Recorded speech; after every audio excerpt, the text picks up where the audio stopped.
did not hit her. It's not true. It's bullshit. I did not hit her. I did not. Oh, hi, Mark.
Okay, big ups.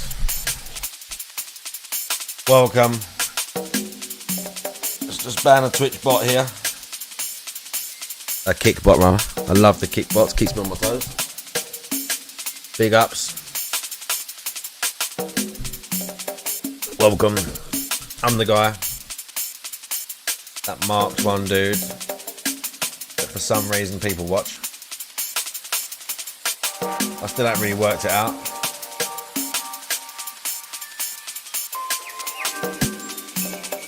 I must be doing something right. I must be doing something right.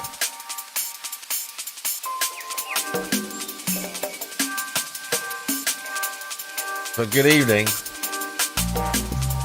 The guy's not live yet, I doubt.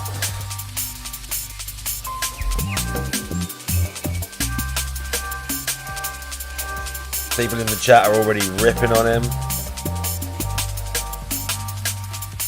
Absolutely destroying him. Not exactly destroying him, but just making fun of him. Someone says, I wonder if his arms have healed. Someone literally asking, I wonder if his arms have healed. Oh my lord. Oh my lord. Right.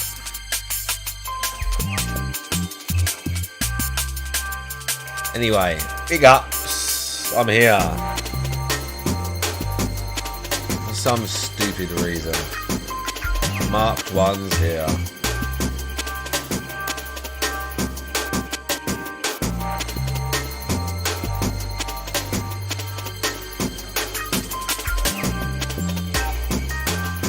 We're just playing some games. Gonna watch the guy. Have some laughs probably along the way. I'd have thought.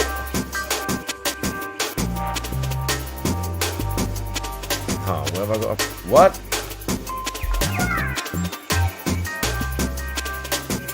Ruben Sano, big ups on YouTube. And we got Garbage Gamer, Zenica O, and Proxycon in the Twitch. Loving their lives. Probably. I'm looking for a request. It must be below me. Oh yeah, it's below me. It's gotta be it. Ah yes, here he is.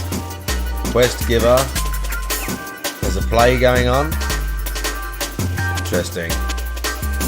Okay, hang on. G Starwin, by the way, 30 months.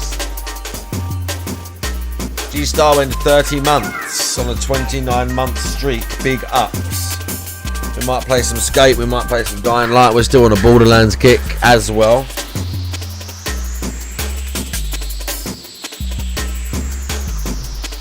We'll play it all.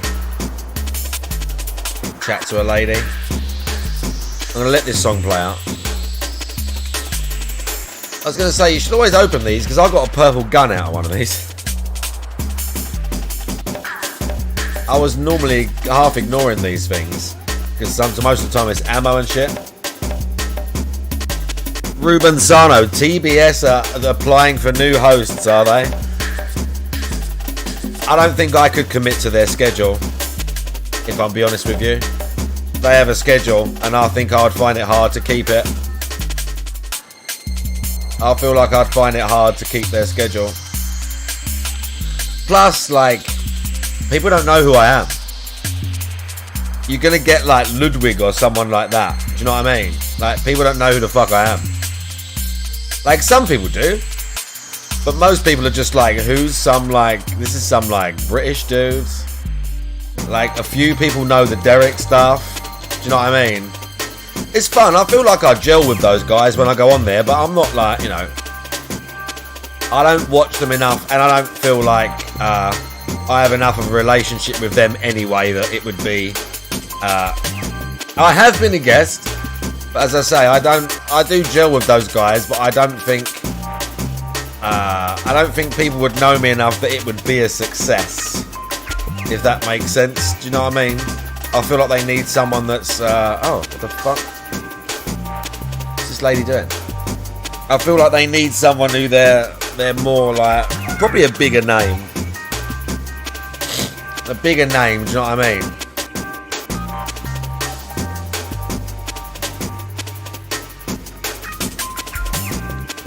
But if people want it, if people ask me, I'll do it just for you. But as I say, I feel like they probably need someone more popular than me. And on top of that, as I say, they have an actual schedule.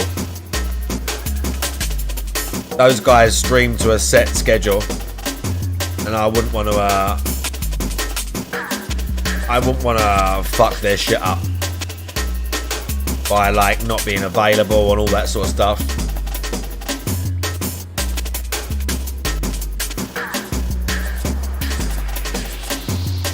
But I mean, you know, they're cool dudes. I wouldn't say no if somebody asked me. If they said, look, the crowd's overwhelmingly well, do you know what, Zenny Cat? They didn't ask me again, so I feel like I probably said something where they were just like, nah. Do you know what I mean? Or I smoked too much weed, or I don't know. And I don't mean it in a way like I was like, oh fuck those guys, like not at all. But they asked me a few times, but that was like a year ago. So I feel like they're like, nah. People like, do you know what I mean? He's not that funny, or people like, you know, don't really know who the guy is. I don't mean it in a mean way, but their guests are people like, you know, Ludwig and a lot of people that are kind of like making content about the guy a lot. I don't just mean like someone that's like a restreamer. It'd be like getting Raw Phil on there every day. Do you know what I mean? And I don't think there's anything wrong with Raw Phil, but I feel like it's like that's the equivalent, because I kind of just don't make content about the guy, you know? I don't make content about him, I just restream him. I don't really make stuff about him. Like, I talk about him, but I feel like it's not really like, you know what I mean? Does that make sense? Kind of, Ruben Sano, but as I say, I don't know that I'd put myself in there. Hang on. Oh, this is Hamdi. I feel like, yeah, I still feel like, there's like much better candidates. Do you know what, Ruben Sano? Just for you, I don't know where you apply, but just for you, I will fill the form in. Just for you, I will put my name in the hat for tryouts. Just for you, I will put my name in the hat for tryouts. But as I say, in the nicest possible way, I feel like they're probably better suited to like they get injured cold or something. Do you know what I mean? Like they do the detractor beam stuff all the time, so they'll get like injured cold or snooty rude. You know, like injured or snooty maybe. Or I feel like someone of that ilk, Mark to be excess. I feel like someone of that ilk would be better suited to them guys. Plus, like, they've just had an English guy got rid of. Do you think they really want another one? You know? They've just had an English dude. Like, they get, like, who else goes on there a lot? Like, Atlas the Bookkeeper. Like, Decepticon and shit. Oh, shit. Oh, bro wants it. Ravens Dolphin coming back. Wait, hang on, let me mute this. The guy's here. We have to figure out the new goal. Oh my god. He's literally in his chat saying, oh, we're back, guys. We have to figure out the new goal. He's talking in his chat about food. He's in his fucking chat already talking about food.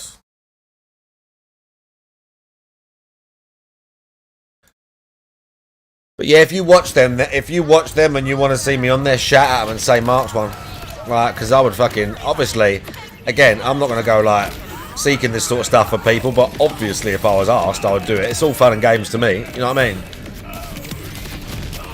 To me, just making fun of the guy, like, that make no odds to me. Oh, get fucked. Duty, that'd be great. And that is, I'm gonna be honest, anyone but Doody. And it, do you know what I mean? It would like anyone but Doody.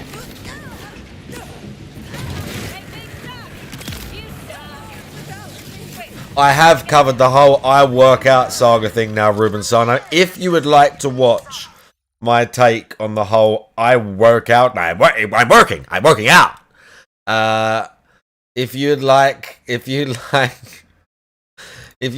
to hear me discuss the I'm working out arc with DSP, you need to watch this Marked versus DSP Jacked edition. And this stream single was me watching him go over this. Okay, Mr. fucking disc jockey, bro. I'm working out. Where's the bit where he says I'm working out? Is this it? Working out. This is the bit. This where they hit flex like that. I'm working out. That's one of my favourite bits where he goes, I'm working out.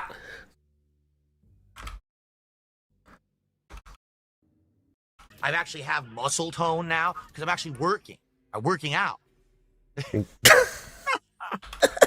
Tone now. Like now I've actually slimmed it down. As you can see, I've slimmed way down. I've actually have muscle tone now. I'm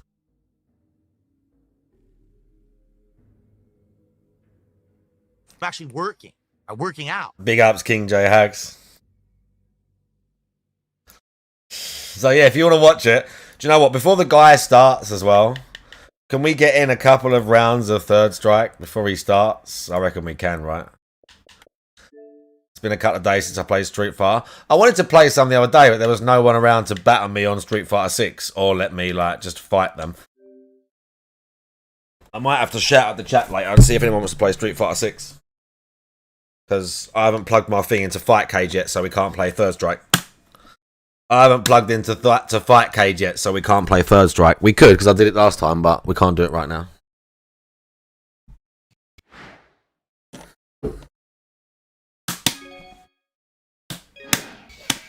Oh yeah, level 7 Yun fucking destroyed me. Uh-oh.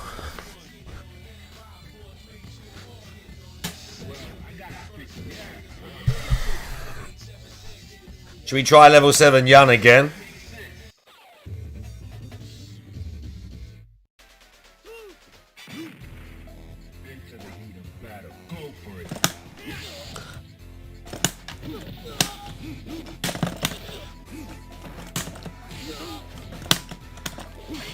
Ah!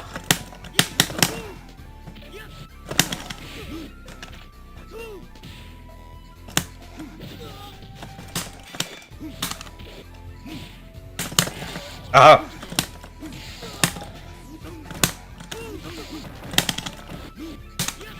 Ah!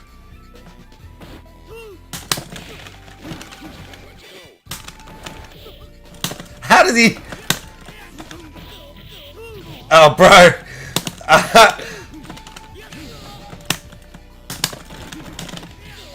Oh, bro! Level 7 Yun is so hard. He knows so much. I gotta really try and lock him down with fireballs.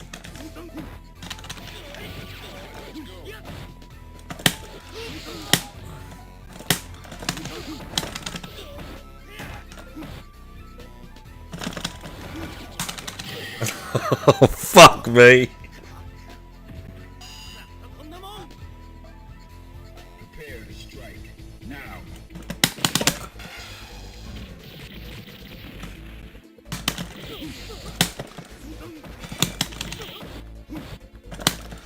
Ah. No! Canadian!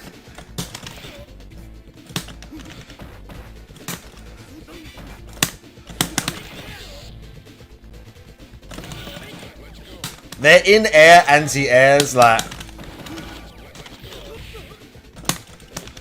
them knowing the arc and shit is very difficult against the AI.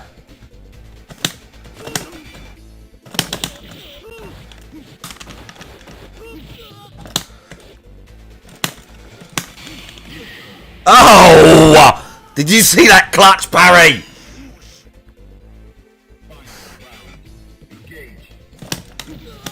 Oh, reset. I could have reset. I could have got him right there. I nearly had KKZ as well. That could have been the one.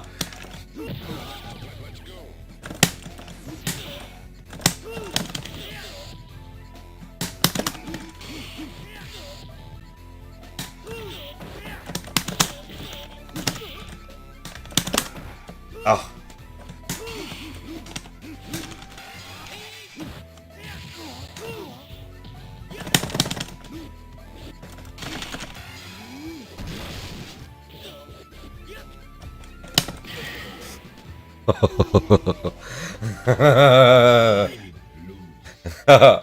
Bro, this yarn's hard.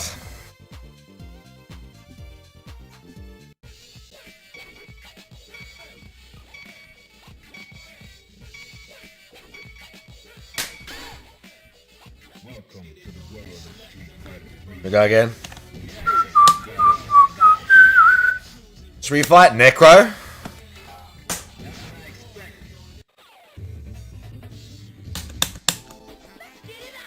Necro's tune's better.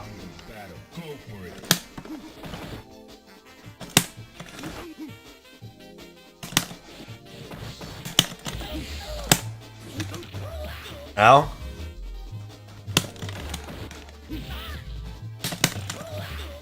Oh. Ah.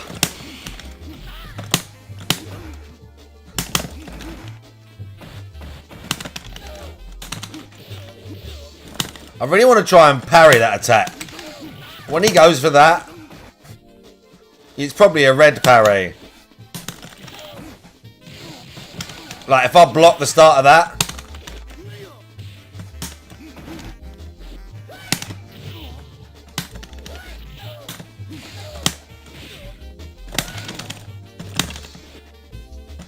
Oh fuck. His grab range is brutal.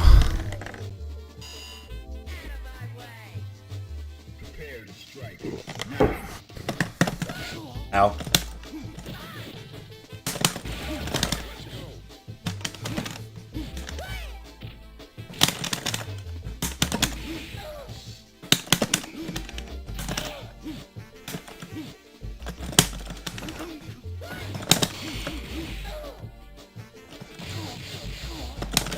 Shit.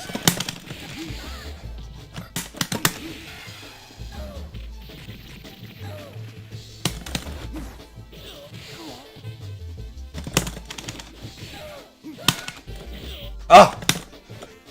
I don't know how we missed that grab.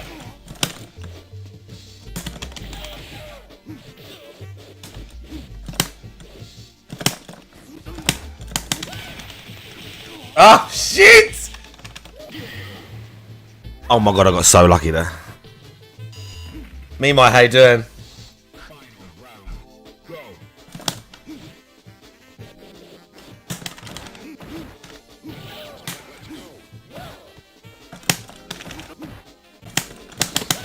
Shit.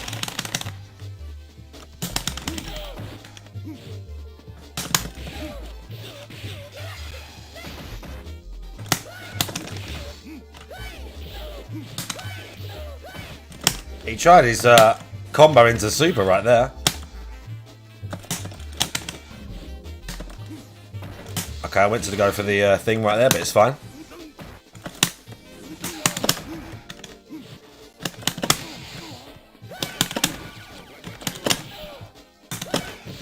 I went for the fucking demon again. That was silly.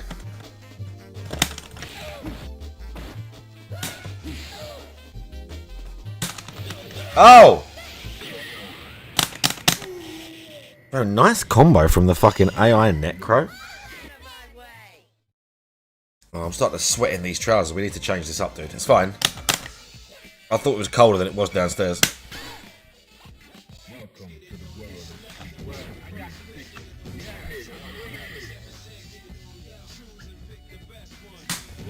Let's go one more of Necro.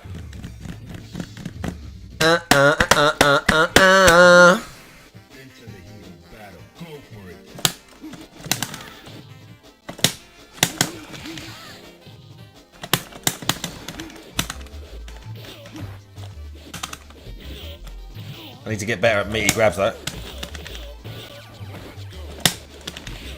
Oh my lord!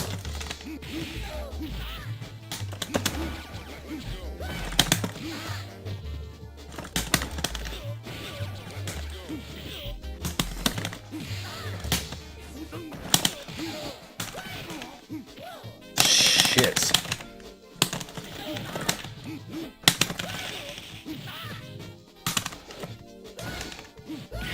Ah!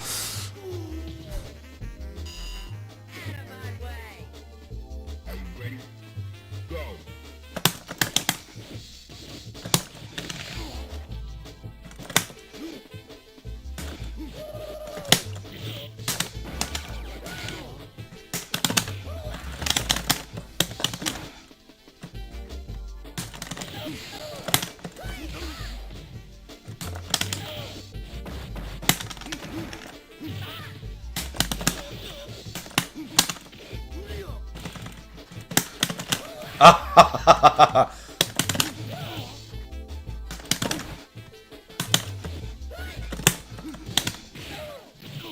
Fucking.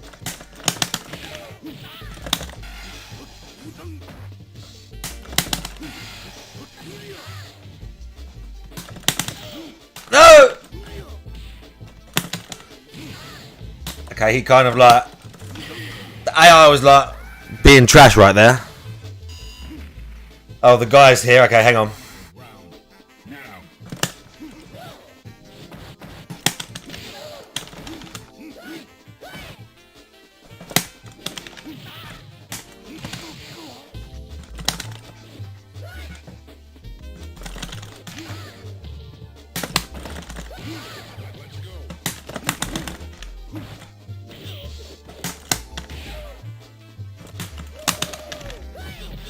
No!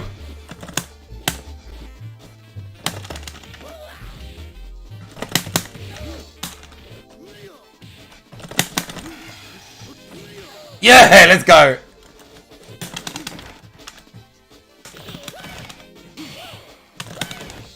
Nice parry.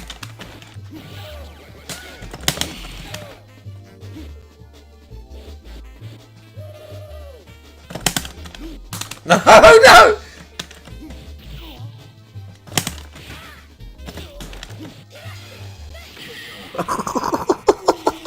He knew. He knew.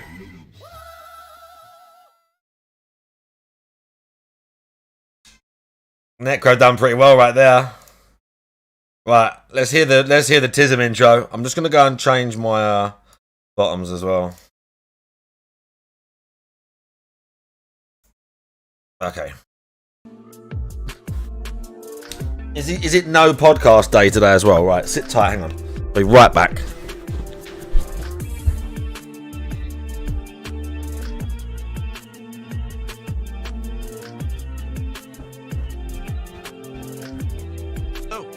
Welcome to the stream. How is everyone today? Hope that you're all doing well and you're ready for a full, very daunting stream of Silk Song here today. How y'all doing? Good morning. Good morning, everybody. What's up, Chris? What's up, Sinful Rhapsody, Facehugger, Ellipsian, Brian? What's up? Kitchu, Kopashev, Dude Wipes. Username already taken. Decaf, Micro Hourly, Original Grants here. Mango Ice Cream Kitty. Hello. Harundum. Hello. 1 second. Well,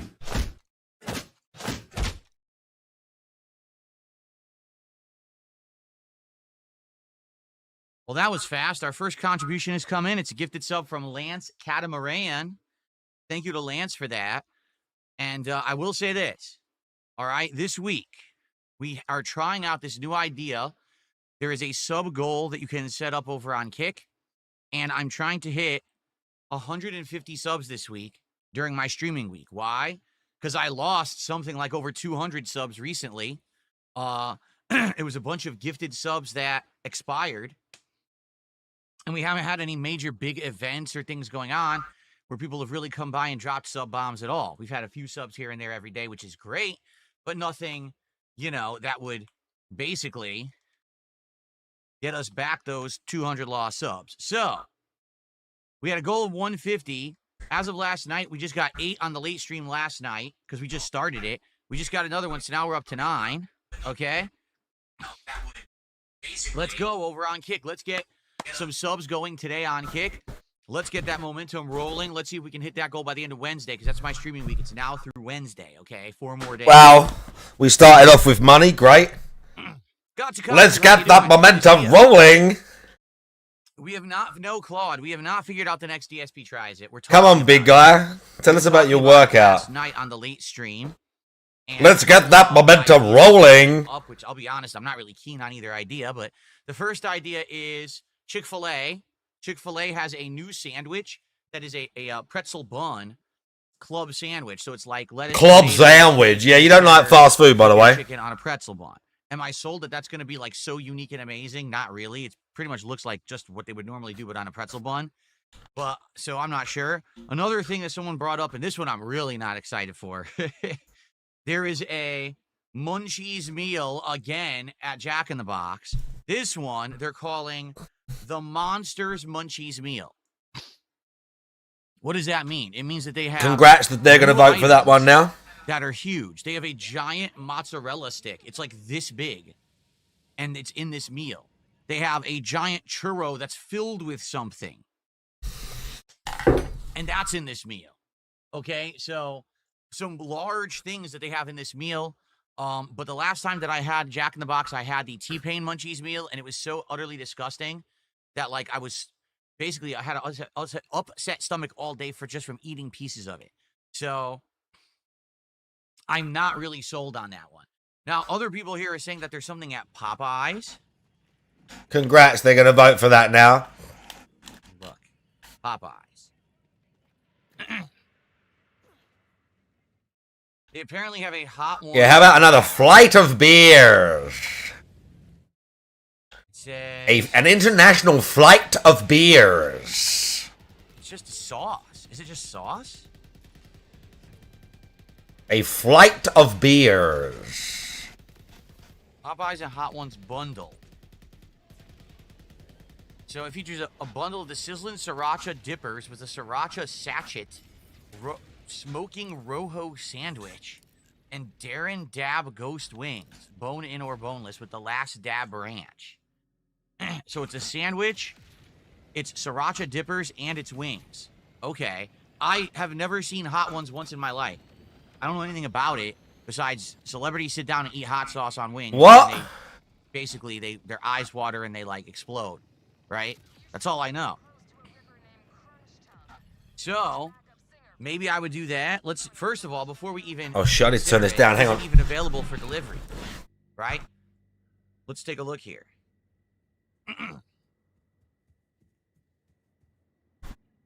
A flight of beers. A flight of gouts. A flight of gouts. Gouts.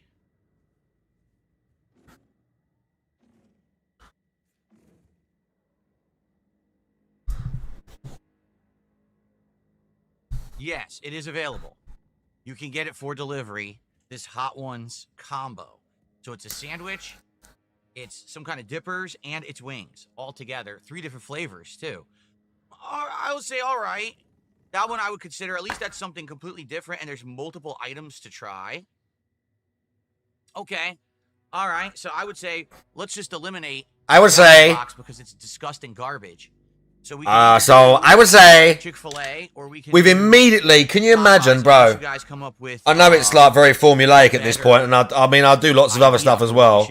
I would say, but he's literally booted up his stream talking about money, and now we're talking about the next fast food thing we're going to get to when you give me another $1,500. Two that we could wow. take into consideration. What do you guys think? This is such an interesting stream. Shut up about the one-chip challenge, Tubs. Nobody cares. No one with a brain anyway. So I guess that says something.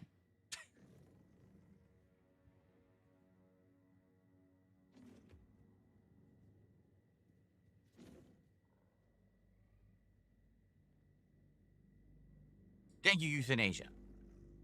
Okay.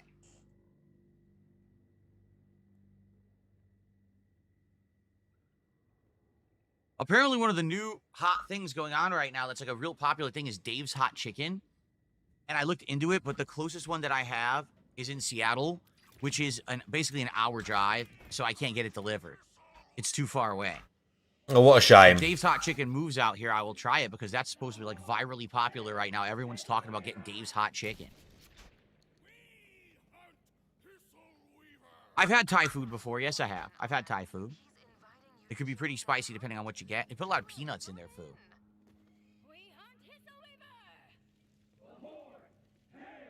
So what do we want to do? Do we want to say it's... does anyone have... First of all, does anyone have any other ideas for DSP trial outside of what we just said? If there's any other ideas, I want to get them into consideration so we can talk for like a day. But we need to lock this in. Really? Gatsukatsu says, I like hot ones. That sounds good. I had Dave's Hot Chicken and it was good, but I tried the hottest one and it messed me up. Yeah, I heard the hottest one is purposefully supposed to be not like enjoyable. Like they've actually made it so hot that it's not like, oh, this is delicious. It's like, oh God, can I survive it? Right? Okay, good. Gimmick. I've heard that the other lower spice levels of Dave's Hot Chicken are actually very enjoyable. The lower spice levels.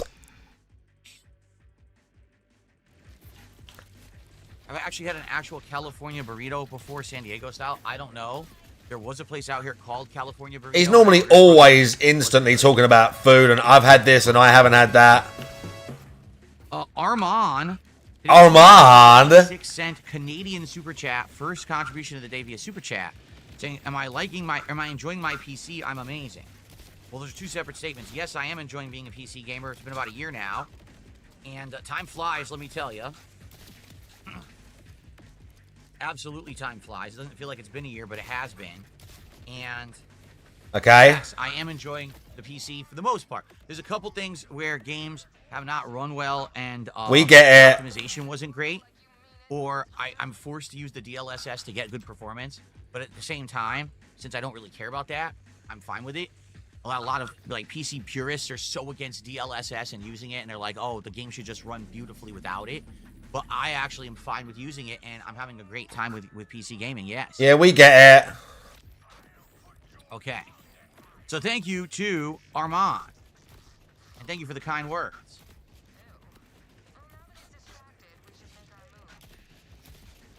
That's the equivalent of $2.02, FYI. Have I ever had pho? Yes, I have had pho, or is it pho? However you say it. I've had it both at a restaurant, and it was insanely good, and I've had it here on a episode of like Feasting with the King, and it was insanely disgusting because it depends on what's in it. The one I got at the restaurant, I believe, was it was beef on the bone, and I can't remember if it was ribs or something else. I don't think it was ribs. I think it was like, I can't remember, but I just remember thinking, oh no, this is going to be a major pain to eat because the meat's on the bone. Now I got to sit here, I got to tear it off the bone. And then when I went and I oh my lord! Off the bone, it was so slow cooked. Is this the hardest thing you got to do all day? It came off immediately, and it was absolutely fabulously delicious. So that pho that I had, I love. But then here, in the studio, for an episode like 2-3 years ago, right? It was like Feasting with the King or Feasting with Phil, and I ordered one that was oxtail. And that was absolutely disgusting. It smelled like socks, like dirty socks. Seriously, the water, the broth was revolting. That's because you and know nothing. Had a disgusting stench, and I just like bit it quick. I was like, oh. So I don't know if it wasn't cooked properly. I don't know if it was bad quality. It was clearly cooked properly. He just didn't like the smell. Like that. It was my first experience with oxtail. But let me tell you, I'm really not interested in oxtail, like ever again. If I can move on, okay. Dickheads. Move on. Freak. So, I've had both good and bad pho. There you go.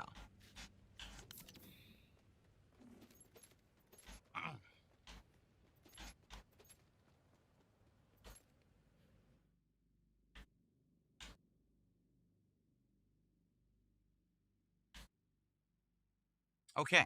Move so on. Chill till around noonish, and then we're gonna start with Run Off. Silk Song. Man, I hope that today we have a day of sure. Run Off. I had last night. For those who don't know, Bro, so last we're not doing the Sopranos again, but and I was exploring the Sinner's Road. but I kind of ran into like a problem where I couldn't find the map. Are we doing Because of coke? that, I kept branching off to different paths and getting lost and not knowing where I was going. Then I would die. Are we I'd doing try to coke? Backtrack and I get lost again in another direction. And then I found another area, the mist, and people are like, just stop going for now. What you should be doing is you should be doing the blasted, what is it called? The blasted plain? No, the blasted cliffs, whatever it's called. You should go do that. Oh, what's it called? And I was like, well, okay, I guess, but that means that we're going to miss these areas, right? So, blasted steps. That's what it was called, the blasted steps. Thank you, I stand with Phil. So we went back there, and the blasted steps themselves weren't bad, but then there's a boss at the end called the Last Judge. This boss was fucking him left, right, and center. Humongous pain in the ass. Like, insanely huge pain in the ass. First of all, it's got 3 phases. Oh no, has it? A variety of attacks. It's got 2 attacks that look exactly the same, but one hits you when you're close and one hits you when you're far, and you need to be able to get out of the way. Then the attacks change their properties via each phase. Oh my lord, listen to this baby, man. 2 different boss fights. It feels like at first you're fighting one boss, and then you're fighting a completely different boss after the fact. The problem with the boss actually isn't the... I love how we have to have an excuse for every single fucking thing. I didn't see how far he's got in Chronos. How far did he get in Chronos?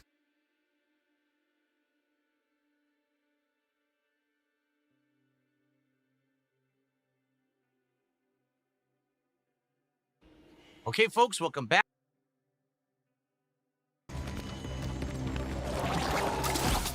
He's in the hospital. He's so useless.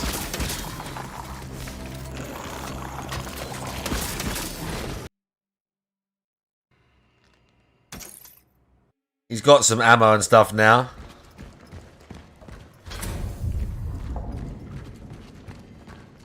Yep. This is a boss fight. This is the boss fight. I didn't mean to do that. I hit my... This is the boss fight right here. Oh, boy. I think I one-shotted this guy. All the bosses I was either 1 or 2 shot. This one I think I one-shotted.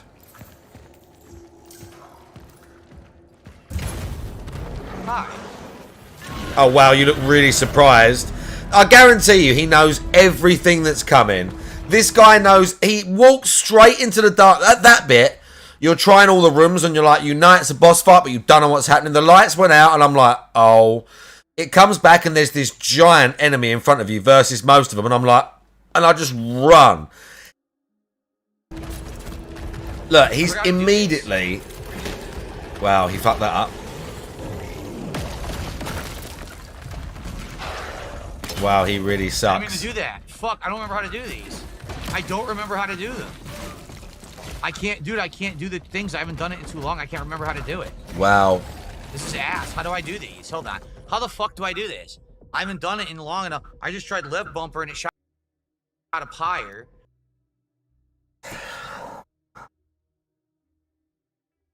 He's pausing the boss fight to ask chat what he has to do. You press right bumper. Jesus H. Jesus H. I can't wait to see how many deaths he's had in this game. I can't wait to see how many deaths he's had. Fucking brain dead face. Look at his brain dead fucking eyes. Twitching around. You go there and he's not looking. All right, the save point's right over here. Yeah, shut up. Boss. All right, the boss is cheap, don't get me wrong, but I fought harder. You know, I've beaten all the FromSoft games. The problem with the boss... Okay, we're comparing it to FromSoft, good. A crazy walk back to the boss from the save point, the bench. I know, Garbage Gamer. It's obvious. It's obvious over and over while to also most avoiding people. Enemies, and the repetitive platforming is so bad, it actually hurt my hand. Like, it's one thing to do the platforming. Wow, it hurt my hands. When you're doing the same motion over and over. This happens with people who have jobs where they have to do the same repetitive motor motions over and over. This is actually pathetic. It screws your nerves up. I was doing this for about 45 minutes. My hand was throbbing by the end of the night. My whole arm was all in massive pain right here. My muscles were completely tense and my hand was numb. And I'm like, wow, they really didn't. This is test pathetic. this part and ask anyone. Because if you did, anyone with a brain would have said, okay. Big ups, Draggers. How you doing? Can you fucking listen to this baby man? Is everyone listening to this baby man? That he's saying that his hand was hurting when he was playing the game. Were completely tense and my hand was numb. And I'm like, wow, they really didn't test this part and ask anyone. Because if you did, anyone with a brain would have said, okay, I get it, but you got to do something to negate a little bit of this because you're going to give people problems.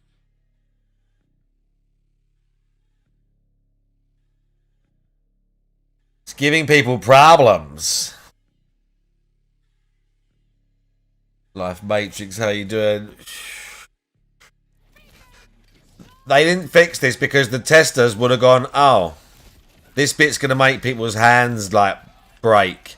Or maybe they're just going to do it like most people that are good at the game are going to do it quite quick. The rest, like you, who suck, are the reason it's taking you 10 years and your hand's hurting. This is actually embarrassing. Tinkle Fairy, how you doing? This is actually embarrassing.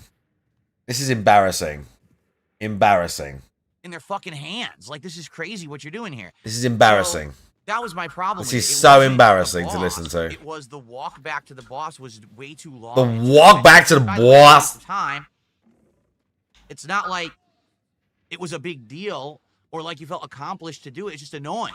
Like, why are you wasting my time? And that's what I've been saying. With Silk Song, I like the game's overall world and design. I like the combat. I like the exploration, the Metroidvania style. Okay, I like how I'm getting upgrades and weapons and builds. The one thing I don't like is that they purposefully have left out quality of life improvements that they've added to this style of game over the years to make the game harder. Well, yeah, boss run backs are cringe, but, you know. More annoying. There's a difference between challenge and levels of stress and annoyance. Right. DSP, the amount of fucking cringe I've had to listen to. Bro, just don't play it. If there's too much run back, just don't play it. I don't particularly like Silk Song. I think the boss run back's too much. You don't hear me fucking bitching about it every day. I just haven't been playing it very much because it's not like my sort of Metroidvania. I'd much rather fucking play Blasphemous. You ain't heard me sitting there going, oh, Blasphemous so much better, this is shit, this is shit. I'm just choosing not to play it. I might give it a few more little goes. Like, I've got a little way in it. I'm probably going to, like, not completely stop playing it. But I'm just doing it at my pace because, number one, I know it's like I'm not as good at it. I don't like the style as much. I don't like, you know, how I don't like the way the game plays. But that's like, that's a personal thing. I'm not going to sit on stream, force myself to play it for 4 hours hating on it. I'll play it for an hour, and if it starts to, like, tilt me, I'll go, okay, I'll just play something else now. This guy forces himself to play something for 4 fucking hours. The only reason he's saying it's good is because people are giving him money to do it. If people hadn't given him any money, we wouldn't even be talking about this. We wouldn't be saying, oh, Silk Song, it's like such a good game, blah, blah, blah. Or if he'd have got a little bit of money, he would have just said, oh, it got boring and repetitive and I don't like it. That's what would have happened. It got boring and repetitive and I don't like it. Like, that's what would have happened. Just pure and simple facts, lads. Just pure and simple facts. Points. And they didn't find the balance here. What it is there's just parts that are just outright more annoying because they thought they were making it harder. You're not. Okay. It's not a challenge to redo that platforming segment 45 times to kill this tough boss. It just hurts my hand. That's not fun. And someone should have interjected and said, stop. Someone should have interjected, yeah. The dev team should have said, hang on. The game's incredibly long. You need to, like, have reason. And they didn't. Like, no one checked them. And that's bad. I'm being told there is one other boss walk in the game that's worse than Silk Song is like it's a DLC. I don't particularly... I've said for this, I think for me, it's a combination of the movement in the game, as in the platforming and how, not easy or hard I think it is, because there's I've done plenty of hard platforming, Just the way the movement is in Silksong doesn't gel with me. And I don't particularly enjoy the art style. I don't dislike it. I don't think it's the worst. It's just a bit too... It's a bit too, like, children's cartoon for me. But that's all personal preference, because those Metroidvanias, I've played ones that I think are great, but I know for a fact that if someone else played it, they'd go, what is this pixel dog shit game I'm playing? Because that's the nature of those games. Like, I get that. It's more as the fact that he pretends to, oh, I really wanted to play this. He don't. He's just getting money to play it. Like, you could insert any Metroidvania game that's, like, from the last however many years that's got a decent following that's done well. Again, you could reinsert fucking Blasphemous here or whatever. It's the same fucking shit. He'd be saying the same things, the same positive things, the same negative things, based on purely, as it always is with this guy, the amount of fucking money he's getting for it on stream. We like OG Hollow Knight. I tell you what, I got further in Hollow Knight, and I wanted to play that more than I wanted to play Silksong. I don't particularly know why that is, but even now, like, I enjoyed the other one more. I liked the music more initially in the old one. I liked the bosses more initially in the old one. So, I don't know. It's just a personal preference thing for me with that game, really. That's all it is. Everyone complains about it. So, I'm going to complain about it. But this is my problem. Like, my hand was killing me. Now, we're really going deep on my hand was hurting. But what's going to happen if this happens again today? Like, this is the problem with a game like this. This is so embarrassing. Not everyone is 20 years old who plays video games. Okay? And I'm not saying that I want the game to be piss easy accessible. I'm saying just be reasonable. And that part was not reasonable. So wow. That's why I raged last night. Okay? But we beat that boss, and now we're in the second half of the game. Officially, Act 2, I guess, is considered the second half of the game. Says who? So, bro, do you know how hard he's looking up guides? And can you imagine how, like, DSP knows this is a tricky game as well? Axiom Verge. Isn't that fucking... it's like a bullet hell game. Like one of them side-scrolling, like, shoot-em-ups, right? That's that game, right? I've seen that. That's on Xbox. I've seen that. It's like a shooter, but yeah, it's like a Geiger style. It's a Metroidvania. I've seen it on Xbox. What one am I thinking of? Hang on. I'm thinking of, like, there's a top-down shooter on Xbox. I know the cover. It's like a mask. On Axiom Verge, it's like a weird face on the cover. Yeah, there you go. Yeah, oh, maybe I was thinking of that Soul Axiom. Oh, yeah. I thought this was just like a... like a side-scrolling shooter, like a bullet hell game. This is good then, is it? You rate this? You rate this game? See, I look at this and think it looks too small for me.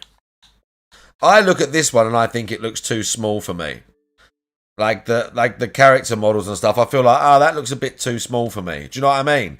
But again, that's a personal preference thing. So I do get that with these games. Well, it's a preference thing. We get good progress, although I'm wondering, should we go back to where we skipped? Should we go back to Citizen? For a fact, though, he's looking up everything. With a game like this, where it's specific tricky bosses, you know he's looking up everything. You absolutely know he is looking up everything. Oh, really? Ellipsian says the other one, really bad one, is optional, but you should be good difficulty-wise for a while. All right, glad to hear. Cool.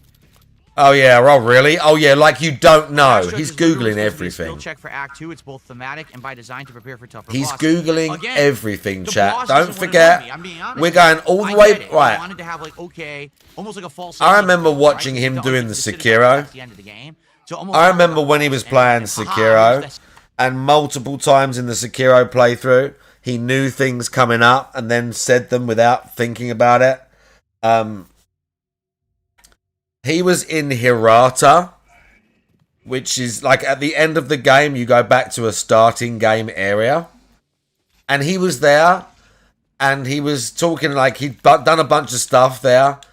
And he said in the chat something like, oh, I wonder, like, we've got to go and do something about like what was coming up. And he said, we haven't even fought Owl yet.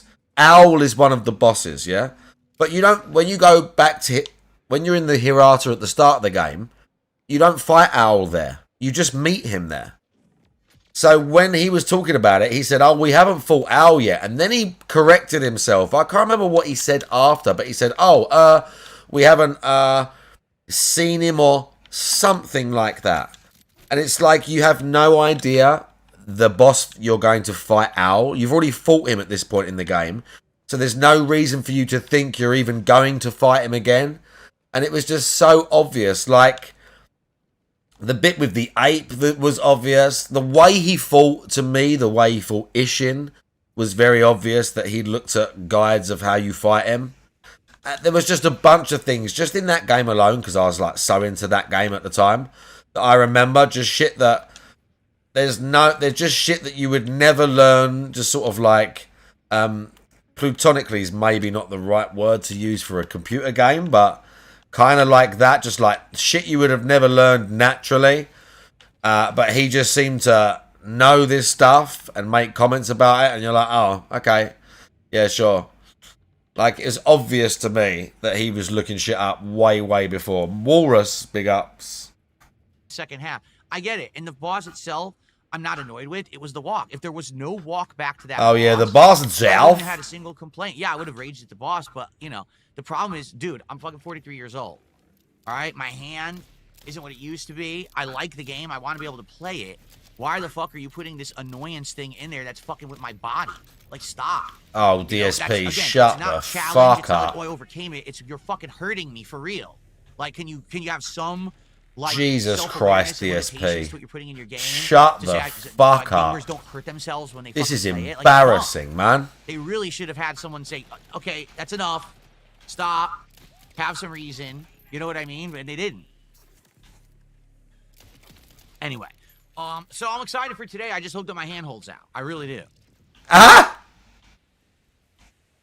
I received a $10 tip. It's our first tip of the day. Our first tip of the day. Good afternoon, King. This is Adam. What's up going on, Adam? How you doing? What's going on, Adam? Thank you for your early support here today. Oh, Kojima World Order. He'd just die. DSP couldn't work a day with me. He would die. Let's get your first, DSP couldn't do a day with me on the job. He would die. He would literally die. Super chat. We got a tip. We got a sub. We don't have a membership, and we don't have any kicks yet over on Kick. Kicks are the new way to support on Kick. They're the same as bits on Twitch. Beg more. And I will do a shout out. More begs coming. Good. Bit contributions. All right.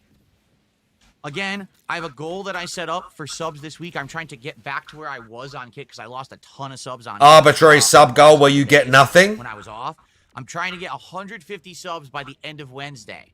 So that includes all day today, Monday, Tuesday, Wednesday, all double stream day, so 8 streams. I've seen streamers 10 times the size of him have smaller sub goals for an entire month. DSP out of nowhere wants 150 subs by Wednesday on Kick. Just for existing on that platform. They're not going to get anything. He just thinks that he should have that. He should just have that. Right. Can we make it happen? I would love that. I would love to be able to make I that would happen. love to what? And, that would Have help loads a of lot right subs now. and money. So please, let's get some support via Kick today. Let's get some subs over on Kick today. All right? Good stuff.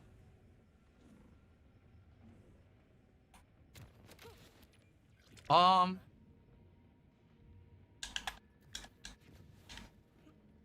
was I going to say? I was going to say something. I'm having a brain fart. Oh, I want to put... Do we agree that the Popeyes Hot Ones collab should be what I do for DSP Tries It? Because if so, I'll update all the goals right now. Is everyone okay with that? I'm okay with that. It's something we've never done before. Oh my good God. Dippers, the wings, and... I'm okay with that. Should I go with that? I apparently spilled water. I didn't even realize it. What the hell? Yeah, I spilled water here. Dang. Hold on. 1 second. Thank you, Penny Prince, who's dropping some kicks over there on Kick. I think Some kicks kicks right? So thank you guys over there on Kick. if that's what I'm going to do, if I see someone dropping single kicks or small amounts of kicks, I'll just say thanks for the kicks. But I will formally give you. Yeah, he did his part, so pay up just for existing. Get the money. Okay, that's how. You better get the fucking money out now.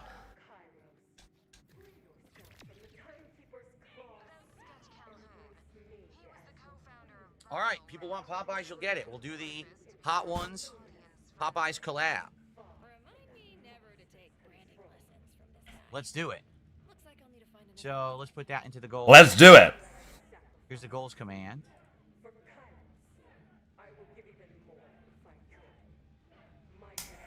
The new Hot Ones Popeyes collaboration meal. There we go. Sandwich, dippers, and wings. Sounds good. So for the record, yesterday I had the Little Caesars. It wasn't good, first off. Oh, let me put it this way. Some of it was good. All right. The actual dippers, or what were they called? Puffs. The puffs were good. But the pizza was pumps were good. Was quite disappointing. You got a good pump, huh? Other Philly cheesesteak, like I think that the Domino's Philly cheesesteak that I had 20. Domino's. Better. So. And we're still talking about kicks on kick. And it gave me gas. That's another thing. Last night, I was playing Silk Song, trying to do this ultra-hard platforming and kill this boss. Wow. And my guts were bloating with gas. Oh, yeah, of course. Oh, my God, man. It's like the double whammy of super hard part of the game, and you're like, dying on the inside. Like, yeah, of course, of course. Come on. So, anyway, yeah. My guts were bloated with gas. Heavy cheese stuff. Of course. It just doesn't feel, because I'm not used to eating it anymore. It doesn't feel good. It doesn't. It gets to my stomach. Like, oh, man. I was going, oh, man. I thought you were all fit and healthy and in shape. My gut wasn't gurgling, but I was bloated. Let's just put it that way. There was some bloating going on. I felt like a blowfish, actually. I'm not lactose intolerant. I'm half lactose intolerant. What that actually means is I can eat cheese and dairy, but depending on how much, I can have a major discomfort, like bloating. There's no such thing as half lactose intolerant. I've never heard that in my life.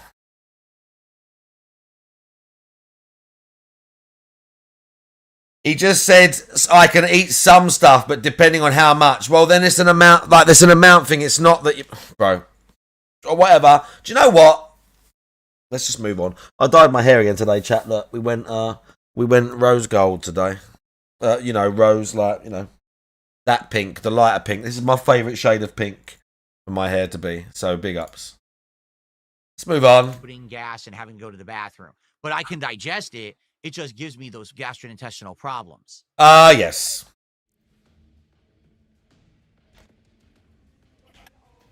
So you can't do it then.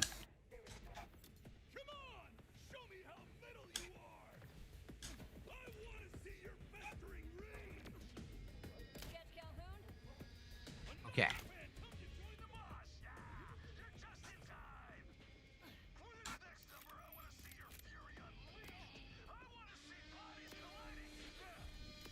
Play the game. We are going to play the game once we build up more of an audience. So we're not doing it yet. How many do we have? Yeah, not enough. Not enough. I'm not starting. I refuse. We need more. Look at that. We have like no one on Kick. Kicks on Kick? We got like 50 viewers on Kick. Are you kidding me? We need more than that. I can't be starting with 50 viewers. Wow. I need more money than that, guys. Everyone's talking about is access via Sinners Road. Oh, really? I need more money than that, guys.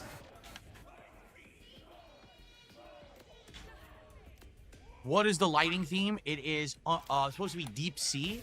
So it's supposed to simulate you're under the water, but you can see... They're fucking with you. Colors like that. That's supposed to be like, oh, a fish came by.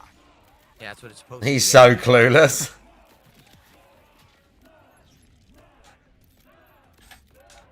He's so clueless.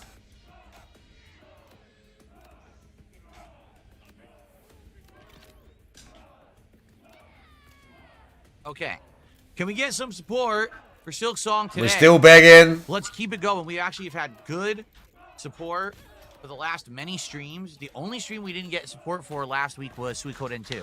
Like, we hit. I can't believe we've just basically spent the whole thing begging and complaining about our hand hurting. Yesterday, we hit multiple goals on the first stream. We crushed the goal on the late stream. Can we get some more money? Keep that going, right? Let's get that going. There is a possibility that we can actually do this DSP tries it by the end of the week, Wednesday. But we have to have some really good streams where we're hitting multiple goals for that to happen. If not, you heard him, guys. Some really good streams. My only problem is I can't promise you guys what I'm doing this weekend. I have no clue what is going down with my internet. So far, there's been no updates from Comcast. You know, they said it's this Thursday that the internet will be down, and they're going to try to do these upgrades, and they're going to keep everyone informed. So I can't do anything until they finish. I have to take Thursday off because I can't stream. There's not much I can do about it, all right? Like, I would like to promise you guys, hey, I'll be back Friday, and then we'll play Sonic Racing, and then on Saturday, we'll do my worst games ever marathon. It's going to be an amazing weekend, but I can't promise you that. I have no clue how long this will take. Okay. I agree. I hope that the Comcast thing doesn't mess with us for more than a day. I hope it does. You got to think of it this way, right? That'll be hilarious. My whole lifeblood is having internet to live stream. This is my business. If it lasts for ages, that'll be hilarious, won't it?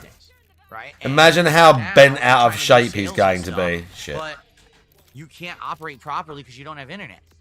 So now you're like trying to do offline sales, and it's a big mess. One day, all right, we figured that out. But more than one day, you're now talking about significantly affecting businesses in the area that are paying you to operate on your internet. So the thing is, if they have it, more than one day off, they're legally liable. You can't have a business completely at a standstill for multiple days because you understand? You don't know how to update your infrastructure. You know what I mean? Like, that's your fault. You have a contract to provide a service, and if you don't, you're legally liable. So I think they're going to try to do as best they can, but again, it's humans. Right? It's humans. And things happen. Are unreliable, and they can have a lot of problems and do stupid shit. That's how the world works. Progress, DSP. And public utilities. There ain't shit you can do.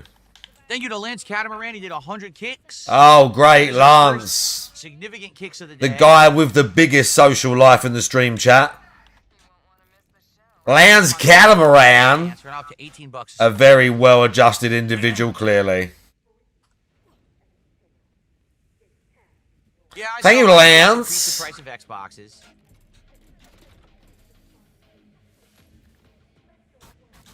I don't know what they think they're doing because all it means is no one's going to buy an Xbox now. It's not, oh, people will continue to buy Xboxes and we'll adjust the pricing so we don't lose money. It's no one will buy an Xbox now. When you are last place, they are behind PlayStation, they are behind Switch, hell, they're behind PC. They are last place for games. They don't care.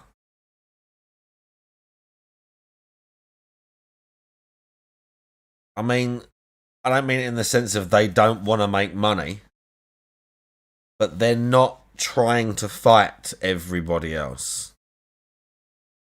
He says this like PlayStation and PC gaming are like some sort of like pinnacle right now that everyone's aspiring to. PlayStation have got so much fucking bullshit going on at the minute. Their stuff's already expensive. Like, PC's got its own fucking nonsense going on. Bro, I saw something about sales. It was some insane stat that in 2024, I think it was something like 55 to 60% of all revenue derived from PC gaming was from microtransactions. 60% of all revenue from PC games was from microtransactions. Like, the landscape is so different now. The landscape's not about sell as many consoles or like units of games. Yeah, they want to do that, obviously. Everyone wants to have that like Minecraft hit. But they're not looking, that's not the future of all these companies. That's not what they're looking towards. They're looking towards long-term monetization long-term sort of like stability as well, bro. And again, I like all of these consoles. They've all got their own issues, but it's so insane when he talks as if it's like 2008 and we're all vying for like 1080 on a fucking like 3 gens old console. They're not looking for the same things now, you fucking denthead. Like, not even remotely. Like, just gaming, right? He's so clueless. You can't increase prices, period. It doesn't matter if you're losing money. You literally can't do that.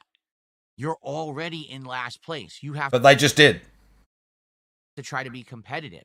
But they just did. Not trying at this point. So it's obvious they don't care. They actually don't care about Xbox, and I wouldn't be shocked if they don't make another one. Or the next Xbox isn't. Yeah, a lot of people already figure out that that's what they're looking to do. And you're going to be able to either build your own type thing, or it's going to be a different separate OS on a PC. And you're going to buy through their shop on the PC, which they're already doing. They're just, you feel like they're going way more towards that, and maybe they're going to make the consoles, but you're just going to be able to, like, you'll be able to buy from Amazon a Microsoft branded thing where it's like a base level PC or something, or it's just a system, but it just bare bones and runs their architecture for their games. And then levels of customization up from that. Whether they still have a base kit, or you even just potentially, like, buy the fucking OS like you buy Windows, who knows?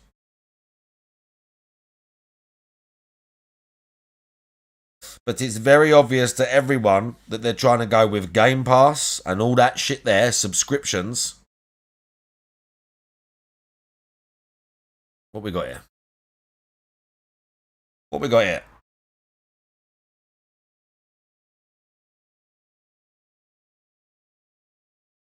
Call. The British government is pushing forward with plans for a national digital ID system. They've called it the Brit card. And if that name doesn't send a chill down your spine, you have not been paying attention. It isn't just about proving who you are online. That all sounds rather lovely. This is about building a centralised, state-controlled digital identity system that could be used, will be used, It's not going to happen.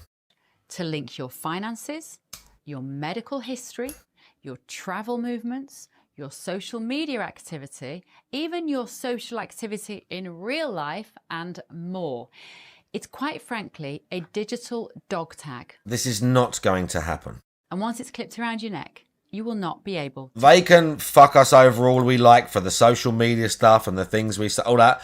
They're not going to convince en masse everyone, old people, young alike, to download an app or to have a card that can be requested at any point the authorities deem fit when you're out in public. That's some fucking Nazi shit.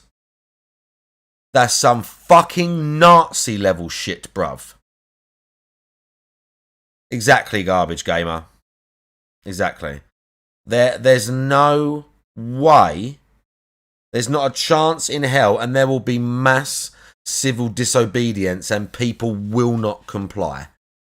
There is no way they are going to be able to push this on the public. As tough as they think they are. All right, I told you, I'm going to start doing this more often. My wife and I deserve more time together for sure. He ain't fucking her, that's for sure. Well, they tried to force people, but that's the thing about the shot as well, man. A lot of people didn't. And here, they tried to shame people, but it didn't work here. Like, they tried to force people to take it, but it didn't work here, and many people didn't take the jab.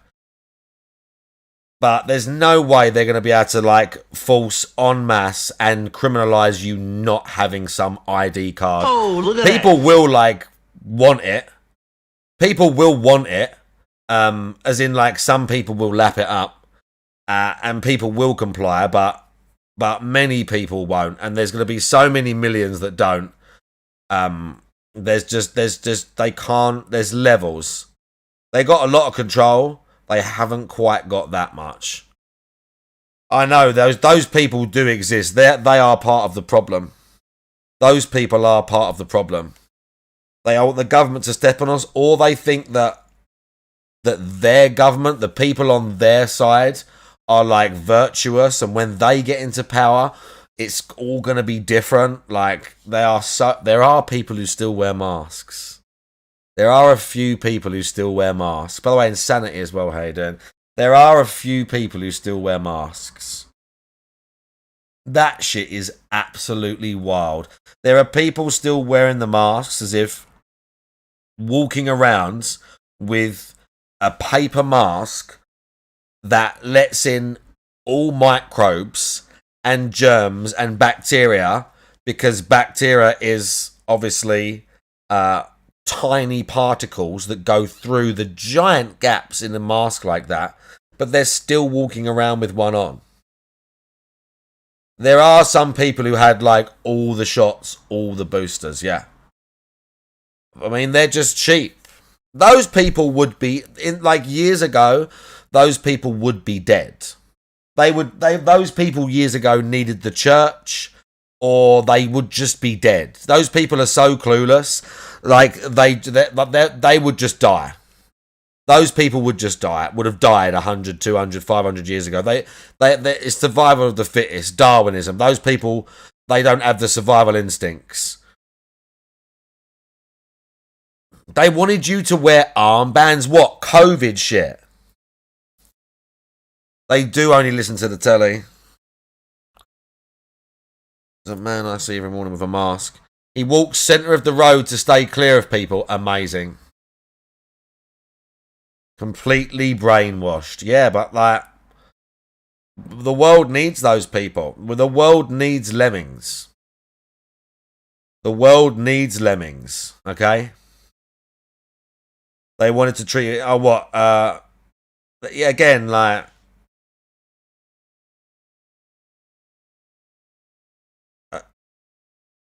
There will be millions of people that won't comply to this. Like millions and millions of people that will not comply with this. To take it off. So let's start with the basics. What is this Brit card? According to leaked briefings and government statements, and frankly, any of us who've been paying attention knew this was coming, the Brit card is going to act as a unified digital identification that every British citizen can use to access public services, to prove their identity, and eventually, though they won't say this part out loud, link with your banking, your health, and your travel movements. Let's also not forget that we are already seeing the slow creep of programmable money. The Bank of England is working on a digital pound and has been for a few years, and there are active conversations now about linking spending capabilities to your digital identity. I don't know what that means.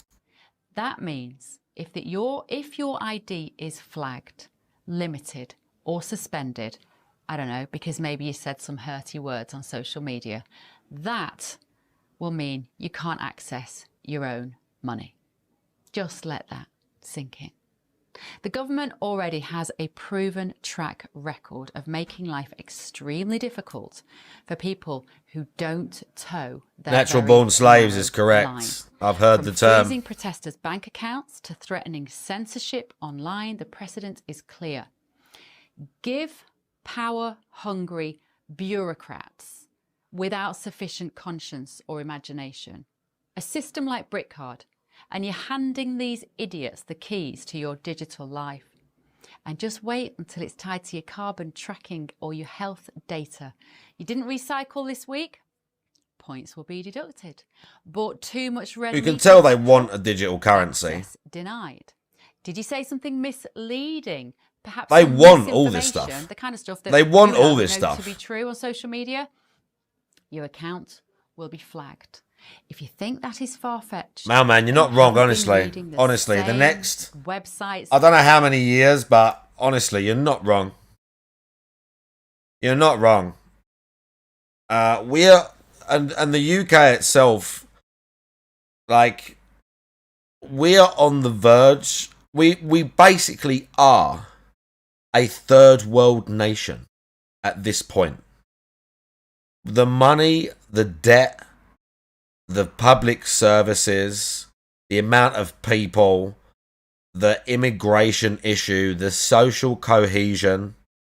We are a third world nation. And the indigenous population is losing its fucking shit year after year. But, you know, it's going to be interesting.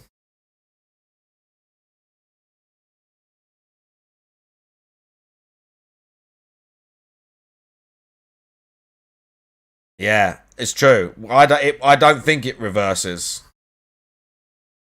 I don't think it reverses because there's too many people here. The same as with you guys. You guys have got too many brainwashed people that hate your country, and we've got too many, frankly, whether it's brainwashed or people from outside of the country that have come here that hate it and want to reshape it the way they want. Third world countries don't experience immigration. I mean, we've got first world conveniences. We've got first world conveniences, but we are a third world nation. Partly because half of the third world have come here and brought their backwards fucking shit with them. And correct, some parts of the world are fucking backwards. It's not all fucking equal. Some attitudes to certain social things in some parts of the world are fucking backwards.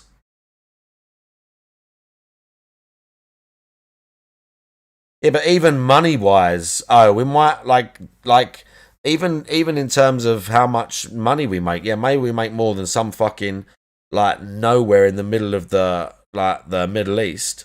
But we're not like some super rich nation like we were 50 years ago. Like far, far from it. And again, public spending and public debt is insane here.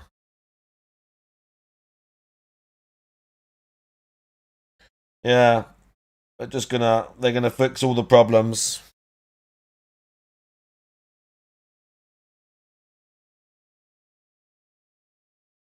I know, Heat Fan. Instead of trying to sort the economy out, try and make things again, change the tax codes, and maybe try and pay people more wages to encourage them to go into different jobs, to do other things with their life, to stay in this country and innovate. Instead of doing any of those things,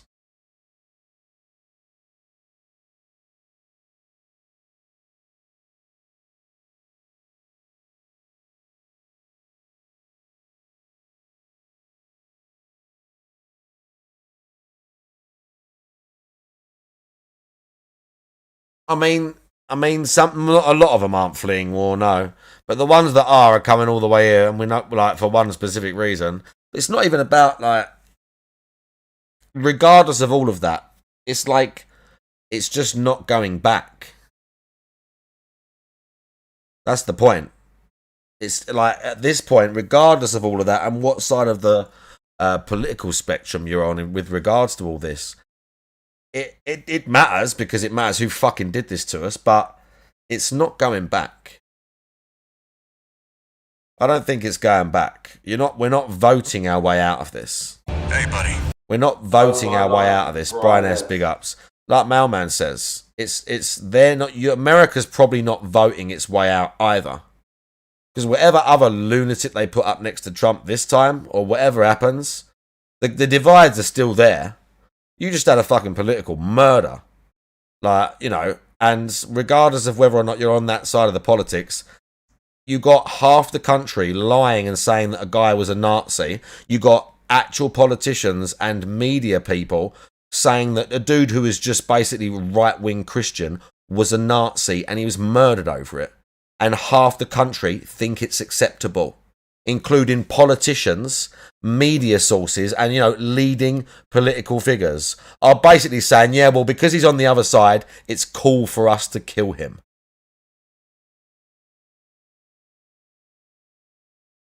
Insanity.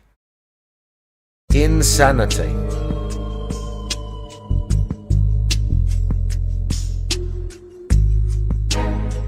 Absolute insanity. And we got Keir Starmer, by the way, big ups Law of Power. We've got Keir Starmer standing next to fucking Donald Trump saying, oh yeah, England's had free speech for years, whilst at the same time the police... The other day, the police visited a stage 4 terminal cancer patient to tell her to delete a post that she made on Facebook because it was offensive. And if she didn't, she'd be arrested.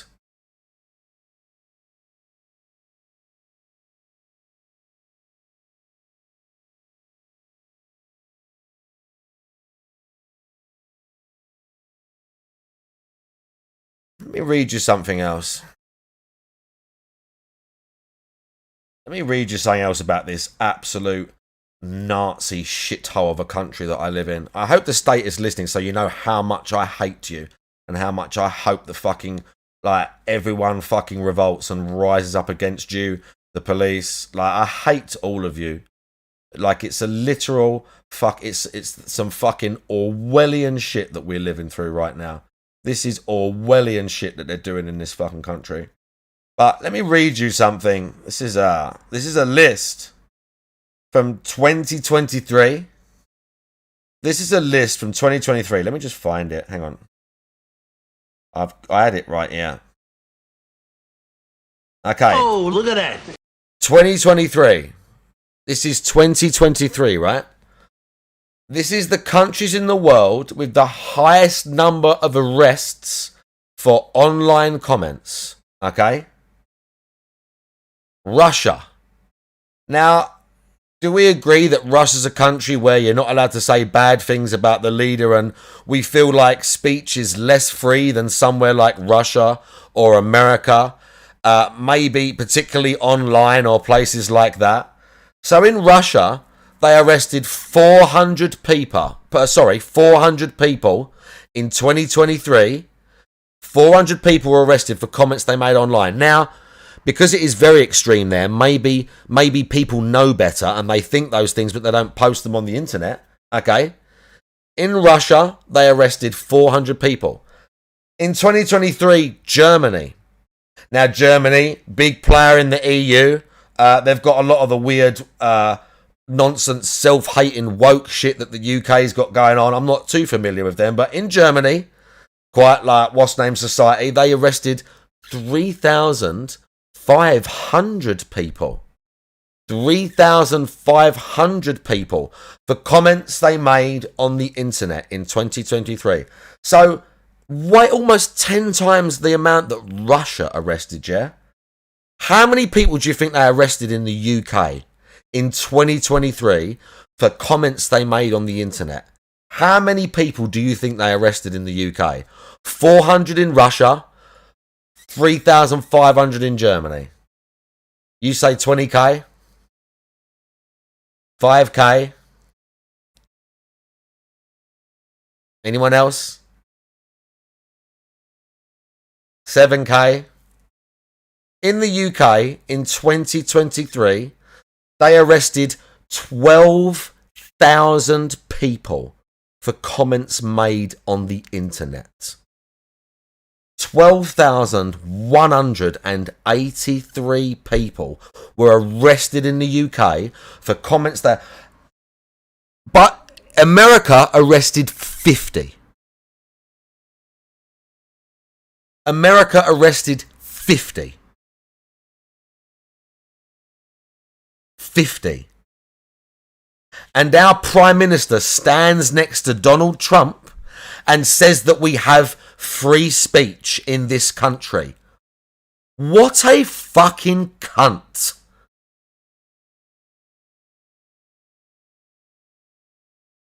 Saudi Arabia arrested 15. Now, granted, you can be arrested for some serious shit there, but Saudi Arabia arrested 15 people for comments they made on the internet. The UK arrested 12,000. 12,000.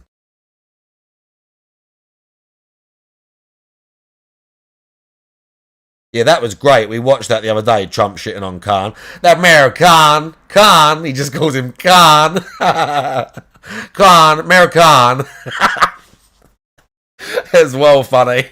I think he's a terrible mayor. I don't like the guy. That's really funny, dude. Okay, we gotta watch it now. Khan. Oh, he's like, I didn't want him there. I asked him not to be there. Khan, Mayor Khan. Oh no. We gotta watch it right now. Check out. Oh. Oh, dude.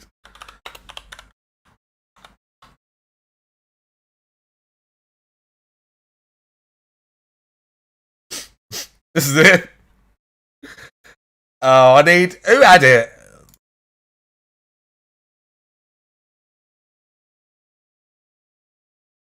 I didn't want him there. I asked that he not be there. I don't want them. I think the mayor of London, Khan, is among the worst mayors in the world. We have some bad ones. If you look at Chicago, but I think he's the equivalent of the mayor of Chicago. I think he's done a terrible job. Crime in London is through the roof. The mayor of London, Mayor Khan, did a terrible job. And on immigration, he's a disaster. He wanted to be there. Khan, Mayor Khan.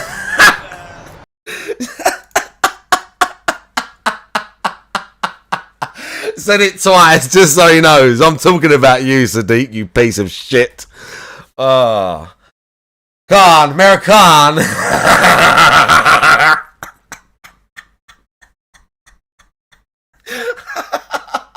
Sadiq Khan is a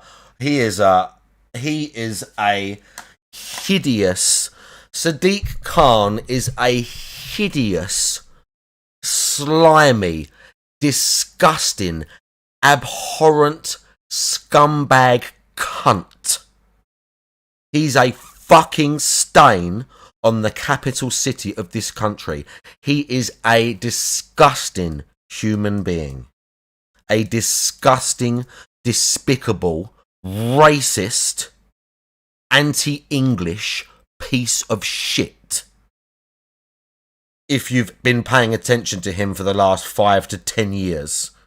Longer. He's a hideous man. He is a hideous man. Presided over Why is there a the muscular crime man and screaming? decline in London that he has presided over. He's a disgusting individual. Disgusting. Despicable human being. No, fuck that. I'm allowed to say he's disgusting and despicable. Probably not. You just saw 12,000 comments.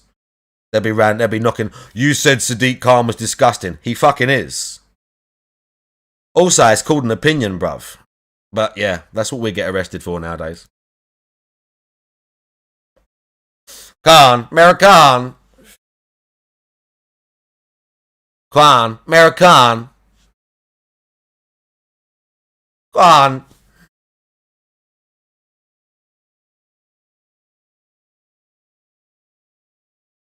Yeah, they still... The only reason... The thing with the flags, like, they just can't fight all of it. They just can't fight all of it. But the Prime Minister still came out and said that those millions of people...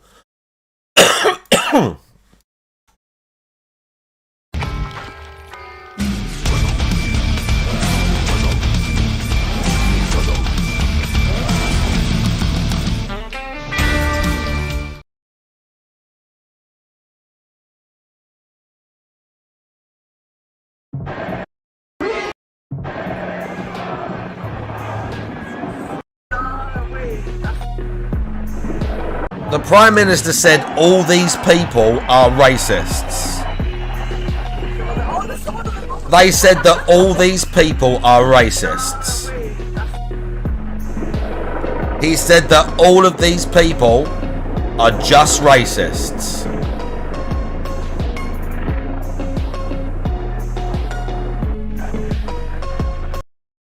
They're all racist. Do you know what? We'll watch the one guy they all talk about, Tommy Robinson. We'll watch like a big 3-hour interview with him at some point, and you can all decide for yourself. Because in all the big interviews that he does, he tells you his whole fucking story. He tells you his entire fucking story, dude. Like, I've seen so many videos of him with his mates, him with, like, black dudes. He grew up with, like, fucking Asians in Luton, like one of the most diverse fucking towns. And they've just branded the dude for 20 years as, like, some far-right, like, white supremacist or some shit. And it's, like, so ugly and far from the truth.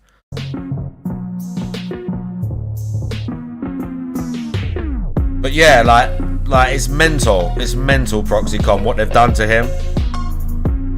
Yeah, it's mental what they've done to him. It's insane what they have done to him.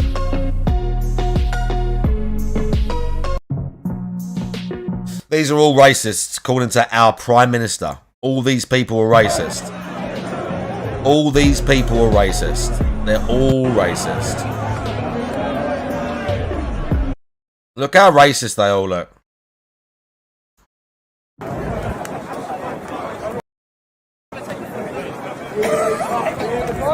Look at that little old lady. She looked racist, didn't she? That horrible little old lady. Yeah, look at all the Nazi flags. Look at all the Nazi flags. We've got Irish there as well. We've got something else there. That's Scottish there. Yeah, look at all these horrible racists. How disgusting. What a disgusting bunch of people.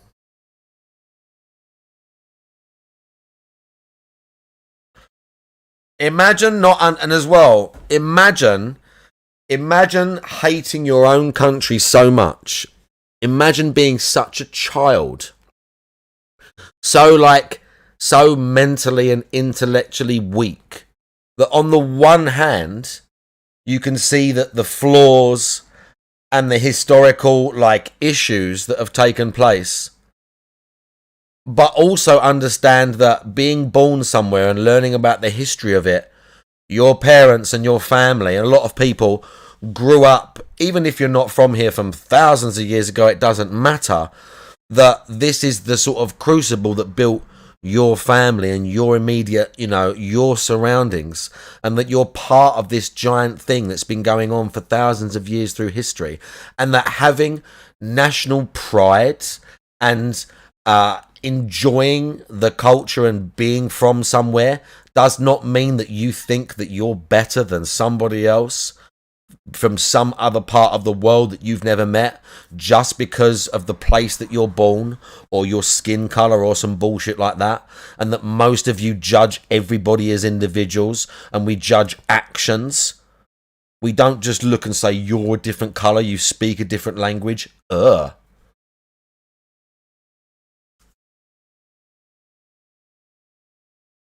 I'm more suspicious about the people that can't have national pride. Like, what are you hiding? Oh, I love everyone, really. No, we're really bad. I love every country. It's all nice and hunky-dory. Yeah, that evil flag. What the fuck are you hiding, bro? I've had the flag, bro. Like, people said they're going to go, people said to me, are you going to, do the flag thing?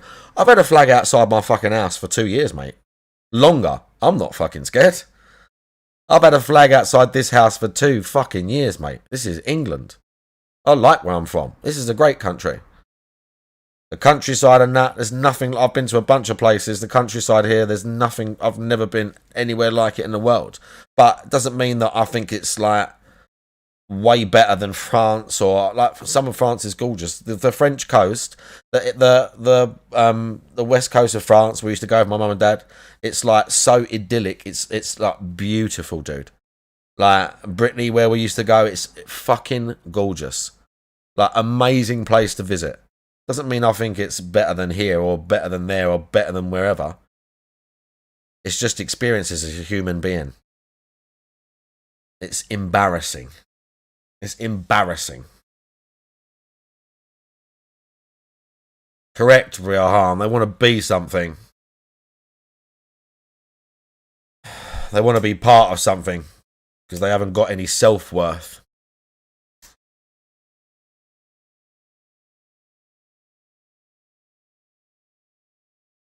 Oh, France is gorgeous, man. France is gorgeous. Some of the places in France. We used to go to this city with my mum and dad's.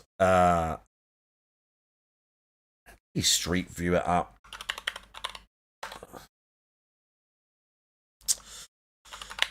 Let's duck go it.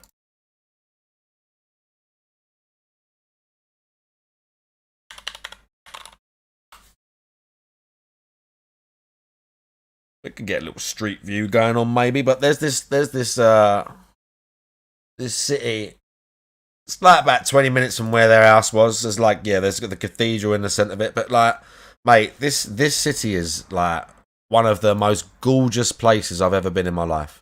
And it's not particularly like it's because there's hustle and bustle. It's just this quiet, nondescript, sleepy little French city, but it's absolutely like beautiful there, dude. It's absolutely like beautiful, idyllic. Like these people, I mean, well, they probably do give a fuck about like, you know, like world events, but this place is untouched. Do you know what I'm saying? This place is just like, it's absolute heaven there, dude. I don't mean it in a weird way. Like every time we go there, it's just like one of the nicest places I've ever been in my entire fucking life. Like literally. Honestly, it's one of the nicest places I've ever been in my entire life. Like, France is full of places like this, dude. France is like, I know like people make a joke on that. France is an absolutely beautiful country. Like, I like insane.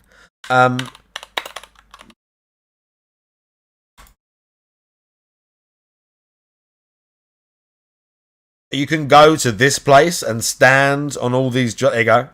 I've been to this place. This is called Hurgat. There's like a forest there and a big lake and like a town on the corner of it. It's absolutely amazing. You can go all over this, like walking and stuff. It's incredible, right? I wonder if I'll ever go there again. Used to go out there as a family, but since my old man died, like we got a house out there. But my mum and dad have got like a little like farmhouse out there. But since he died, like, I mean, they used to go out there a lot, just them two. So I think probably it's like she can't really handle it no more. Like, just probably just makes her more sad than anything else. I mean, I get that, but I'd like to. When I get older, if I'm still alive, I would go and stay and visit all these places again. Because in France, it's just like doesn't. And as I say, it doesn't mean that I like it more than England or I think I'm better or worse. It's just another experience in a different place. Like, I love it here, dude. I love these places. You know?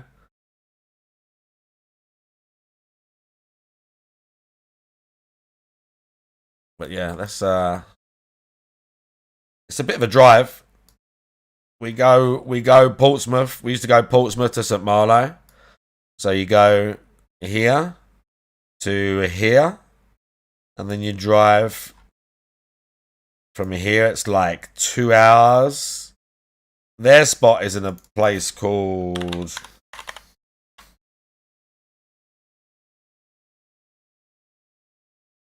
Right, so my mum and dad's house is here.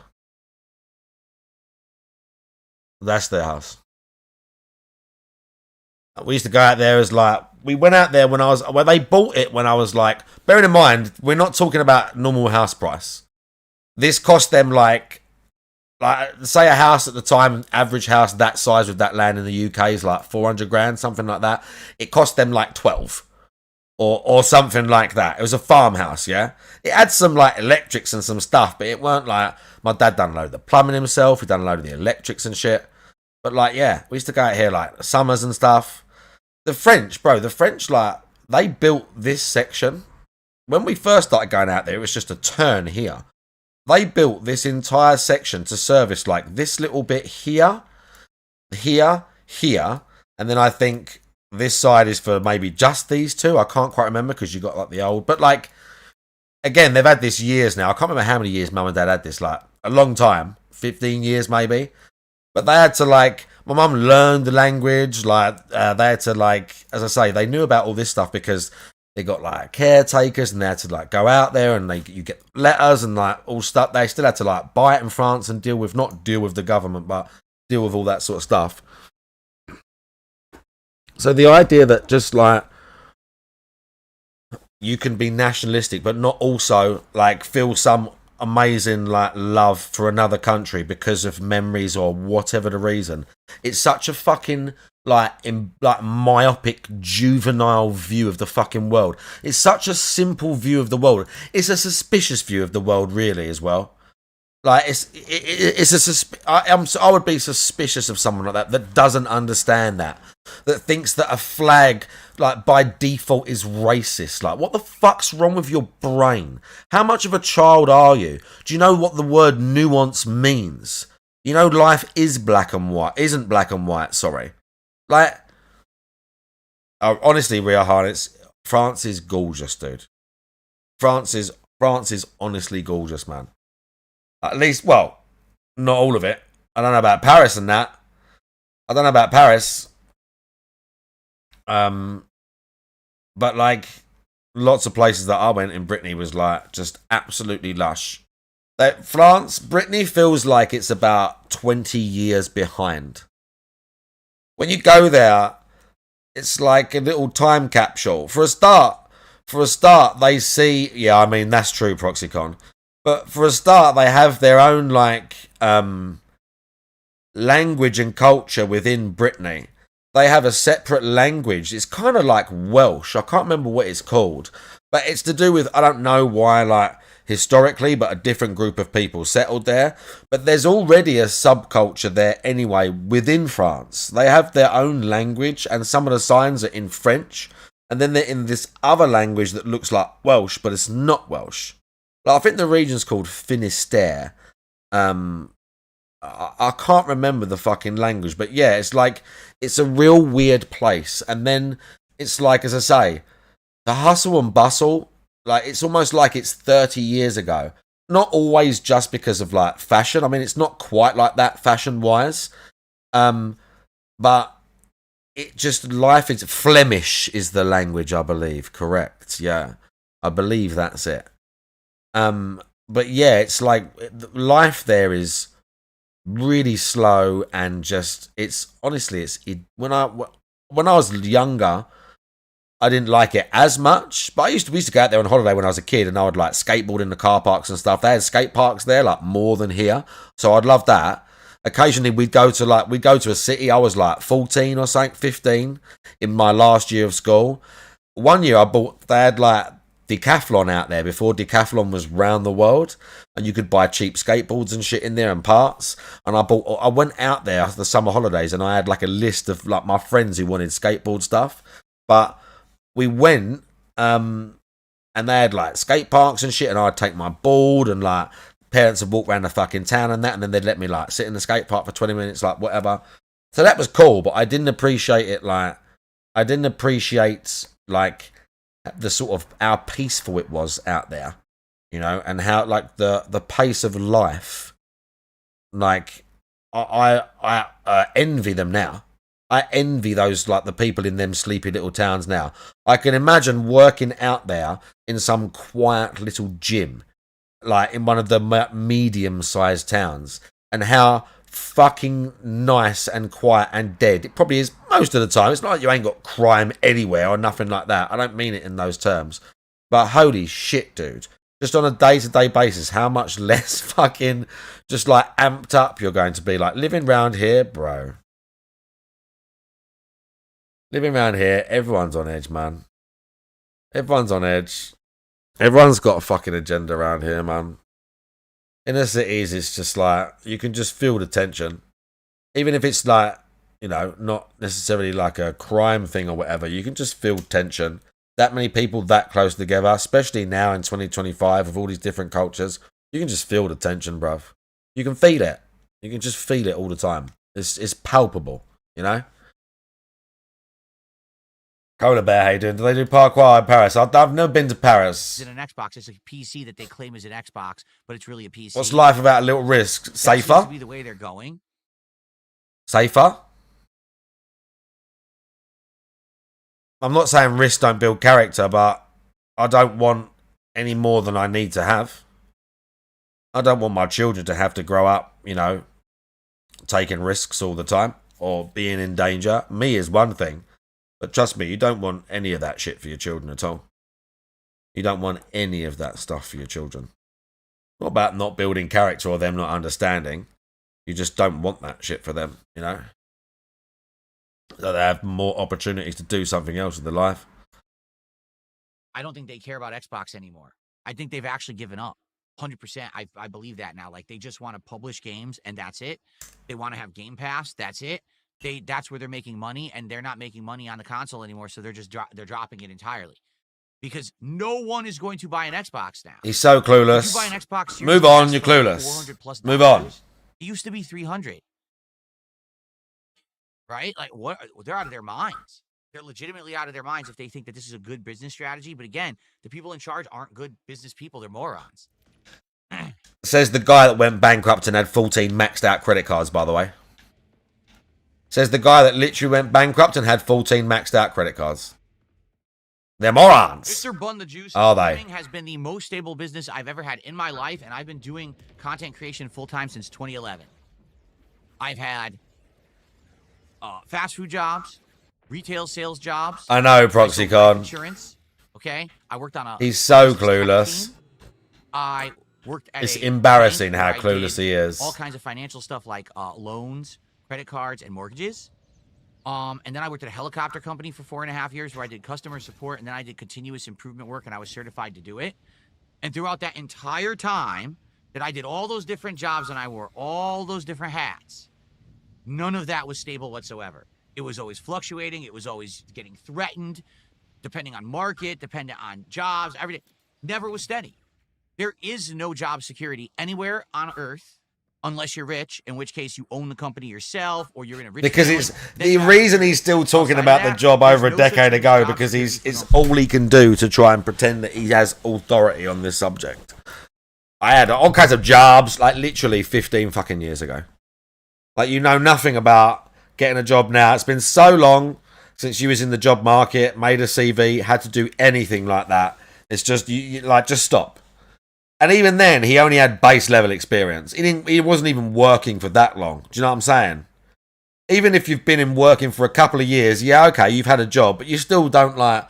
It's not the same as having worked 20 years of your life, multiple jobs. I'm not saying that makes me better again or something like that.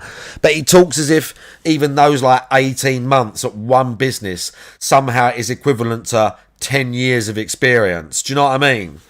He's trying to lean on it like that. He's trying to lean on it that way, as opposed to if someone's going to talk to me and they're in their mid-20s and they had a couple of jobs, they're not going to be acting like they're some grizzled industry veteran the way this guy is. They're going to have some humility. Normal people. It's an illusion. Doesn't exist. Okay? So, that being said... Called a contract. Being my own boss, being a It's called a contract. content creator, being a streamer...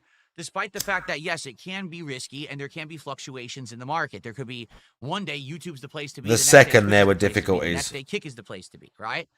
Despite all of that, this has been the most consistent, most safe occupation I've ever had. It's the longest job I've ever had. And I don't ever foresee... It's not a job. It's not a job. It's not the same. It's not in those terms. Like, it's not a job. see it going away. It's just basically adapting with the times. I need to adapt with the times and move to places that things are happening where there's opportunities. Like right now, Kick is a great place with tons of opportunities. Seriously, like. And it took you that long to go there. More on subs than I do on any other contribution, and now they have Kicks, which is the same as bits. Yes. Making more on that than any other contribution type. Even though I don't have a huge audience over there, it is growing slowly. And in time, you know, who knows what's going to happen? Maybe Kick will fall through and there's something else new. But that's the thing. You got to be paying attention. You got to stay with trends. And I'm trying to do that. And right now it's working. It's working well. And like I said, I've had all these issues with various different places. But the way it works is just that he does the exact same thing, basically. Small variations of the exact same thing. And then just begs. That's his business model. Pleading with you to give him money. That's his entire business model.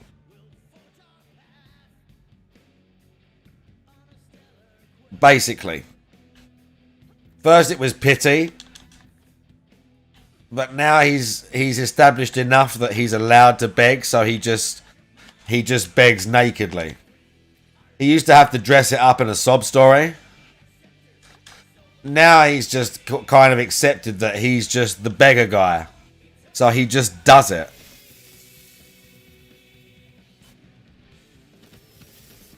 Tony G, big ups. How you doing? Places. All right, but the thing is, what I found is that I have a loyal viewer base who likes me and likes the content I put out, and they're going to go wherever I go. Whether it's YouTube, whether it's Twitch, whether it's Kick, whether it's another service, whatever it is. They're still willing to follow me, even if it means discomfort because they have to learn a new system or a new chat, whatever it is. They want to stay with me. Okay? So, there you go. Facehugger says, any resume with a 17-year gap in work will throw in the trash. There's no 17-year gap in work. I've been self-employed for 13, 14 years. I'm self-employed. I have my own registered business. I'm not unemployed. What a dumb thing to say. I have more work history than most people because I have my own.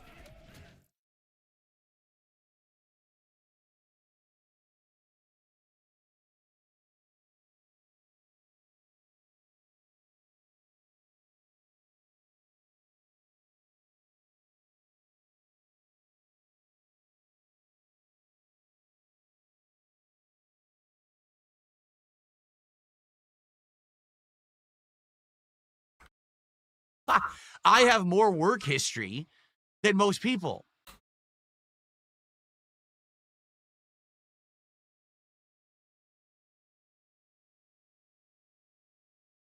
Because I have my I have more work history than most people. Because I have my I have more work history than most people. Thing to say. I have more work history than most people. I have more work history than most people.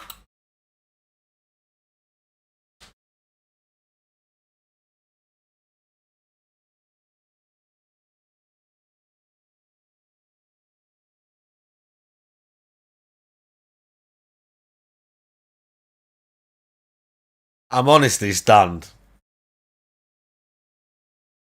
I'm honestly stunned. I'm reading everything, chat. Slow Brosif, how you doing? I agree with what... That one really threw me. That one really got me. That one really done me. Because the guy says something about him being unemployed, so he doesn't just clap back. He has to always go harder. He has to always be like, I've got to tell you why. I'm better than you. I know more than you. DSP always knows what's going on. I have more work history than most people. Life Matrix, how do you think I feel when I'm swinging a fucking mattock every day? Or my typical Monday, if we start a new job, is I'll go in and I'll pick up. Normally, on the Monday, we're digging because we're going to do a new job. So we're digging up the old drive. And that will normally mean I'm going in with, in America, I think you call them a jackhammer. We call it a Kango, but that's just like the brand name. But it's like just one of them big fucking drills, yeah, that they fucking drill the road up with, yeah? Like an impact hammer. The big one is, I don't know, 40, 50 kilos. It's fucking heavy. And all day long, I'm like breaking out parts of the fucking thing. Sometimes it's concrete that's like this thick, where there was like a base or something underneath. And we're lifting it up or putting it into big piles so that if we're lucky, he's got the digger and we're putting it on the truck and getting rid of it. Like, all day long, Monday, Tuesday, maybe even a Wednesday if it's a big drive, digging. All day, picking the shit up, like, all day. It's hard. And this guy sits here and says, I work X amount of hours a day. He calls his evening shift the late shift. He calls his evening shift the late shift. Or his evening stream, rather, the late shift. I've done a late shift. My late shift went from 2 till 10:30, and I didn't get a break. I was technically supposed to have one, but when I was at Abs, it was kind of like you could just sit and eat whilst you're doing it.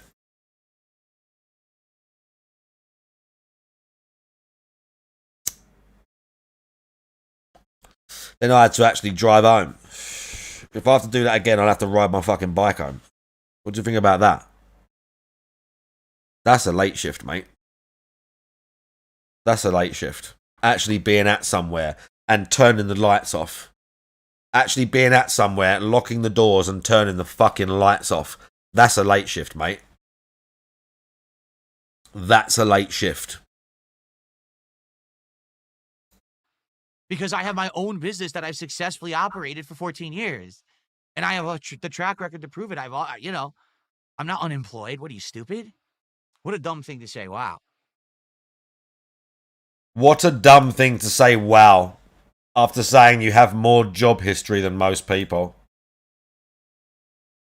Can you imagine him going into an employer and telling them that for 15 years, him like talking to people on the internet and playing video games somehow means he has like marketable job skills? If he was going for like, I don't know, like that's the sort of thing you put on a CV that helps you say like, oh, I'm a very communicative person. I feel that I'm very charismatic. You put that stuff in those, like, about me, skills, whatever. If it's relevant, that's where I would put that. If I was going for another job, say I was going for a job as a gym manager or whatever, I'm not putting that as like part of my occupations on the CV. But where I am putting it is in the section that's about me or my skills. And I'm saying I think I'm a good communicator because for X amount of years I've maintained like a live stream and people come and watch you when I talk about a wide variety of subjects, blah, blah, blah. You jazz it up. That's where you put that stuff. You don't say, unless you're like literally a multi-million-dollar streamer or the job is like some social media thing where it's directly related. 17,000 Kiwi Farms pages is actually wild. Successful bankruptcy. Cola Bear, I can't quite remember the ending, but they probably wanted to make another one, but it just never happened, did it? Yeah, hobbies, or not even there, because not even in hobbies, because they might just gloss over that part. If the details are relevant, like, say your hobby is, I don't know, if the hobby's, again, something that's a skill that potentially you can use in your job, you're going to put that. Or if you think you have skills that are related to a job you're going for, you're going to put that down and why. And I think that with streaming or something like what he's talking about, like I can't put down, unless I'm going for a job as a games tester, I'm not putting down that I think gaming is a skill that's going to work towards, like, you know, my job. But like I said, maybe if you're going to do some marketing thing, or again, you're going to work like a public facing or whatever, communication and charisma might be things that you do want to put down. But yeah, like in your hobbies, you're putting like, you're actually playing the games or whatever. Or like, you know, golf. DSP ain't got no hobbies, hilariously.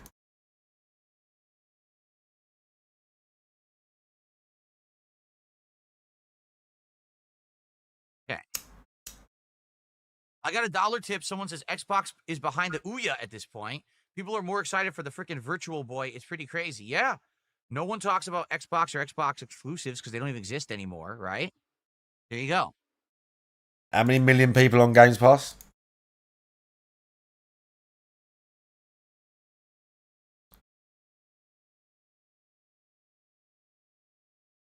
Dabian says the only problem that you have is you start at the bottom. Most likely you wouldn't make the money you make doing this. No, you're right. But the thing is, there is no value in myself, Phil Burnell, going out to the physical job market and getting a job. There's zero. There's no value there at all because I have experience in the online, you know, marketplace, the online content creation experience, right?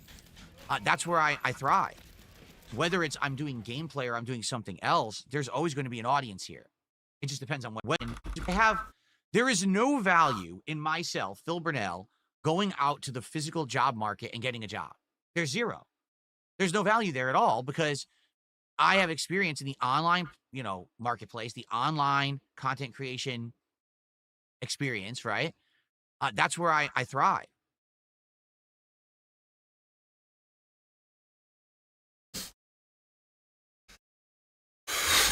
The beggar marketplace.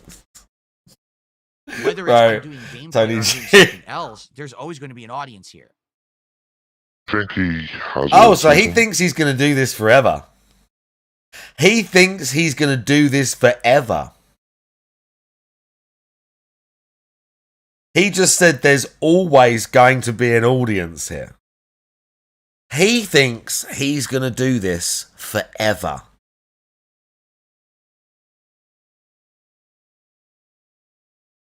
He's going to really have to debase himself if he wants to do this forever.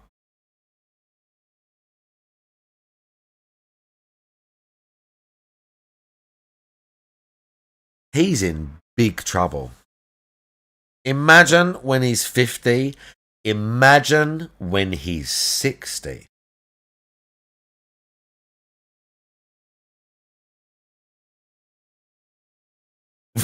Highlander.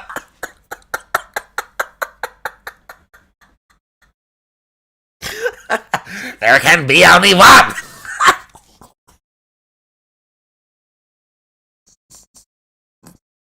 Oh God.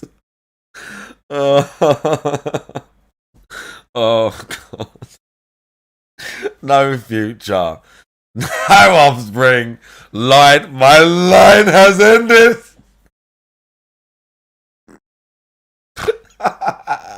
You're going to go out in a blaze of glory like Lord Denethor. Oh my lord. No retirement plan. Investments. Besides some shit as a townhouse. Yeah, no job experience. It'll be no wife by the end. It'll be no wife by the end. I hope I live long enough to see it. It's going to be great.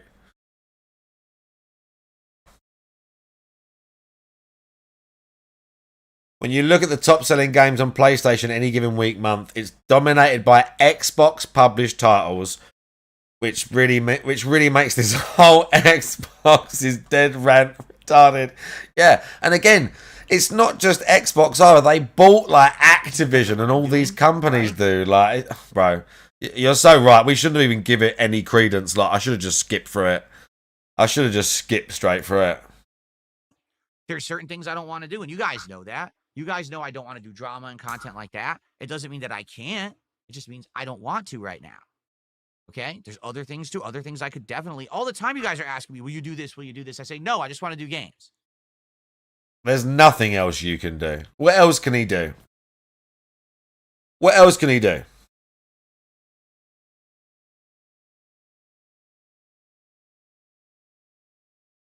What else can he do? No drama, exactly. Up at 3 a.m. and they pinned the comment on his alt as well. Politician. Nah, because politicians still have a level of scrutiny forced upon them. He can lie like a politician, but a politician has to still go out there and to a certain extent be held accountable. There's no way he could deal with that. He could lie. The corruption part he could lie and be good with. But even low-level politician, there's no way he would survive. I don't believe. There's not a chance he would survive.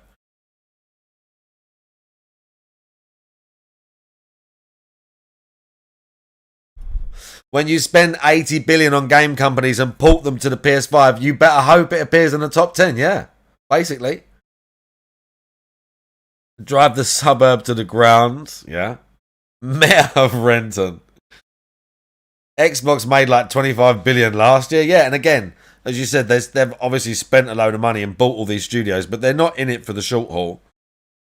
They're just thinking we're gonna have handhelds and/or we're gonna go with Steam as well. They clearly like trying to cozy up to not the PC market, but like Steam and that. And the thing is, Xbox has always had good Xbox has had early access and stuff like that and indies since the 360. The Microsoft Store has always had indies and stuff like that since the 360. They clearly get that through their architecture, and they've got a bunch of fans and a bunch of new people that are using the Microsoft system, the achievements, everything else. They're locked in. They just want to get more fucking games, more fucking indies, throw them all at people on their fucking platform. Regardless of whether you're doing it on their console, using their fucking aftermarket shit. Like, these companies want to get you on a subscription, get you using their shit. We know how it works. It's just the level of how much they're going to give you and how good the end user experience is.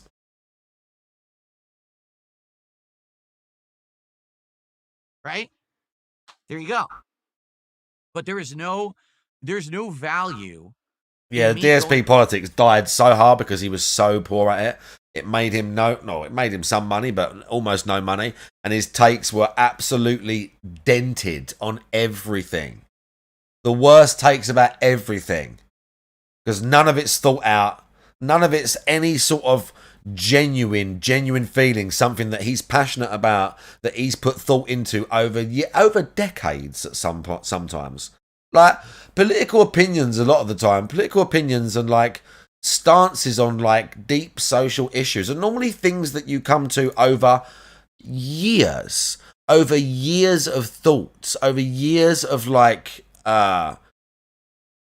whatever, just studying the different sides of an argument or gathering more knowledge about something. It's not something that happens overnight. This is why so many of these young people and these fucking, like, kids at universities, like, speaking with such conviction about shit they know nothing about. It's so embarrassing because it's not just the fact that you know they're just talking shit. It's the fact that if you're a little bit older, and this is not knocking anyone that's younger than me, but you know that these things take a real long time for you to, like, understand and develop, like, this is the mental model of, like, this is why I believe this, and this is why I think I would defend it if somebody challenged me on it. And do you know what I'm saying? It's not just, like, one standardized fucking belief that you can't answer questions about. It takes so long to come to these fucking beliefs. This guy just spurned, chatted a bunch of just, like, fence-sitting nonsense with his political stuff. Whatever takes it is normally, he's just on the fence about it. Like, he's just, like, it's just dead. His takes are just dead, bruv. Absolutely dead. Out and working at a retail job. Anyone can do that. I have tons of experience and expertise doing stuff online. He has expertise. So why would I do that? Yeah, right. Of course I'll start at the bottom because who the hell cares? Anyone can do that shit. Right? Anyone can do that. There's a ton of entry-level jobs he could never do. Ever.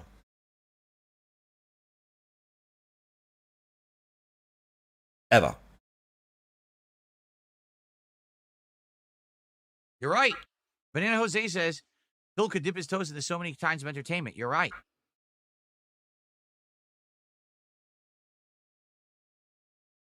Face Hooker says, if success continues to grow for streaming, would you consider online education to improve your streams like design and digital media?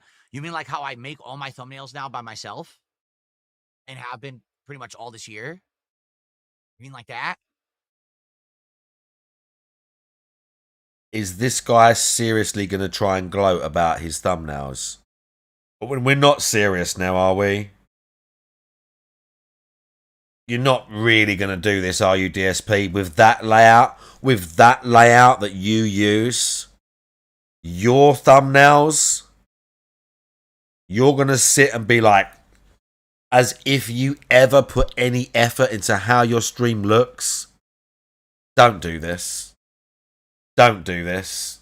And good point, Draggers. And even if that's true, who did them until now then? You mean like how I relearned to video edit? And I could do it whenever I want? I have the edit. Whoa. Sorry. Did you just say edit? Software to do it, and I actually have the expertise to do it. Edit.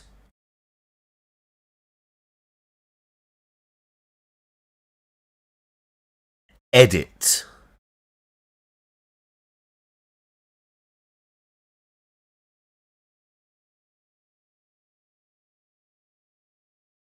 Edit.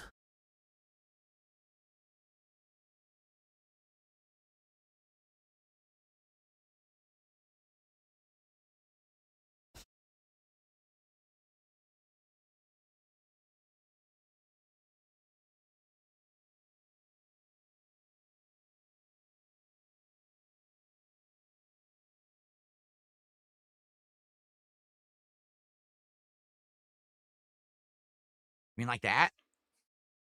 Or what else are you talking about? I'm just curious.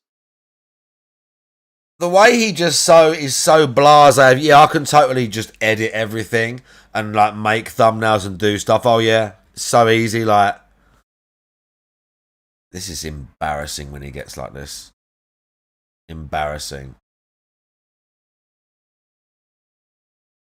I can't believe you make pro thumbnails like that.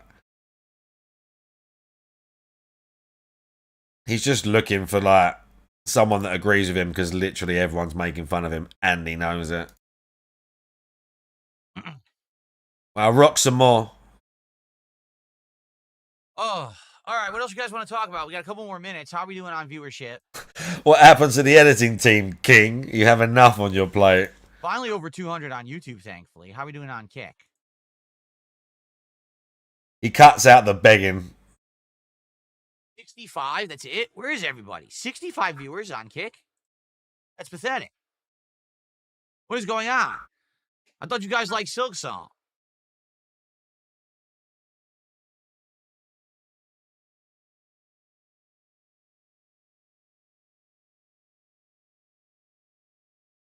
Someone's saying he should do a TED talk about streaming.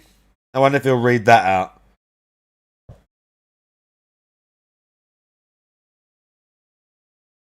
Someone made a comment about a 50-year-old playing games.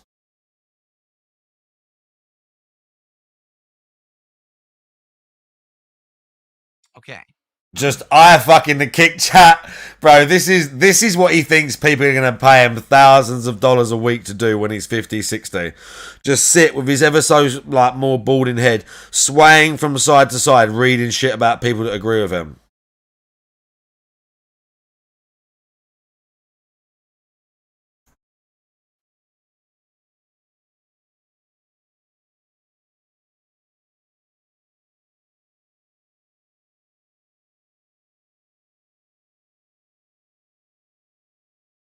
Just all right, well, guys. Well, anything else to talk about, or shall we begin? Wow. Begin if you want. I'm okay with that. But let's get some support today. Let's hit the goal. Oh, fucking hell. Here we go.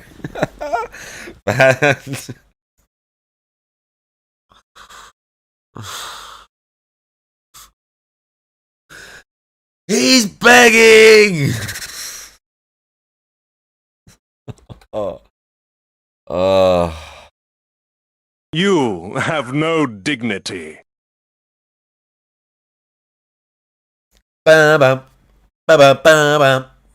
Goal number 1 on this stream, and number 2, Let's fight like gentlemen. get some Kick support today. Kick support is very important today. Like I said, I'm trying to get momentum back on Kick. We lost a bunch of momentum on Kick because we lost a whole bunch of gifted subs, and I would like to get those back today and over the course of the next several days. That's why I have that goal set. He has a 150 sub goal for no reason. They're not getting anything. He just wants it. He just wants it. He just wants the 150 like subs on there just for existing on Kick. We lost loads of momentum means basically one person gifted a bunch of subs and they're all gone. So please support on Kick today. Remember when it used to be the monthly membership goal? That's when the begging would get real intense. Like towards the end of the month, if we weren't near the membership goal, we had to get like 800 in a month, and if we got it, we'd hit the marathon. But like, it would get to like the last week, and he'd be at like 500 or whatever, and then the begging would get real intense.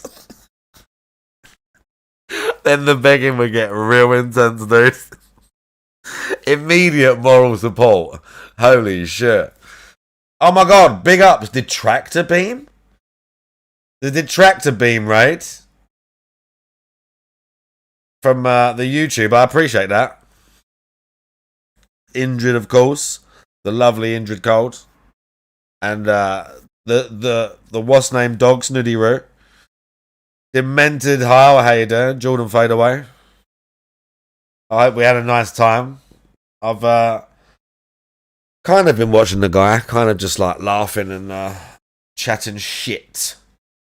But thank you for the raid, I appreciate it. I hope we're all doing well. They had a terrifying, do you know what? Detractor Beam had a fucking terrifying, absolutely terrifying video. Oh my god, I almost don't want to put it on. They had a terrifying AI short of him. I was actually a little bit disgusted when I saw it. Oh, that's Detractor Red. We went to the wrong one. My apologies. It's that tonight. They're still live. Watch this. This is bad. Oh, this is bad. Ready? They're all pretty bad, but this is bad.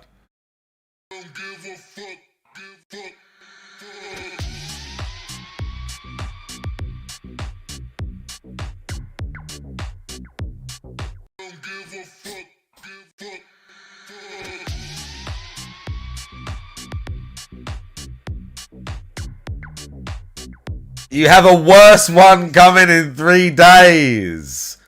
Oh. Oh, mate, do you know what? I need a fucking detox from that just for a couple of minutes. You have no dignity. I need a slight detox from that. Absolutely terrifying.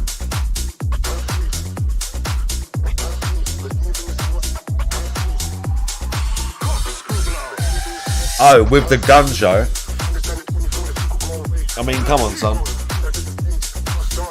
Come on, son. It's working. I'm working out. I'm working out. He's got to do some more sit-ups, isn't he, tonight? Can you imagine doing DSP doing like, not just like he's doing the crab, like the most muscular, but DSP on stream do something like, he does like cringe double bicep like that and doesn't like flex anything. He just does it. He just can't like, just doesn't look right. But can you imagine him doing something like, I don't know, like with his like with the arms up or something like DSP start pulling actual poses out just like that.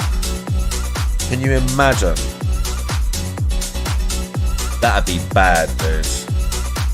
That'd be bad. How does he have flat triceps? Well, that one time the other day when he was flexing his arm, I mean, when this angle here makes your bicep look bigger anyway. When you're like angling in here and you sort of squeeze it, it makes it look like bigger anyway. But like he had like a tiny little bump there. But it makes me feel like he's like, because he talked about doing sit-ups the other day. Now, I'm sorry to tell you, anyone, but sit-ups are basically trash. There's so many more better core exercises for you than sit-ups. And sit-ups is like something you do as a complete and utter beginner, basically because you don't know any better. Okay? So it makes me feel like for the last month or so, he was at Costco and he bought some cheap set of dumbbells, like 5 to 10 kilos, and he's been doing like bicep curls and then push-ups and sit-ups for like 20 minutes, maybe 2 or 3 times a week, and now he thinks that he's got muscle. I mean, that's literally the sort of thing it's gonna be. There's loads of things that are better than sit-ups. There's loads of things that are better than sit-ups. But he's doing something like that, I would say. If I had to guess, that's the sort of thing he's doing. Yeah, dragon flags are tough. You need a bench, really, to do like a proper one. But you can do that on the floor. Even just for a big, not a beginner, but like whatever. Just like a leg raise on the floor, I think is better. Like putting your hands slightly underneath your arse. You can have them at the side if you want. I like to sort of put them back like in the small of my back, so I'm half sitting on them, so it elevates your arse a little bit, and then you just put your legs straight, like together, with your toes pointed, and don't let your heels touch the floor, and then just bring them up, and then like sort of crunch up as much as you can, really, and then slowly lower them back down. Trouble with abs is you need to like, dragon flags are good because if you do them on the end of a bench, your feet can dip below the end of the bench, and it kind of stretches like the ab wall, because it's hard to stretch your abs, really. Like, that's why if I do abs, I do them at the gym, like on one of the pull-up bars. I like to let them hang because your feet can come down and almost like your heels can go back a little bit, so you imagine you stretch your whole ab wall. It's hard to like doing a sit-up or anything on the floor. This is as stretched as they get. You can't go past that point. You can contract them really good, but you can't stretch them out. Whereas you can, like if you're hanging or something, you can stretch them. But it's hard, like, you know.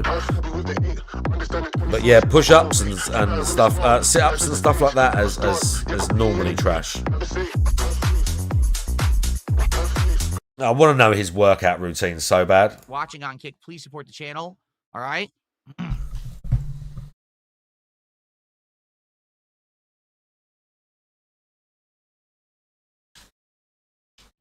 No, I've not watched Superman yet. I'm gonna eventually watch it, but I'm in no rush. The thing is, like, I know Superman's gonna be a long movie, right? What is it, like 2.5 hours? Oh, Superman we're talking about. 2.5 hours in one night to watch it. But I know what's gonna happen is once I start watching it, I'm gonna want to watch the whole thing. You know what I'm talking about? Like, that's what it is with me. Like, when I start watching a movie I like, I want to keep going. It's gonna be very frustrating if I watch like an hour of the movie. I'm like, oh, I'm tired. I gotta go to sleep. Like, fuck, now I gotta wait to watch this movie. So I don't know. I gotta try to figure this out.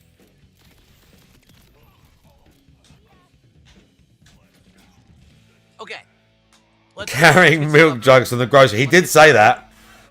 He did say that it was like hard work, didn't he? Stream, and then I'm gonna come back for another like 2 to 3 hours, depending on time. What facial hairs he got going on? Yeah, it's a little bit wild today, isn't it? Set up, gotta get the green screen working. Not the worst audition I've ever been to. So the search for a Rod Vomit replacement continues.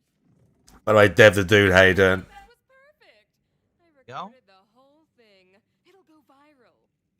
I can already see the headlines. Alrighty, and okay, I just gotta put the cover on. The merch alone is gonna sell for years. Thrum Dumpster is dead. Long live Thrum Dumpster.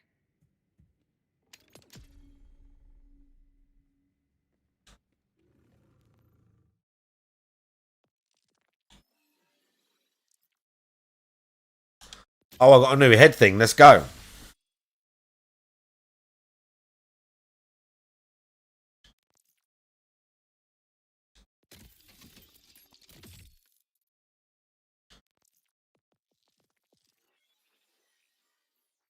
What one is it? Oh yeah, we got some cool glasses now. It's not bad. That one's not bad. I like the one with the mask a bit more still. Here we go. But it's pretty good, chat. Oh. But it's not bad, the new one. I really it's should not get bad. A controller because now I'm using I was using this one. Game, and games like this are really like this controller's probably getting worn out. You know what I'm saying? I'm using the D-pad. But that one's pretty cool. I might need to get another controller soon. We'll rock that for a bit. And I had a couple suggestions. I've been looking at stuff. Maybe around Black Friday, there'll be some good sales on Amazon. We'll have to see. Let's do a color. Let's change it up.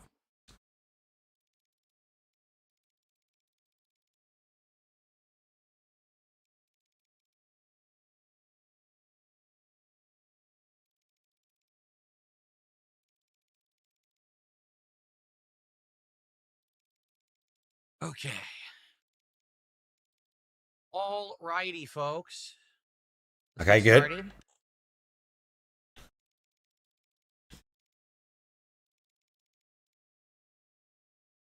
Pretty good.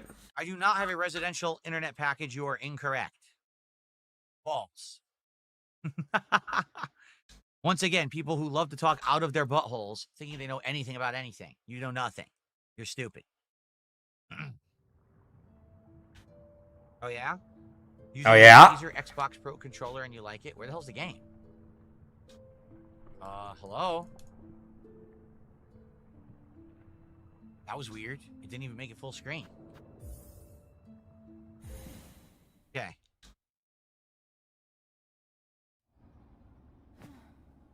Oh, look at that.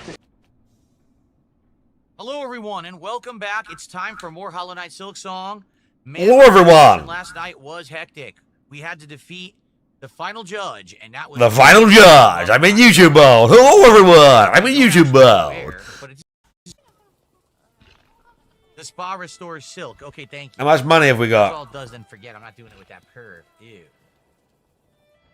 Someone give 75. Yep. Gray lands, hear them roaring through Anonymous. Ah, yes.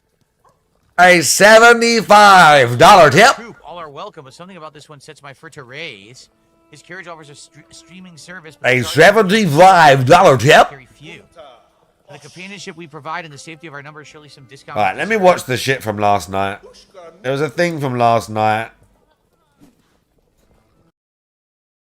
It was this him getting fucked up by the boss.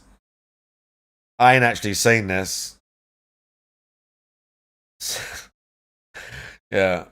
DSP raises at Silksong, internet issues, hurts hand playing game, late night chill begging. Well, let me tell you something, bro. Thank you, Ryan. Oh. Going like this. And probably you're seeing this in choppiness as I do it. This is what my internet is doing right now. Okay, good. Like this. So because of that, I can't do a smooth stream. Right now, the stream is staying up, but it is all over the place. The bitrate is up, down, and all around. I'm being told that you guys are seeing an incredibly choppy experience. Yeah. So Yeah. I don't know what to do. I'm being told. I don't know what to do. We can't stream a game. You know what I mean? I cannot stream a game. It'll end up being choppy as hell. I don't know what I'm supposed to do at all. Guess you can't play. All we can do is sit here and hope that it solidifies, and it's not right now. It is up and down and up and down and up and down. J-Dog, how you doing? No, obviously. And CTO5, how you doing? I record locally, bottom line is real, but the point is, how can I stream a game? The whole point is that I make most of my income streaming. How can I stream the game if my internet? Ah, yes. Most of my income. Good. And for the record, no. I love it when streamers use the word not income tell me on that the the internet regular screwed up. basis. So I have no idea why it's acting like this right And now. then they hope that you give them more. I was told I love the that. internet will be messed up on Thursday of next week, the 25th. What's up, Filipino? So I'm not sure what to do. All we can do is sit here for a few minutes and see what happens. If this doesn't Okay, get good. better by 7:30-ish, the only thing I can think to do is try to completely reset everything, like restart the modem, try to get a fresh connection to my ISP. My Don't know if that'll ISP? do anything. But the thing is, I've changed absolutely nothing whatsoever, zero, and it's having this issue. So it's not me. It's 100% on them. They screwed the internet up. It's on them. Like I said, I It's hope they don't keep doing always this. someone else's It was fault. perfectly fine earlier He today. can't Why wait tonight to it's screwed up? moan at somebody else. I don't care if they're upgrading the network. He They can't better ever tell me if they're wait doing it so I to know when moan and at when not. somebody I else. promised you guys a stream. Here we are, and now I can't stream. That's on them. What does that mean? That's on them. What are they going to do? So let's see what happens. We're just going to chill, guys. I don't know what else to say. We have to wait. Right now, there's nothing I can do to Maybe control this is the it. reason It's they're just fixing your messed internet up. soon, I'm sorry. dickhead. Here, I'll retitle. Maybe they're trying to, like, fix your internet. Because, you know, you were complaining before about how they're fucking stupid or something. Because how dare they not allow Phil Bonnell to, like, have his internet when he wants it at all times? Because he's a live streamer. Because he's a live streamer guy. It's not your end, it's my end. And he My needs that ISP. internet. And how dare some fucking idiots at Comcast Really messed up. not understand that he's got a They job? already told me that later this week my internet will be screwed up starting on Thursday.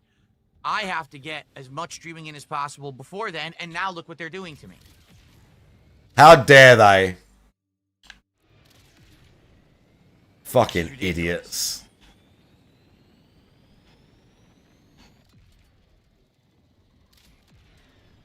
Yeah, it's bad. It goes up to like where it's supposed to be because I stream around 13,000+ kilobits per second. And then all of a sudden it goes all the way down to like 3. Then it goes up again, then it goes down again, then it goes up again, then it goes down again. So you're probably seeing like 2 seconds of smooth video, then it freezes, then it unfreezes, then it chops. It's probably awful. And chops. Yeah, some idiot nerd, some idiot book smart nerds is stopping DSP from making money right now. Says exactly half of the frames are dropping. So only 50% of my stream is coming through tonight. That's what it's telling me.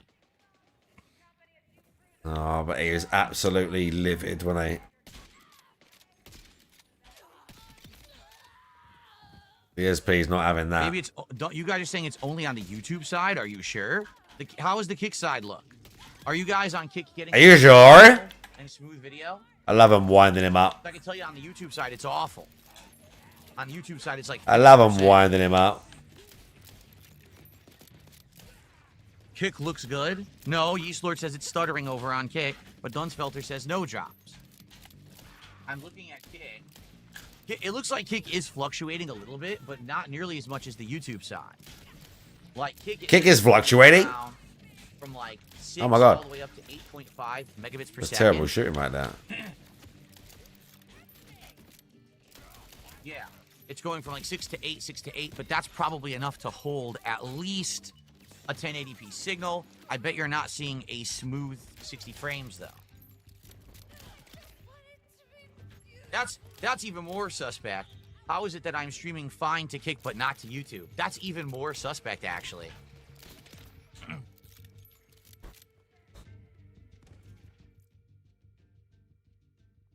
You think it could be YouTube, not Comcast? Really?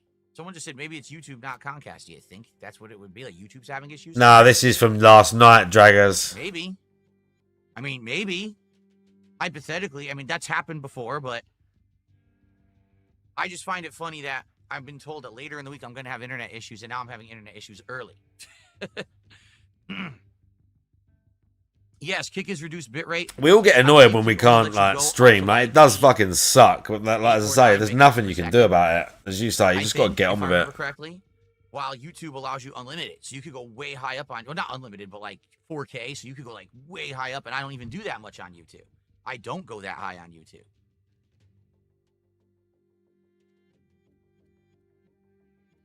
Yeah, I hope. I mean, I can't. Here's the thing. I'm thinking, maybe you should skip the stream. How? I'm already going to miss streaming time later this week. I got to do something. Here's the thing.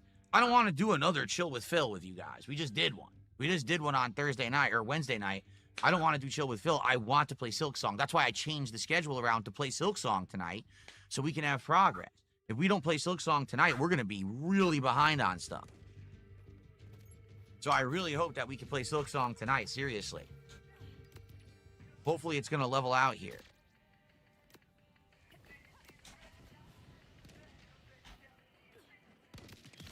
What the? That's weird. I didn't even know it does that. Okay. It apparently thinks I played Silk Song 8 hours ago, and it claims that I've played it for 4 days.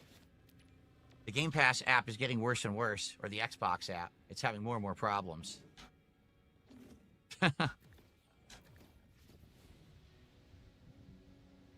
Oh, Christian, it's not that I don't want to hang out with you guys. Of course I do. But we just did that. You know what I mean? Like, we just did that Wednesday night. And this week, I really need to get maximum gameplay in. So it's going to suck if this doesn't solidify. Hopefully it does. It looks like it might be solidifying. I don't want to say that. Oh, as soon as I said that, see what I mean? I was like, oh, I think it's solidifying. And then it did. The second I said that, it did. That's why I don't want to say nothing. It may be that I have to co-stream, but maybe tell everyone to go to Kick if they want a smooth stream. I don't know what else to say. Because it does look like Kick is smooth, right, guys? Someone said, did it auto do a Windows update that effed everything up? No, I actually disabled Windows updates for like a month. So Kick looks fine. All right, all right. Well, then maybe we'll roll with it either way. And if it's still bad on YouTube, I'll just tell everyone to head over to Kick. You know, what else can I do? We're doing Silk Song tonight, obviously, Nautonics. It says it on the stream. You're sitting on the stream titled Silk Song, and you're asking what game we're playing.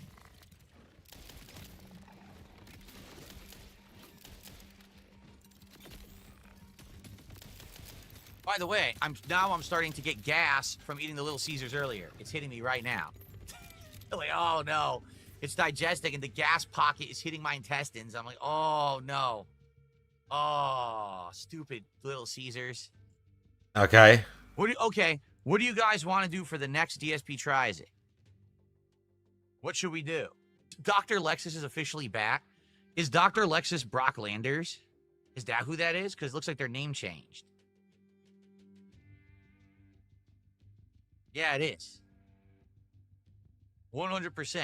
We haven't seen Doc Lexus since March. Are they a whale? When I basically got the fuck out of Kino Casino. Were they a He whale? hasn't been here since then. Now he's here today, and he gifted 9 membership or 9 subs. Oh, okay. So we're paying extra attention to this and calling it out. We're calling the whale out specifically, not calling him out, but being like making a thing of it. Oh, good.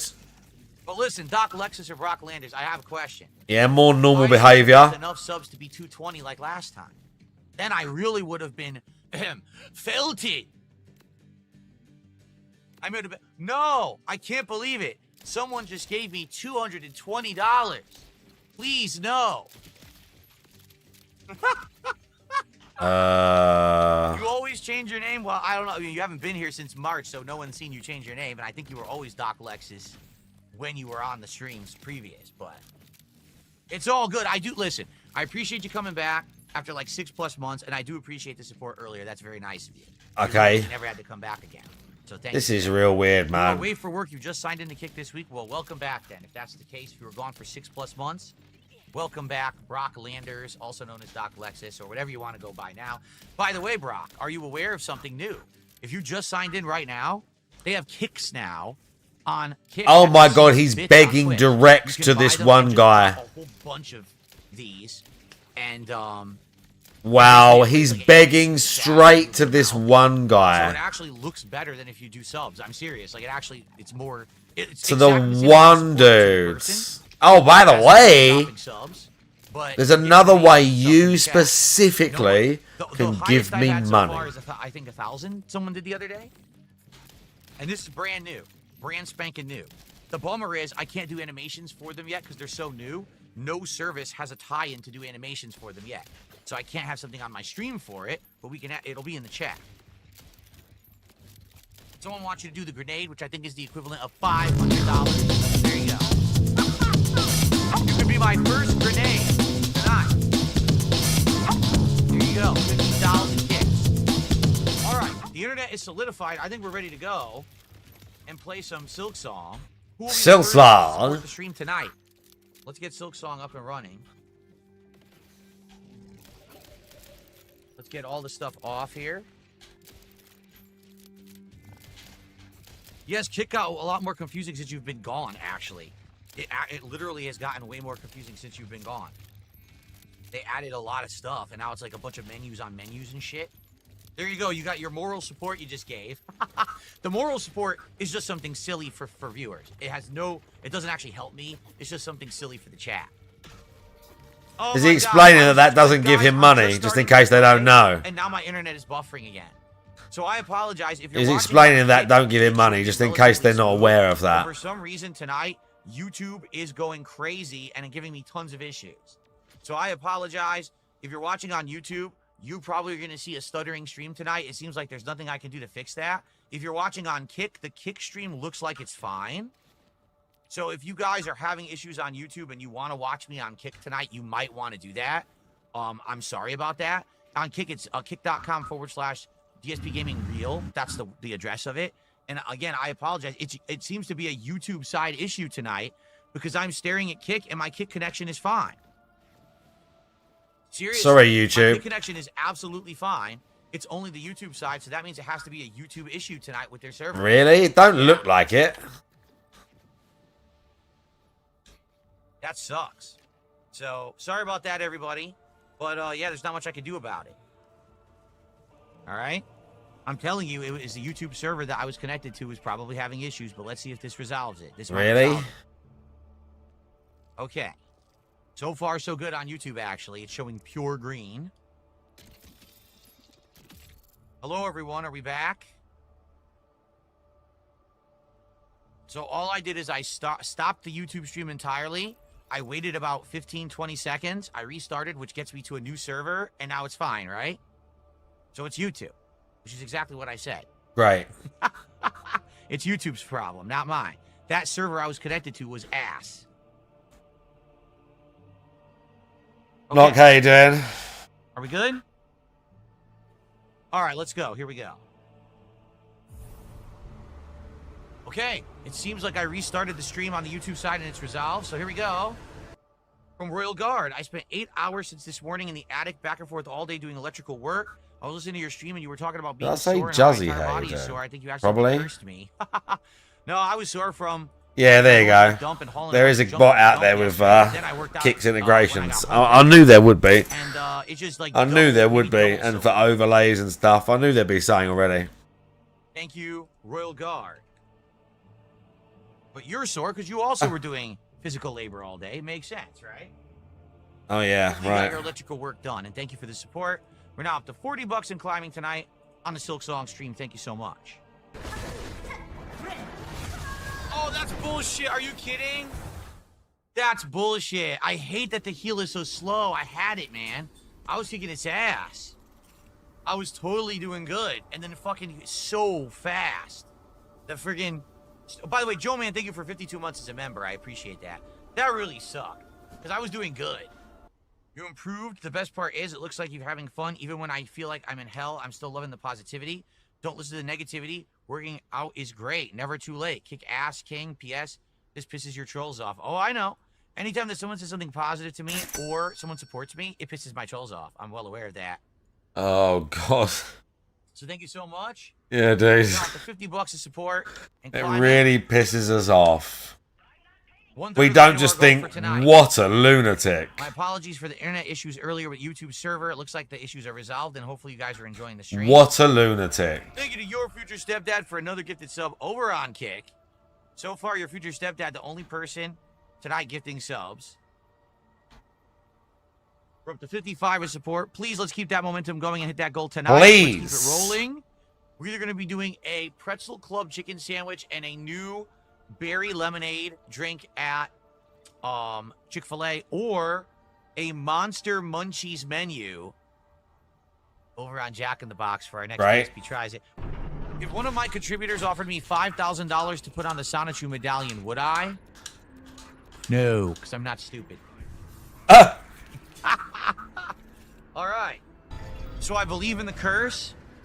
No, I just don't do stupid things for money. Like all these stupid clowns who out here are doing all kinds of crazy dumb shit for money because they're so desperate. I mean, don't you do that. By the way, I don't know if you guys noticed, I do have a sub goal for the week of 150 subs. Wow. That might seem like More a lot, begging. but it is. We lost over 200 subs this week. People who had previously had gifted subs, and they all expired at once when I was off from work the last But 2 what are they days. going to get for Try that? to get some of those back. If we can get 150 by the end of the week, that would be amazing. I'm here through Wednesday. But what are they So getting that's for tonight, that? And then 8 more streams. Can we get to 150 subs? by What are then? they getting Let's for that? Find Ah. out.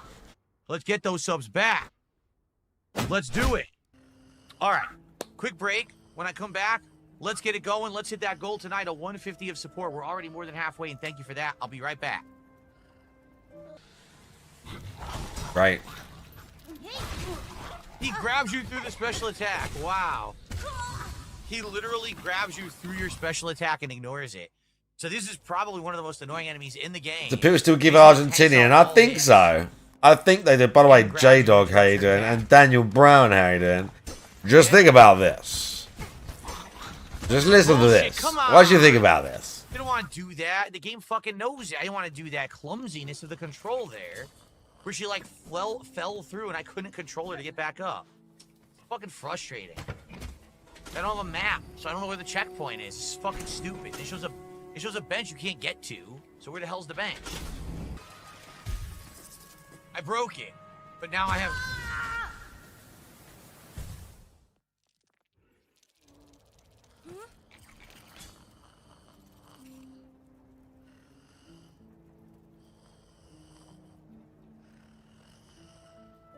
I have no idea what happened. Nothing touched me.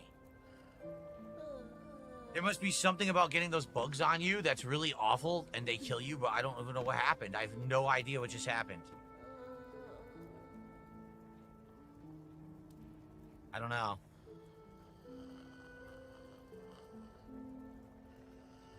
I walked into the shit the thing threw. It was out there? Oh, I thought it was gone.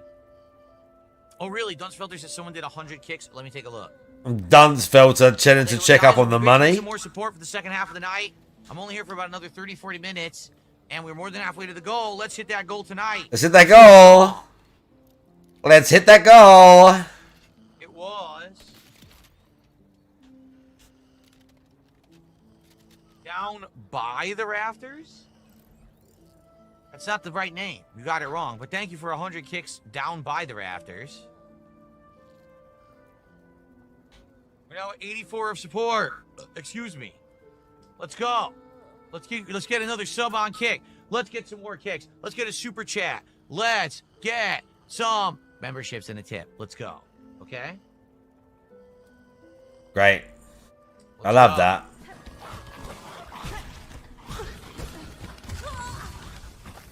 Fuck this, dude. So great. This sucks. This really legit sucks, man. It's fun, dude. This is fun and positive. It's It really encouragement. stinks. Like, I don't know what I'm supposed to be doing. And there's no map. Why is there no goddamn map? I hate that they're hiding the maps on me. It's I can't encouragement, figure out where dude. to go. It's a fucking Metroidvania.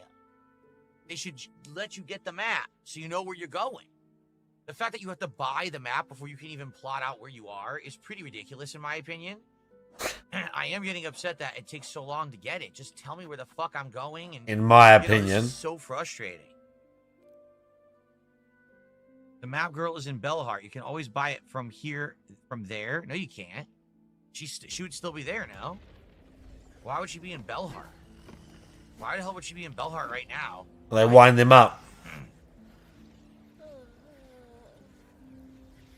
We didn't find her. That's the problem. We never found her in that new area. I want the fucking map, and I'm getting pissed. Ugh. Right. Let me play a couple of rounds of this, and then I'm going to go and get some food. I might leave. Not sure what I'm going to put on. Thanks for those. Do you know what? I know what we're going to put on. Thank you, Chinese food. All right. Well, I know what we're going to put on. I don't know what to do.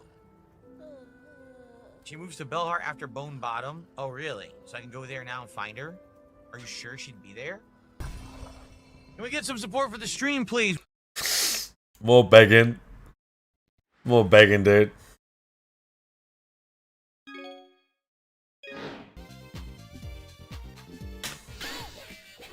I got beat by level 7 Necroco.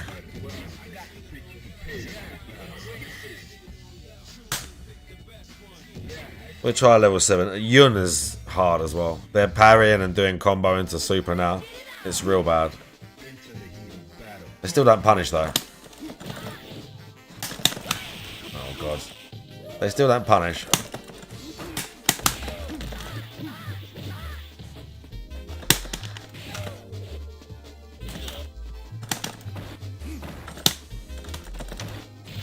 Uh-oh.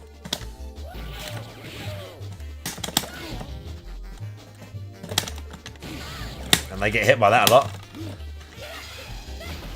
Oh my god, he nearly punished DP.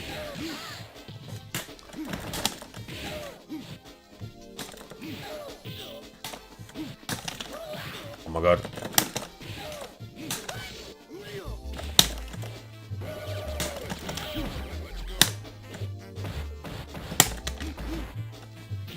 Ah! Dick.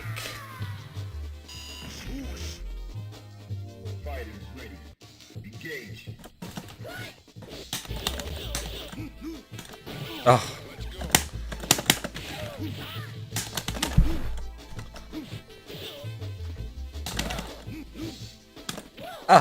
Stay back.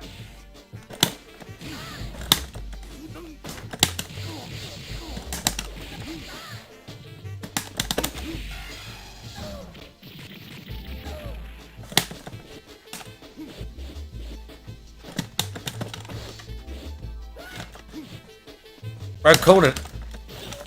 Ow!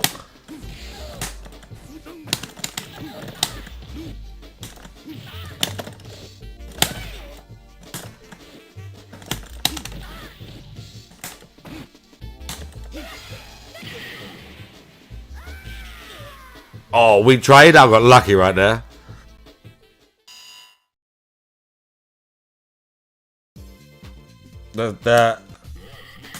It tried to get me right there. Elena, you barely playing this. She gonna fuck me up. Level 7 Elena's gonna be absolute death. Are you ready? Go.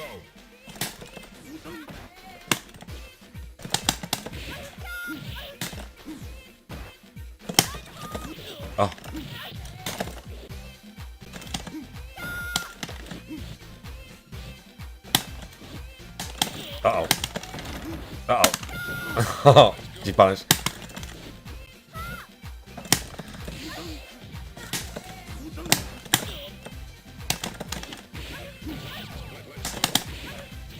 Ah.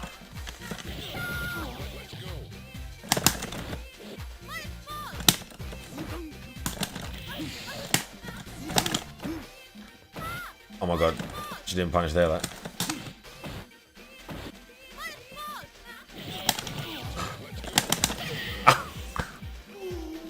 She caught me pressing, dude.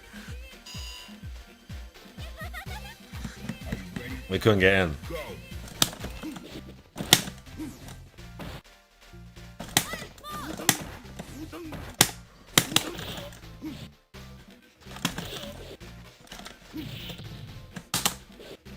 Oh, what? My timing.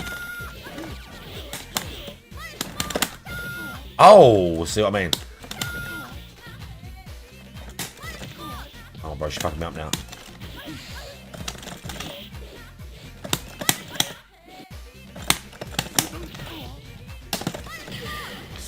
That's nasty, dude. She's scary. Let's go again. Let's go again.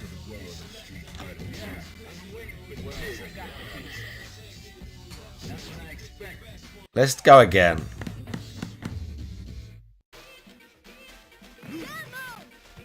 Are you ready? Go. Oh.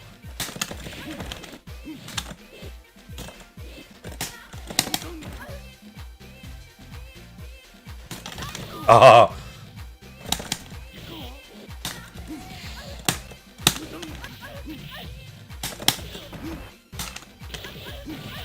Okay, I'm not sure how I got away with that. So that's what I mean. They got a real... They can read stuff real easy, but they also won't... Oh, fuck that up. They also won't punish you. Sometimes I do like too big of an input for a fireball, and I get the super.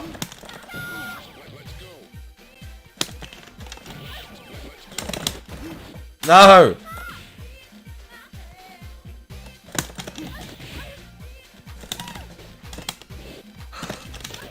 Oh no! Right, I should have been dead, that's what I'm saying. I knew I'd get her there.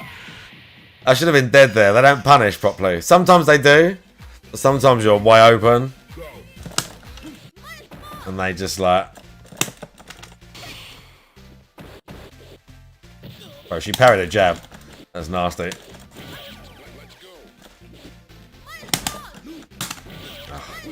Oh. Oh.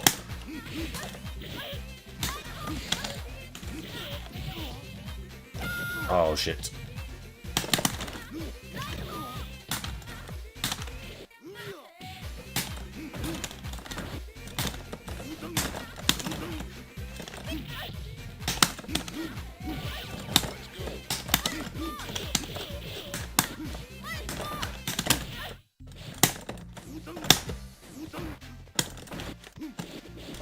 Come on. Oh! I was trying to lock in, bro.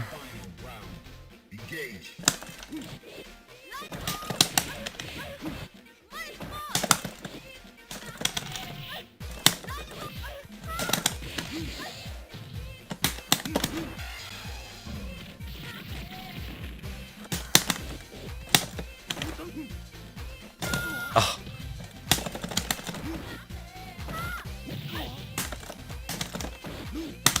Ah, get back.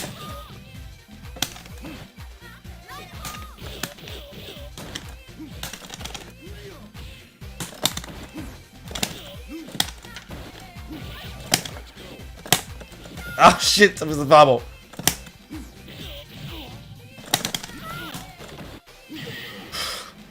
I tried to mash the DP, but she hit me first. Like if you like, especially when they're like hardly any health, they just do the DP like super because you just chip them out. Like what? Like even on wake up, but she knew.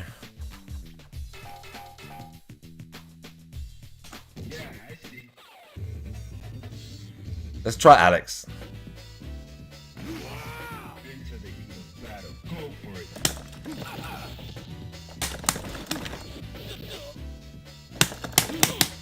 Ah.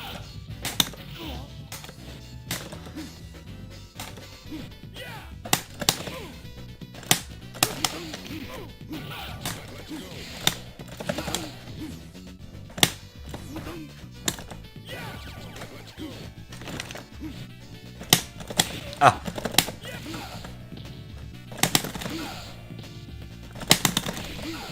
Oh.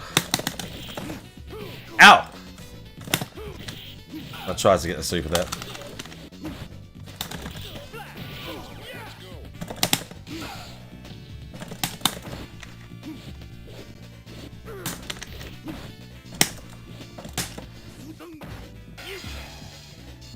Oh! I don't know what he thought he was doing there. What do you think he was doing there? The computer made a gamble, I think. Battle. Go for it.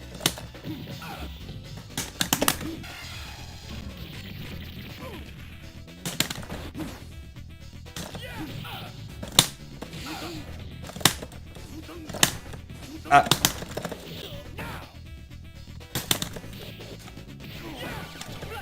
Ah. Oh.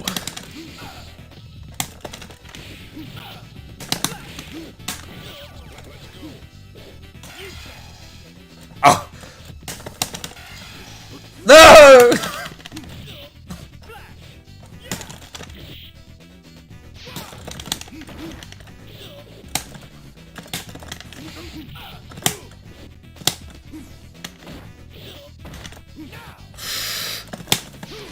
Oh shit.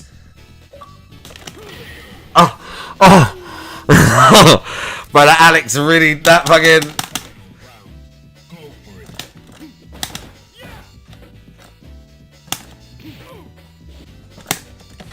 Oh.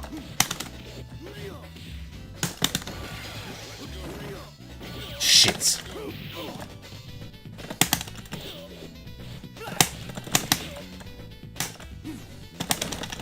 Ah.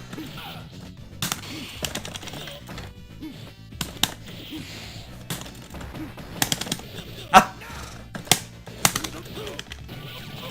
Oh my god, we got so lucky right there. It didn't combo for him.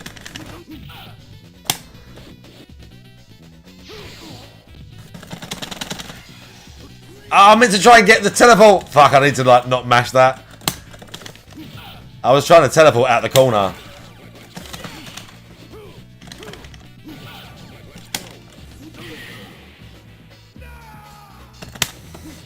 Is it kicks instead, the teleport? I think it might be the kicks. Bonus stage. I don't get this bonus stage whatsoever. Because I can parry in the game, but I can't parry in this stage. It's like...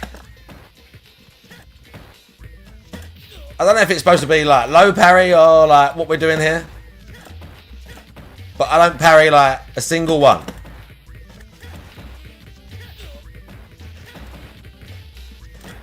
Honestly, I don't get it. I don't get that at all.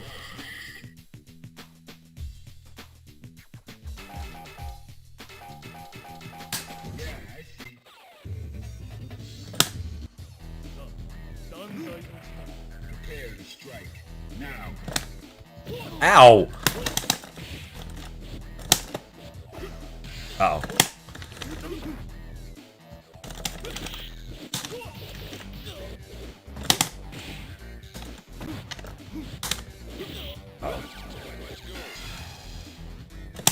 Oh, that's like a counter, isn't it? I have to like attack him now. But it don't last very long.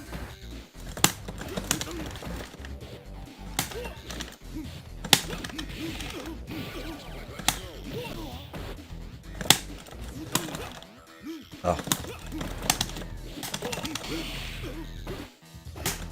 Ow.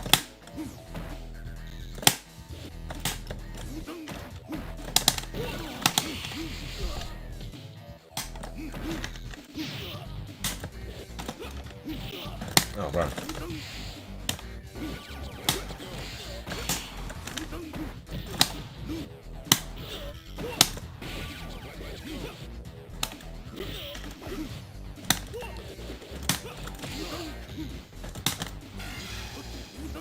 Ah. We were trying to chip him out, dudes. We should have got closer.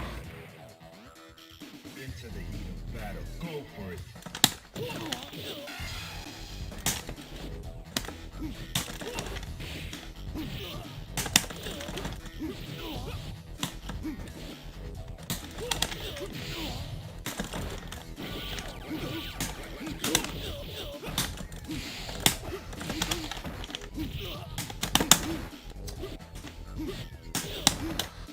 Uh-oh.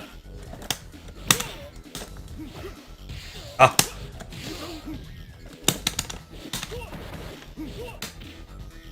Shit.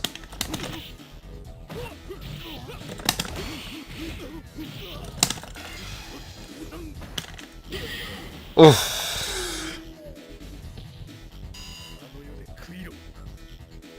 Final round. Go for it. Okay. Thank fuck that super is like shit.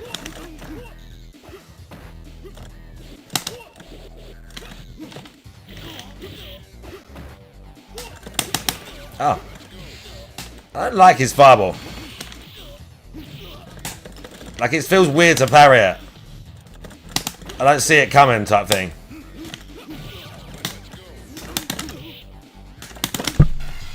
I fucked it up. I thought I hit him. Didn't confirm. Help.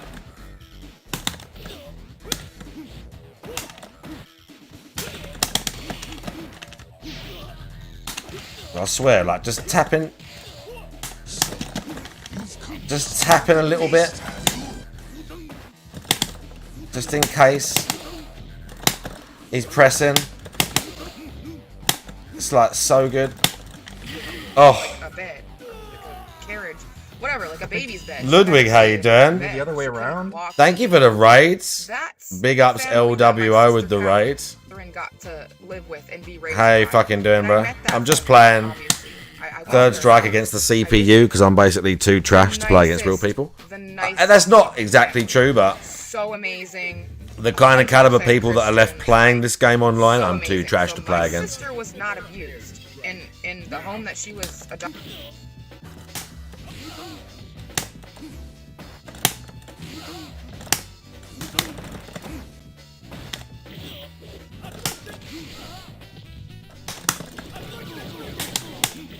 Oh.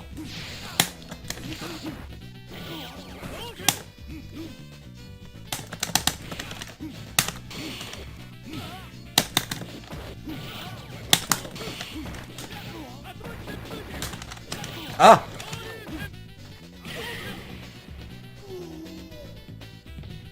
That Ken was intense.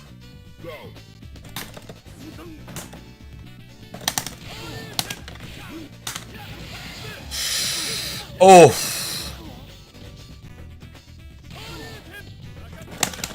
And he's taunting me. Oh my lord, this is going to be bad. We couldn't even press on wake up. He went straight into Super 2 again. Okay, what's the Urian like, out of curiosity? And then we'll, I've got to get some food. I need to get some food. But I have got a good video, kinda.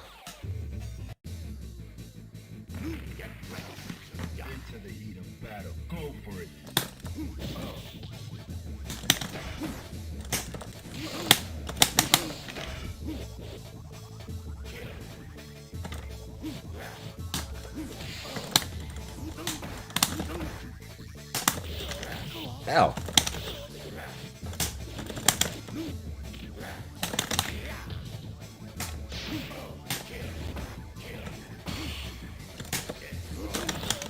He wanted that.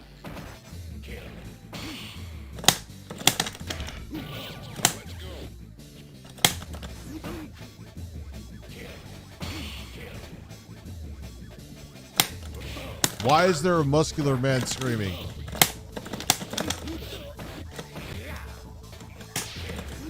Shit.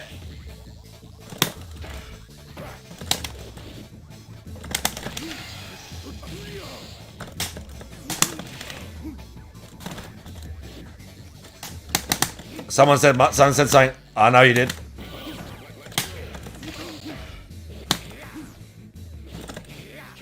Oh shit.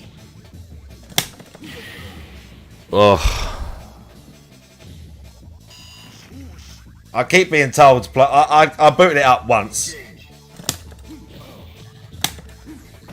I didn't actually play the game, but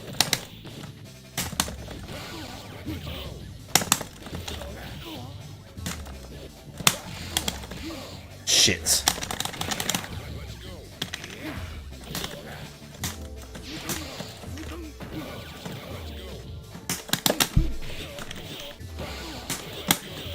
Oh fuck.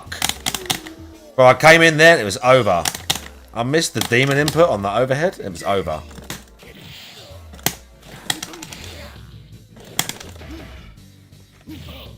Don't know why Urian punished him a second ago. But not then.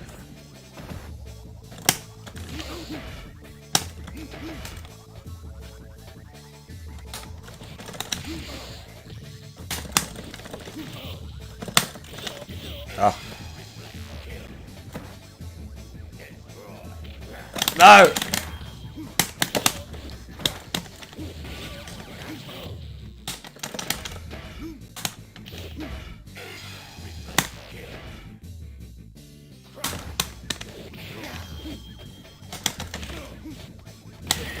Bro, the level 7 Urian even uses Aegis Reflector. I mean, he don't do anything whilst it's out. He don't do anything whilst it's out, but at least he uses it, like. He don't do anything with it. But he still used it. Right, let me have a look at this.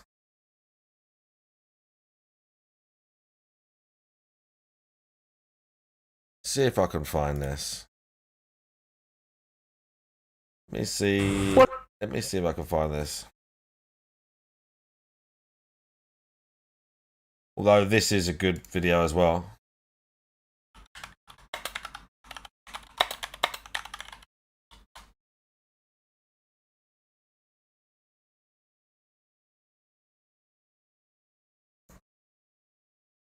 This is not a bad video. After 15 long years of dreaming about the release of the 4th EA Skate game, we now have it, and it's another soulless, Fortnite-modeled microtransaction scam disguised as a video game. The EA Skate franchise entirely redefined what sadly most of this video is like. completely Most true. Most fans look back on them as a near-perfect trilogy, so it was almost impossible to match expectations. But the developers of this game got away with a slimy tactic. They framed the rebirth of this game game as a way to give back to the fans, and that they were going to use our feedback and requests as the main driver for what this game would look and feel like. But they were lying. Fans made very simple requests. We want a story mode, the ability to skate offline by yourself, Hall of Meat. Hell, at least can we play an actual game of Skate? No. Almost all of the basic requests were outright ignored because they were never actually building this game for the Skate community, they were taking advantage of the Skate community, using nostalgia and goodwill as bait to slowly roll out a glorified mobile game that is going to beg you to spend money on overpriced aesthetics. The developers stripped everything from this franchise that was great and turned it into just another soulless cash grab. And since they don't care about the legacy of Skate, this video is going to make you realize just how badly this iconic franchise has been dragged through the mud, and how it's also a grim reminder of where the entire gaming industry is headed. Because if your favorite game franchise hasn't been ruined yet, just wait. It'll happen soon. When the very first EA Skate was announced, their promise was to be a reflection of real skateboarding culture, that raw, gritty, and rebellious nature that was highly overlooked in the mainstream. The mainstream image of skateboarding was largely shaped by the explosive success of the X Games, which debuted in 1995 and saw massive viewership by the early 2000s, with millions tuning in to watch skaters like Tony Hawk, who cemented his legacy by landing the first ever 900 at the 99 X Games. Skateboarding was transformed from an underground artistic lifestyle into a polished global sport. And I'm not demonizing the X Games, I think it was an incredibly important facet to grow interest around the world. It was undeniably sick to watch Danny Way launch himself over the Great Wall of China, or Bob Burnquist dominate vert ramps. Bob is kicking a freestyle right now. But it's no secret that the corporate sponsors and TV-friendly presentation didn't represent the vast majority of skateboarders, who were skating in the streets, shredding handrails behind supermarkets, getting kicked out of parking garages, filming video parts on camcorders, and running from security guards. What added to the mainstream interest was the success of the Tony Hawk Pro Skater video game franchise. The fast-paced gameplay, iconic soundtracks, and exaggerated trick mechanics are literally some of my earliest childhood memories. But the franchise was never designed to simulate skateboarding with realism. It leaned into an arcade-style gameplay where players could chain impossible combos, perform gravity-defying tricks, and grind on power lines. Each game was over the top and undeniably addicting. The first game sold over 350,000 units in just the first 2 months in North America, shipping a staggering 3 million copies worldwide by spring of 2000. Pro Skater 2 proved how dominant the game was when it broke the world record for the best-selling extreme sports video game in history, which sold over 2 million in the USA alone. As if that wasn't insane, it was beat out the very next year by Pro Skater 3, which is still the best-selling game of the series, selling over 7 million copies across all consoles to date. But things started to change when MTV became interested in skateboarding. They understood it wasn't just about acrobatic tricks, but the lifestyle and the culture behind it. They were crucial in introducing the rebellious nature of skateboarding to the mainstream. Ironically, it started with Jackass, which was a show about ridiculous stunts, pranks, wrecking your body, and laughing through the pain. But it was performed by mostly skateboarders and originally intended to just be funny cutaway scenes in between gnarly skate tricks. From there, MTV greenlit shows like Viva La Bam and Robin Big, who initially represented that skating counterculture. Bam transformed his house into what looked like a Tony Hawk video game map, and Rob would skate the streets with his bodyguard Big Black, whose job was to prevent other security guards from stopping Rob's sessions. Skateboarding had such a tight grip on the culture that MTV launched a show called Scarred, which didn't show insane tricks, but rather the exact opposite. Brutal bails, broken bones, and stunts that almost always ended in a trip to the hospital. Although the average person watched these MTV shows for the entertainment and chaos, it spoke to real skaters and aspiring skaters on a deeper level. Sure, the mega ramp is sick, but so is a backlip down a 10 stair, so is a blunt slide into the bank, or sometimes just a flowy driveway session rips harder than massive stunts. As these shows got more popular, street skating and the culture surrounding it became more interesting and entertaining than professional skating. And while the Tony Hawk franchise tried to capitalize on this movement aesthetically with games like Underground and American Wasteland, they had the same unrealistic, gravity-defying combos, but with a new texture. Then in 2007, EA Skate was announced, a game that promised it would not only look like realistic skating, but it would feel like realistic skating. And that's where we started. How do we capture the experience of skateboarding? All the physical feel, the feeling of actually cracking an ollie, the feeling of doing those tricks and getting that sense of mastery. As fans of the Tony Hawk series, it was time to really bring the feeling of skateboarding out. The first trailer they released embodies just how different this game was going to be.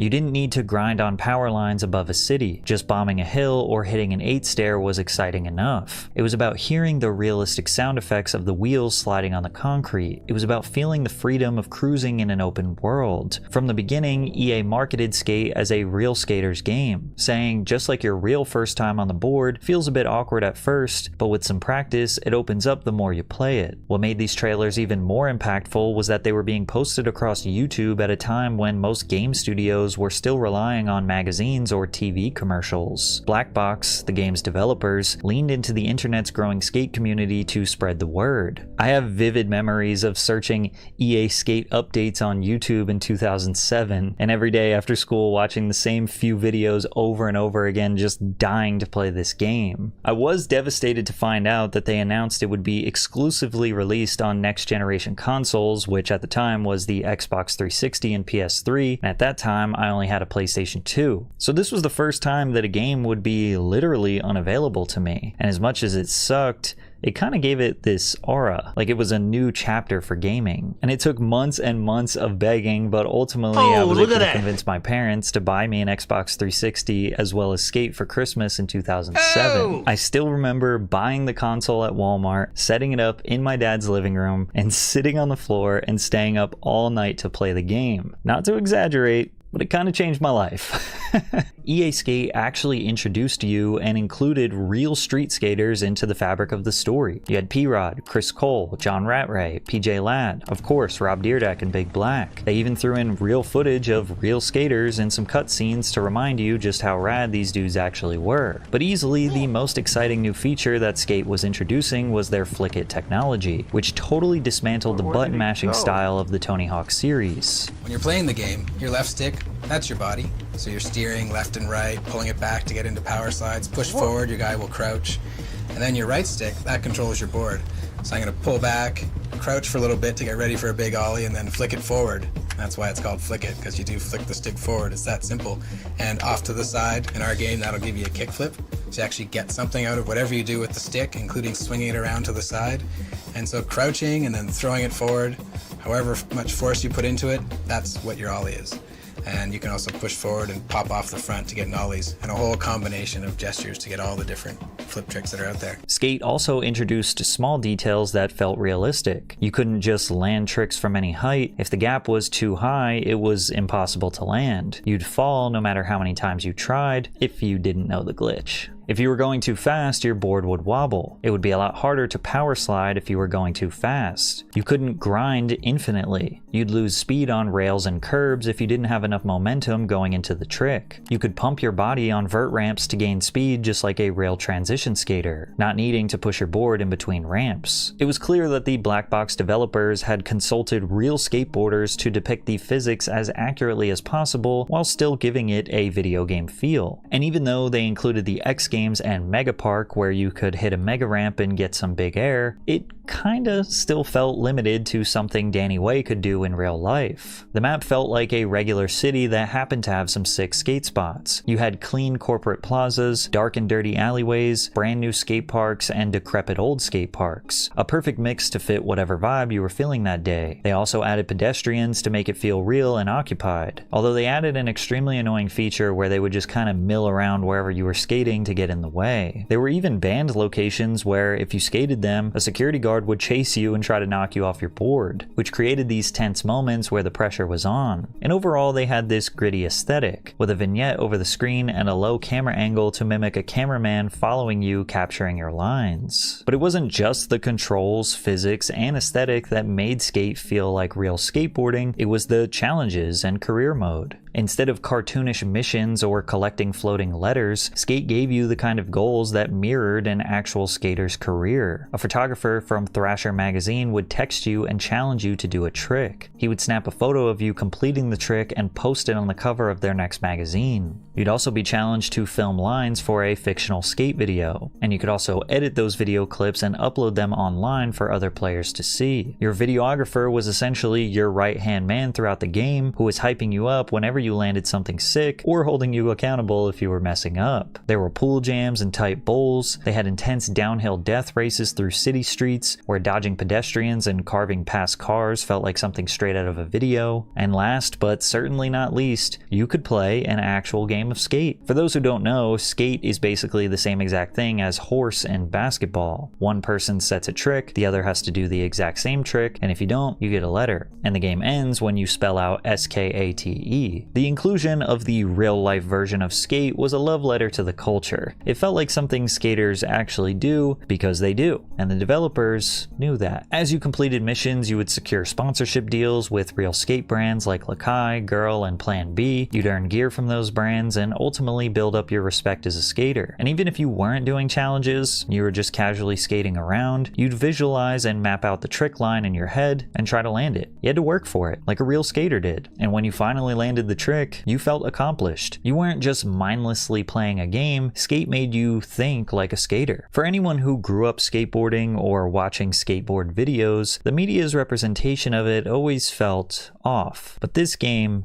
got it right. After its release, even EA was shocked with how well it sold. Within its first few weeks, Skate had sold hundreds of thousands of copies, outselling its direct competitor, Tony Hawk's Proving Ground, nearly 2-1. Black Box wasn't just trying to steal some market share from the Tony Hawk franchise. They were legitimately trying to create a new approach to all action sports video games. And while it wasn't a perfect game, what it did have was soul. And after it captured the hearts of fans around the world, they would absolutely shock their community with the upgrades made in the sequel, Skate 2. Skate 2 is considered by die-hard fans to be the best in the series. It took everything that worked in the first game and just pushed it a little further. The controls were just a little smoother, the animations were just a little more accurate, and the map was just a little bigger. But it didn't lose any of the things that made the first game so great. Well, besides the soundtrack. The second soundtrack is okay, it's good, it's solid, but the first game was too legendary to beat. The city of San Vanalona had changed after a massive earthquake, giving the map a more gritty, weathered feel. The wear and tear on your character was much more noticeable, being dirty, bloody, and bruised after skating and falling for hours. The introduction of the spillway was incredible. We would spend hours ripping through this thing at dangerous speeds.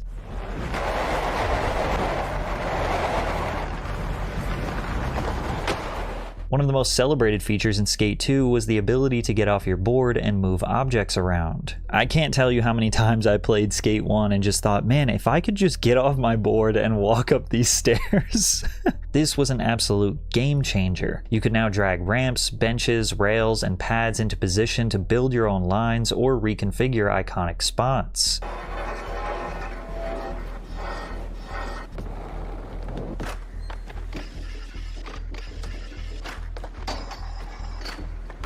It gave players more freedom and creativity than before, and it also helped the game last longer. If you got bored, you could start building your own spots. The career mode remained basically the same: magazine cover shoots, filming sick lines with real skaters like Eric Costin, Terry Kennedy, Jerry Hasu, but they also introduced the legendary Hall of Meat, which was a hilarious and brutal challenge mode that rewarded players for intentionally wiping out in the most painful way possible. The online mode in Skate 2 was also a massive step forward. While the first game had limited multiplayer functionality, Skate 2 fully embraced the online skating community. Players could now join free skate lobbies with up to 6 people, where they could explore the city together, hit spots, and session lines just like real life. Now you could share your skating experience, vibing and cruising through the city with friends across the world. But this was still 2008 and 2009, where most people were still not used to or just overly expecting an online gameplay element. The vast majority of skate players' preference was to still play alone or taking turns on the controller with friends in real life. And I really want you all to just look at, digest, remember, and feel this Skate 2 aesthetic, because after looking at all of these Skate 2 clips, the new game just looks like an absolute joke. The Skate franchise was now the standard for what a skateboarding video game should be like, and that was partially why the Tony Hawk series was starting to fall off. Skate 2 was an amazing sequel to an already amazing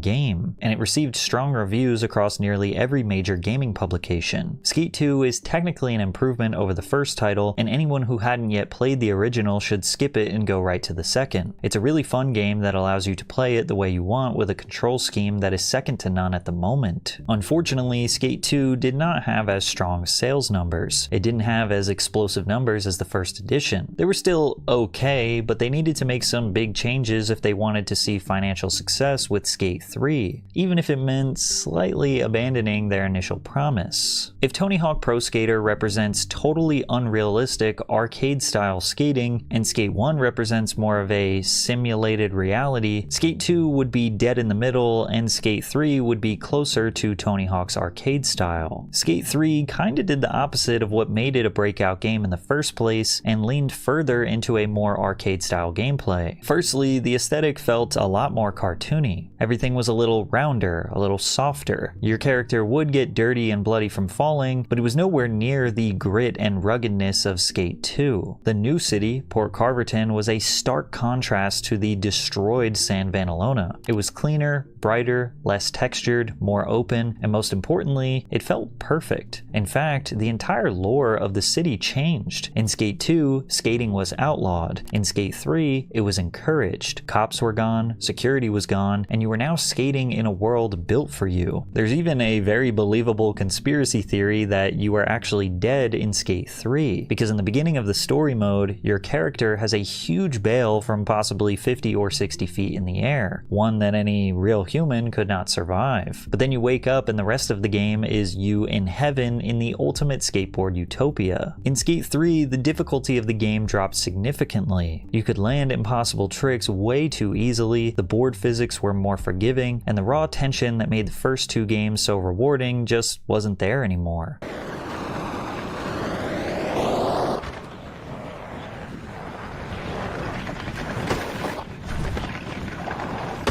Riding a small 8-stair in this game was not nearly as immersive or fun. The best way to play this game was to go to the Super Ultra Mega Park or the new Spillway and send massive unrealistic tricks. The Industrial Zone was my personal favorite. The unique quarry was perfect for high speeds and big flowy sections, and this rusty old ship port was the closest thing to the gritty feel of the previous games. Now they did introduce different difficulties. You had easy, normal, and hardcore, but I always felt that hardcore mode didn't make the game look and feel more realistic, it just made everything harder to do for the sake of making it harder. It felt like EA was trying to widen the appeal for Skate 3, making it more fun for casual players that enjoyed the Tony Hawk style games, which is why challenges like Hall of Meat significantly ramped up. Now you could get to much higher locations and the falls were much more brutal. You would get a score based on how many bones you broke, how far you fell, and how much damage you took, and they included these sort of emotes that allowed for more unique falls. Also, highlighting exactly what bones you broke in red was a really nice touch. Even though this was the furthest thing from realistic, everyone agrees Hall of Meat was a hilarious aspect that made that game addicting. And even though Skate 3 was now the furthest thing from realistic, it still had the spirit of skate culture. Once again, real skaters, and everyone's new favorite fictional character, Coach Frank, who was your chaotic and silly skate coach teaching you how to live up to your full potential. The story mode was about building a skate brand. You started as an underground skater with one goal: sell 1 million boards. That premise alone is a perfect metaphor that skateboarding often starts as an independent pursuit, but slowly transforms into something more corporate. You built a team, picked real sponsors, and grew your squad from local to mainstream. And even though Skate 2 is for more of the purists, I loved Skate 3, and even with the arcade-style gameplay, it still had enough respect and inclusion of real skate culture to be the perfect successor of the series. And this was during the era when YouTube was starting to become the center of gaming culture. Blackbox saw this and capitalized hard. They implemented a new Skate Reel replay video editor, which was basically perfect. You could do all these different camera angles, edit them with music and effects, and then just upload them straight to EA servers or share them online. They also added an object dropper functionality so you could spawn ramps, rails, and props mid-session, basically making the entire map customizable. YouTubers like PewDiePie and Jacksepticeye started posting Skate 3 content and gaining millions of views. Skate 3 performed better commercially than Skate 2, selling over 2.6 million copies and became the highest selling game in the franchise, thanks in part to its growing online community. And after Skate 3, the fan base was desperately awaiting the announcement of Skate 4. Every E3, every EA Play event, Skate fans tuned in hoping for even a mention, but got nothing. 2011, 2012, 2013 went by, and EA didn't even deny Skate 4, they just remained silent. But little did we know, Electronic Arts was making some drastic business changes behind the scenes. In 2012, they announced that EA in Vancouver is transforming its studio to align with EA's transformation to high-growth digital formats, including online, social gaming, and free-to-play. Although Skate 3 sold an okay amount of copies, it was mere pennies compared to their FIFA series. For example, FIFA 12, which released in the same year Skate 3 peaked in popularity, sold over 8 million copies in just 4 weeks. But more importantly, FIFA had Ultimate Team and in-game purchases. In fact, by 2015, EA was earning over $1.3 billion per year from Ultimate Team microtransactions alone across FIFA, Madden, and NHL. Everything EA touched started to feel like it was solely designed for cash instead of adding new value to their respective games communities. Amazing. Simply put, Skate just did not fit into EA's new business model. They had a massive round of layoffs in 2013. They closed PopCap Vancouver and for that Quick tiny Line little Games, city in a it, studio like, comprised basically of former empty skate EA world Black with just a Box bunch of employees that developed challenges in Skate. it. However, what EA didn't realize at the time was that Skate 3 was How far can from it be dead. 11 In fact, over the minutes? next decade, it would become more popular than ever, largely thanks to YouTubers like ZexyZek, who essentially rebranded Skate 3 from a kinda sorta realistic skateboarding simulator into a straight up sandbox playground for ragdoll physics, massive jumps, and pushing the limits of the game that the developers couldn't have even imagined. Even non-skate fans were watching these videos because it sorta Mr. Beastified the game. I would watch these videos because they accomplished things that firstly I could never even imagine, and even if I could, they were so over the top that I would never spend the time or effort trying to do them while playing the game myself. However, in 2014, nearly 4 years after its release, Skate 3 was reprinted and restocked due to its popularity on YouTube. By 2016, it had sold more copies post-launch than it did in its first year. And because of this, rumors persisted that EA would make Skate 4. I mean, clearly the demand was there, right? But they finally confirmed 7 years later in 2017 that they were not actively developing Skate 4. So the fandom gave up, and they just appreciated the trilogy for what it was. But then, independent studios started investing in the action sports genre. Games like Pipe and Skater XL popped up on Steam, providing a simple, realistic action sports simulator. Skater XL actually challenged the original Skate's realism, where now you had to use both joysticks to control the board. This game was much harder to learn, but much more realistic. And suddenly, there was a resurgence in demand. And in 2020, at the height of the pandemic, in a time where misery I want it to be tricky, I don't want it to be that tricky. I want there to be realism, and I want that much realism. EA Play event. The moment is here. We finally get to say, we're back, we're doing it, Skate's happening, we're rolling. We've secretly got together, it's the beginning, the Skate evolution continues. We've been waiting years, honestly, to make the right game at the right time with the right idea, and really, really pleased to say that we're here. It is really early. Still, we've got a long way to go, but we're stoked, and this is just the beginning. And seriously, we really can't wait to bring you guys in and have you be a part of it with us. We want to thank you for your passion, your patience, and all the support that you've shown, us to get to this point. Oh, the comments. It's amazing. We cannot believe you commented this into existence. Amazing. Skate changed my life. Thank you so much. Skate forever. There was no gameplay shown, but that didn't matter. For the community, it was the realization that after 10 years, the Skate franchise was finally back. And even more exciting, Cuz Perry, the lead creative developer of the first 3 games, was also returning to produce Skate 4. His involvement gave fans hope that this game would hit just as hard as the trilogy. The news was almost unbelievable, especially considering there were no updates for a full year after the initial announcement, until an official Skate YouTube channel uploaded a video titled "We're working on it." Truth is, it's early. We're still working on it. You're joking. Has anyone seen gameplay? Well, a couple people have seen it. What people? Ah! Sick. It's about time. They've seen it?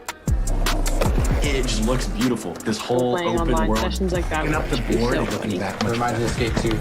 Oh, cool. You're listening to the fans. And those 2 sound bites in there were key. A guy saying, "It reminds me of Skate 2," and "Cool, you're listening to the fans." We didn't know it yet, but those were so far from the truth. After another long year with no update, a video called "Still Working on It" dropped that featured the first official gameplay. I remember seeing this. That this thing was I remember real. seeing In the bottom this. corner, they reminded everyone that this was pre-alpha, which explains the This absence and of then the other textures one and of all the buildings. people falling. And again, in this video, they were reminding everyone that they are creating what the fans wanted. What you told us and started building.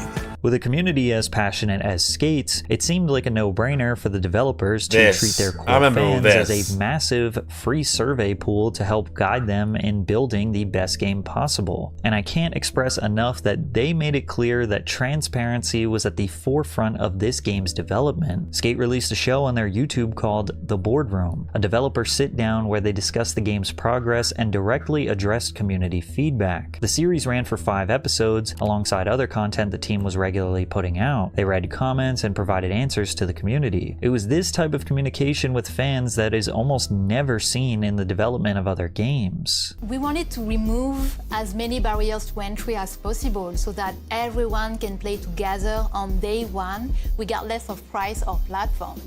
So that's why Everyone can play together on day one. Meanwhile, it is an early access with limited exclusivity available to certain However, little by people for little, months. as fans got more information That makes from no the sense. developers, the more skeptical they became. I think everyone trusts Full Circle, but nobody trusts EA. Free-to-play is kinda scary. We need a story mode for this game. Makes me nervous they only mentioned multiplayer. It was also in this video that they made a very important distinction. This game is not the 4th edition of the franchise. Okay, throw the bottles and everything at me now. No, it's not Skate 4. And here's the reason. This isn't a sequel. It's not a remake. It's not a reboot, a prequel. It's not any of that. It's not a remake, a remaster, whatever Re can do. This is it. It's Skate. We're in it for the long haul. That means we're not an iterative title. There won't be a Skate 5 through 10. We won't be pumping them out all the time. We're going to do this. We're going to listen to what you guys say over the course of time and put the features that you guys want into it.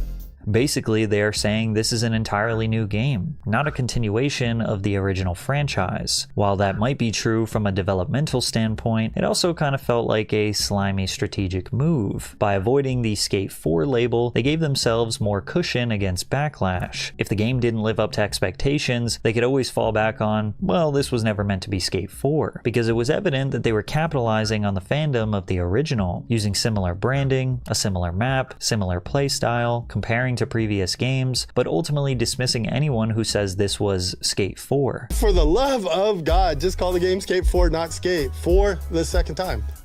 No, sorry, the game is just Skate, it's not Skate 4. Yep. Please tell me Skate 4 is coming to PS4. Skate 4 is not.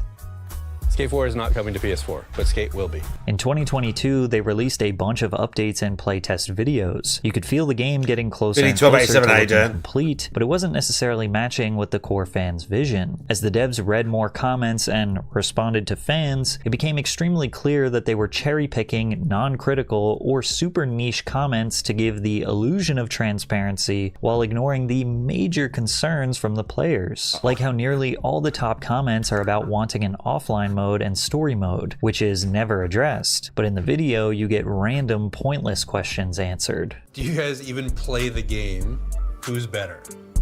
So, Yes. Skate has been officially announced to release in 2025, and EA has provided a number of YouTubers with sponsored early access to the playtest, and fans are extremely disappointed with what they see. Right off the bat, the most noticeable is the art style. Skate 3 was already cartoonish, The but style, Skate has I thought of this absolutely immediately when I saw the zero character grit. models, I was like, Everything's what the clean, fuck? pristine, and sometimes ramps are just these bright, unnatural colors. Yeah. It literally looks like Fortnite on skateboards. Now, that might not be a deal breaker if everything else felt authentic, but that's not the case. So far, we have no confirmation on whether or not there will be a story mode, which means no progression system. You just exist in a giant open world map with other players and just skate around doing challenges with no actual goal. Time to rip.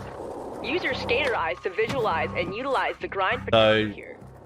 And watch your speed. Getting into grinds requires control. Hit the spot fast enough to grind, but slow enough to lock it in.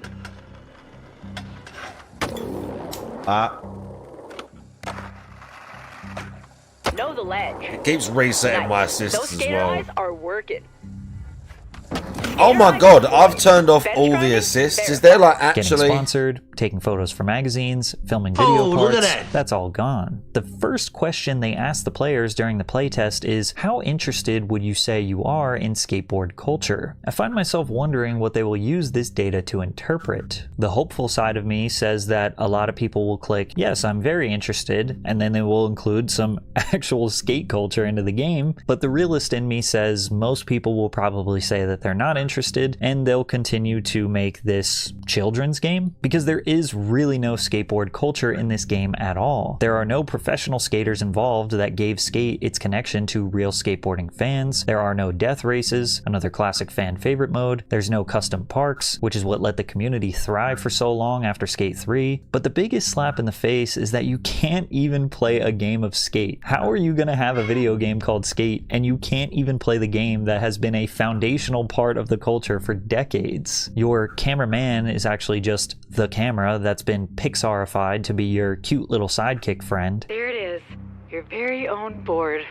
Your key to the city. All of the skateboarding lingo has been removed. Whenever you complete a challenge, the narrator will say things like skater eyes deployed and bench grinding verified. It's all cute and quirky soft language so the kiddos can enjoy it while they rack up mom's credit card bill buying skins for their favorite skater. Which, by the way, if you want to buy a skate deck, a t-shirt, shoes, we're not talking about 50 cents or $1 a piece. These items cost $5 each. Basically, if you wanted to fully customize your skater head to toe and the skateboard, it'll cost you the same price as the entire Skate 3 game, which previously all customization was unlockable through the game's progression. Correct. Some other features that are absolutely detrimental are the always online mode. That means no more peaceful solo sessions, skating alone, just a vibe. You're forced And into a eventually they'll server turn it every off. single time you load up. If Probably. your internet connection is down, well, you can't play. It's extremely clear that this game was built for YouTube content creators and the kids who grew up watching them. The developers know that their young demographic holds Skate 3 as the crown jewel of the series, and the videos they watched growing up showed creators pushing the game to its absolute limits. Speed glitches, massive unnatural gaps, and Mr. Beast-like challenges. This new game was built entirely around that appeal because, well, they probably don't care about skate culture. Ironically, the YouTubers who want more high-flying stunts for content are going to have to film their videos surrounded by 100 other online players getting in their way. Each of the 3 games in the series start off with you completing a simple ollie,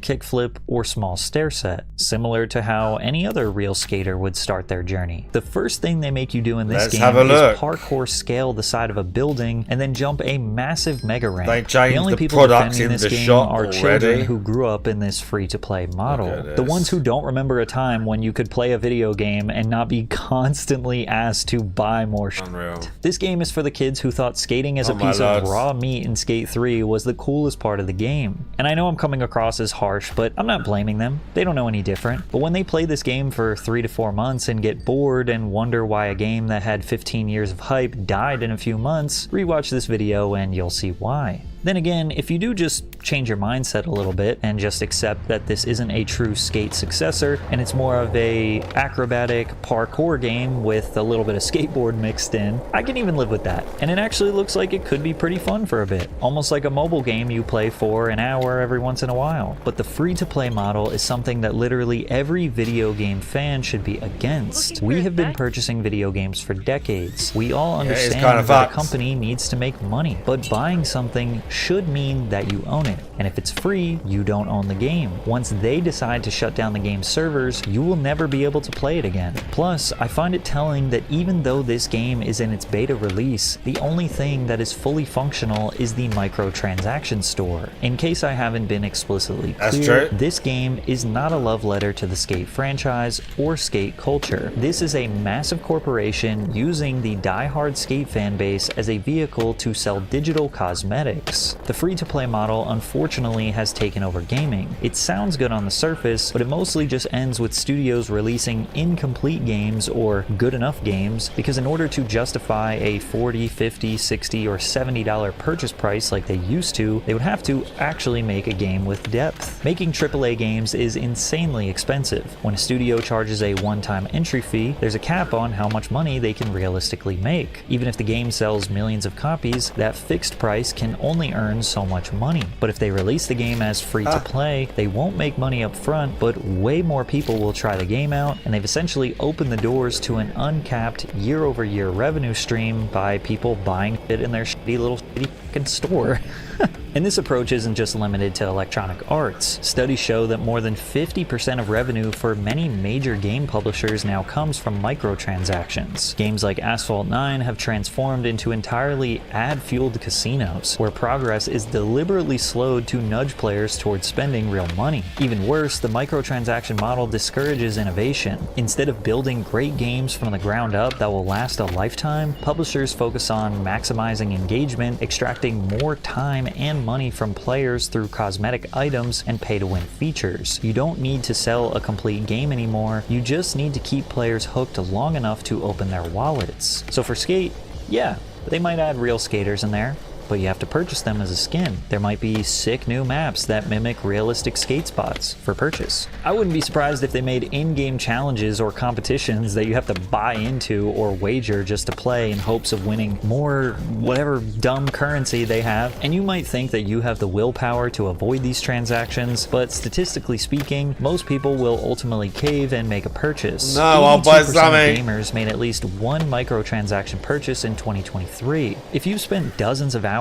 playing a game, mastering its mechanics, and progressing through its challenges, then the developers are counting on you being more willing to part with a few dollars here or there to enhance the experience. This could mean buying a fancy outfit for your character, paying to unlock a new arena, or even purchasing in-game currency to just speed up the progress. The sunk cost fallacy can kick in here. You've already invested so much time, it seems foolish not to spend a little more to get the most out of your time investment. The only problem is, you aren't actually buying something of real value, and you also don't actually own it. Skate is not here to honor skateboarding, it's here to monetize it. Skate is not being revived because EA cares about skateboarding culture. It's being revived because they know you'll pay $5 to put a Santa hat on your skater. And when you get bored after playing it for a few months and you're wondering why you feel no desire to pick up the controller and get back on, you'll finally understand why people played Skate 1, 2, and 3 for over a decade. Because these games had soul, and they were made to resemble and honor a culture that has been around for decades and will last for decades to come. This isn't the future of gaming, it's the funeral. And as a grown man, I don't have time to be mad, I'm just disappointed.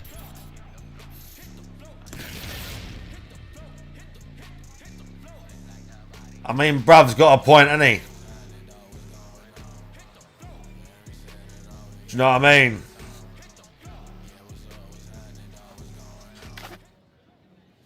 Sadly, I have to agree, because when you play the game, this is what it is. Well, I haven't spent money on it, thankfully. But when you play the game, this is what it is. I've been playing for, I don't know, 10 hours maybe, something like that. Maybe a bit more. I've played it for a bit now. I've done a shit ton of challenges. Because again, I like the skate games. I used to be a skateboarder. Like, I like all this shit. I like doing the tricks and stuff. And the system, the control system. It's just one of the best for like skateboarding games you can play. Oh shit. It's just one of the best. And that stuff is all still here. Albeit some of the tricks are missing still. But I can still do all that sort of stuff, so it's like super cool.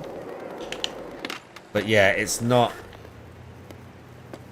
It's a very strange game because it's got these really you land like a really satisfying trick, but then you're like, but then you look around at the world, or you're just kind of skating through, and it goes from like cool like natural stair set spot to like just again just over the top stuff, and it don't quite make sense. It's just kind of obvious in some places. It's just everything feels disjointed. It's very, very odd game. Dalton, how you doing? And it is, you can kind of see that that is where they were going with it. That just everything has a ramp. Oh my god, look at the size of this stair set. Everything has a ramp, like. Bro, where's the invert for that camera? Does it reset my settings again?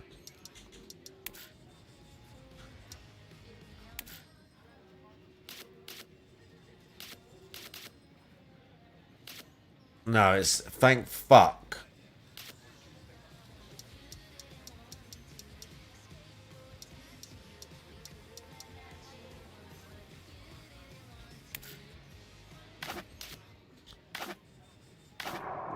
Yeah, reset my camera again. What the fuck? Yeah, it's weird, man. What's the challenge here? What's the challenge here? Something stupid? We try it. Held flip tricks. Grabs. Grind the rainbow rail. This is going to be hard. What are you thinking? What's held flip tricks? I'll just do a double flip.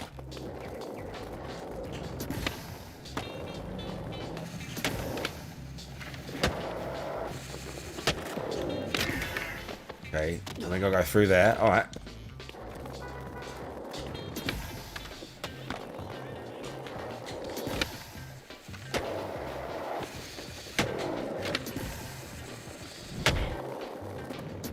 And then grind that.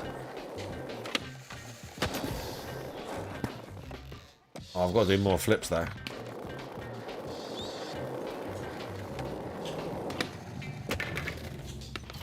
Okay, we can get this. They use the same icons. One of them's got like a 3-star. If it's got a 3-star, it's an easier one. But there's some of them are still tricky, and some of the 5-star ones are still easy, I would say. Oh shit. It's not always. Okay, it's even the momentum for this one, it's like starting me on a spot. That's a bit weird.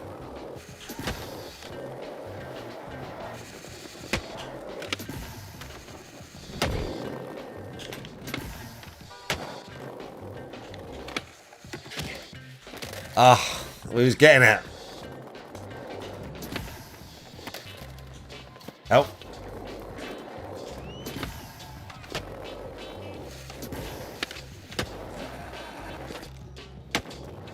Oh shit, I slowed down too much.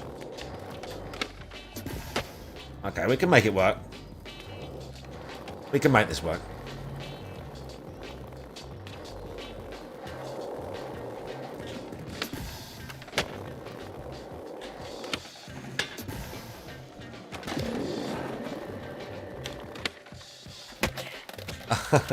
No, I could have got the grabs. Okay, we landed it.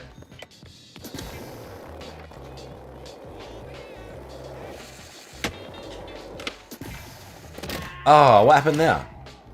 That's just sometimes Sometimes that sort of shit happens in skate. It like tries to lock you onto something you're not trying to do.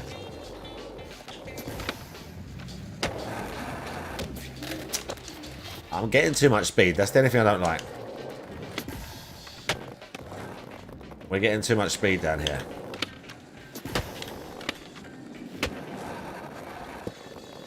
We need some speed to go through this.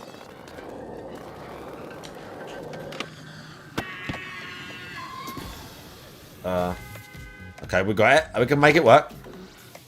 We need some speed to go through that, but like not a lot. We can get this.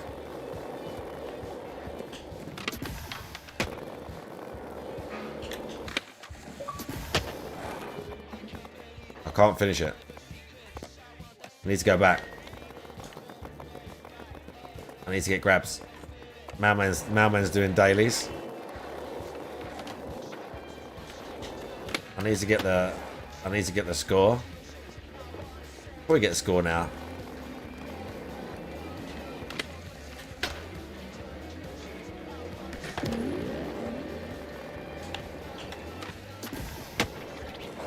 There you go. Alien invasion? What, in Fallout? Is that what the current thing is? See, that one wasn't too bad, Juzzy. Like, some of them you can just, like... You can kind of... If there's no timer, if it's something like that, you can sort of just, like, work the line out. You don't have to specifically do some real technical things. Some of them are a bit trickier, though. Some of them are, like, very technical. They're like... Even, like... I did a little 3-star one, and it was some manual challenge, and it wasn't easy. You had to, like... You had to manual on a little circular thing and like manual up it and round and do a 180 spin. Like you had to either 180 into the manual, which is quite hard to do because you've got to hold a nose manual like that, or you had to 180 out of the manual with a trick or whatever. It's tricky. Like 180 out is hard because you're holding it and you've got to sort of do it. You've got to try and do it. Or as I say, 180 into a manual is hard because you've got to hold a nose manual. Or if you go like... It's just, it's tricky. It was even like slightly messing me up right there when I was trying to do the different sides. Alright. Slappy's been teaching you, but a few... Okay, well. Alright, we're gonna try some variations on the pop shove it. But first, let's make sure we've got the... Okay, but what if you shoved the board a full circle? You know, a 360 shove. Yeah, I know. Shove. This one's quite hard. See, this one's level 4, but this one is hard. I haven't done this one yet. This one is, you have to hit this thing. You have to hit this thing. You have to grind basically around it. So you got to hit it quite fast. You have to grind around this lower one. It's like 15 meters or so at the distance, which is basically like 2/3 of it.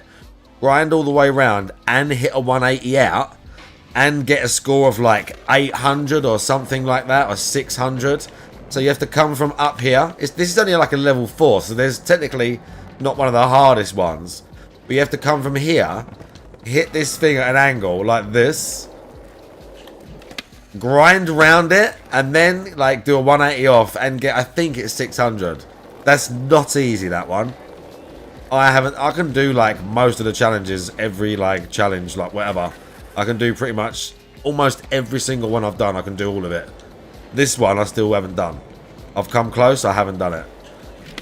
Ugh, even getting the... Oh shit. Even getting that bit is hard.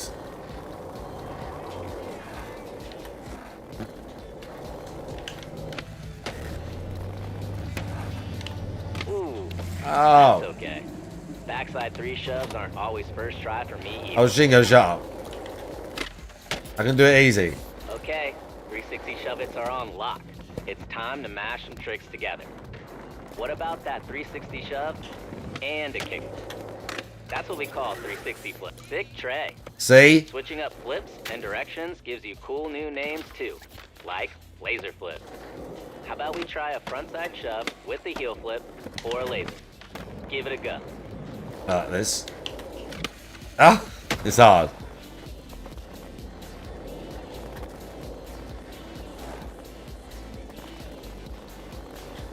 Let's try to do it nollie.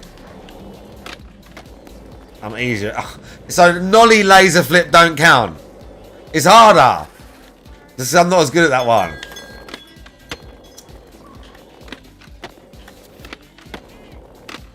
Ah. It's one of the only ones I can't do on command.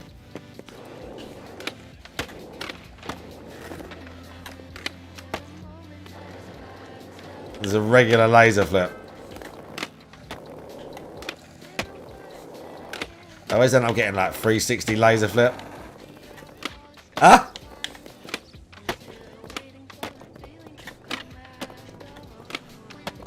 Oh, dude. There we go.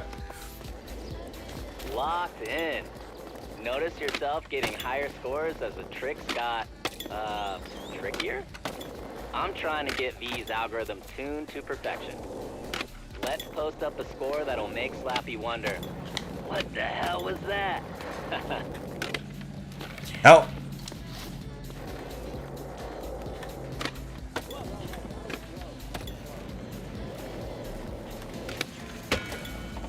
See what I mean? That's really hard. It's really hard to do.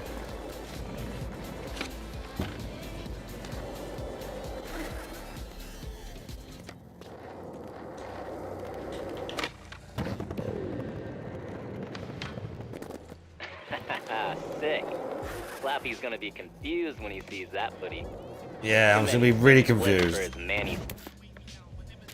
Looking at the tour itinerary, grabs and held flips are next.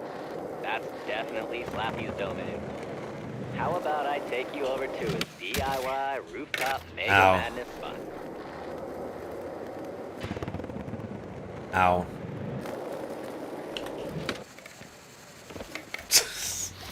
Just at it right there. I mean, that's it, Renzo, yeah. But yeah, so as you can see, because I like skateboarding, I can I like the mechanics, and some of the challenges are a bit more like regular skateboarding lines and stuff. I like that. So I can, oh shit. I vibe with that. Fine. Absolutely fine. But, oh shit. But you can see the rest of the game is clearly, that's what they're kind of doing with it. And that all those kind of bits that did give it a soul have sort of been stripped out of it. And it's just this weird thing now. It's quite a pretty looking bright city. Look, we've got a random fucking pink building for no reason. Loving life. Even like the graffiti looking a bit weird. It's kind of empty. There is people here at least, a bit. But not exactly. I've been playing it for a while, and these are the cosmetics that I can use. So these are all the tops I've unlocked so far. These ones you start with. The bottom like 2 lines you start with. So in terms of tops, I've been playing for, let's say, about 10 hours. This is what I've unlocked so far. Playing, spending no money, and being probably better than the average person is at this game. And that's not me being arrogant. I'm probably like okay at these games versus the average person.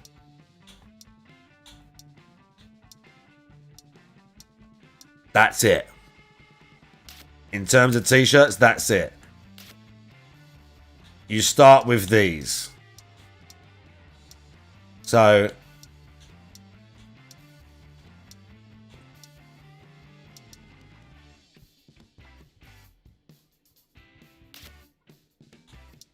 you start with these 2.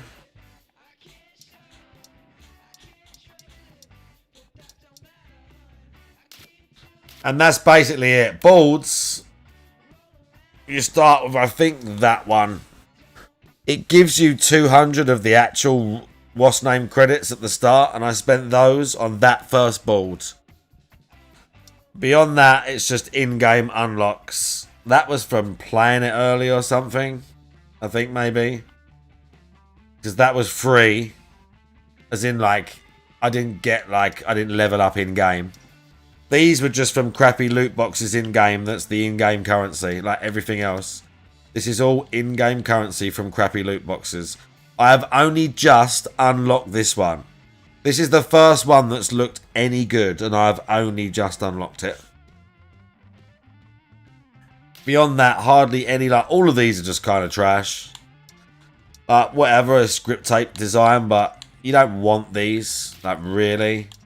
I don't really want coloured grip tape like this either. Like, this, I don't want. As a skatey person, I just really don't want any of this. And the wheels are all already, like, bright fucking colours, which, again, I don't really want. The main thing you want to... I've loads of stickers, though. Look how many stickers I've got. As if I wanted to put stickers on my fucking deck. Why the fuck do I want to put stickers on my fucking skateboard deck? Maybe when I was a kid. But yeah. Not a lot. Have I got to climb? And then you have to do this shit all the time. Because there's loads of stuff on the roof. Loads of big ramps and that. You made it. Well, almost. Did Dingo tell you how I won't give him the elevator key? Classic. I told him he'd have to blast mega airs to hang here. He took a pass, so I kept the key to myself. Hilarious. So I reckon Shingo filled you in on how harder tricks get better scores. Holding grabs or flips, me and the low. Held a grab for 2 seconds, really? We need to come all the way up here to learn how to do that.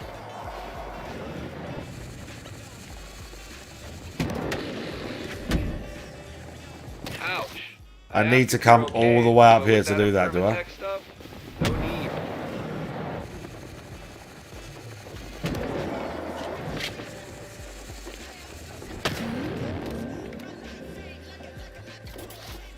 Right.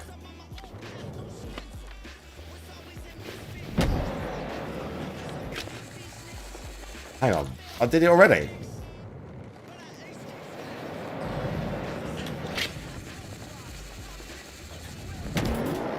I did it already. Whatever. Holy, that was... You're going crazy, obviously. Next up, we'll get you landing some held flip tricks. Held flip tricks are simple. Flip the board and just avoid catching it with your feet for as long as possible. Excellent. I'm gonna have to octuple. Okay. Alright, I got a little challenge to put it all together. Was that it? Get it started whenever you're ready. And this stupid, the local crew, bro, shut up. Yeah, the local crew, the SV Lokes, bro. Shut up. Remember to hold the 360 shove it, held flip trick, best sequence. I could probably do it all in one go.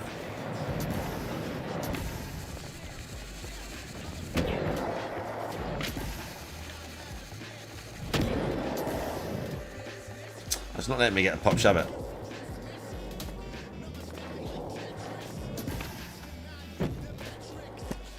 I want to go again. I want to get the pop shove it off the first one.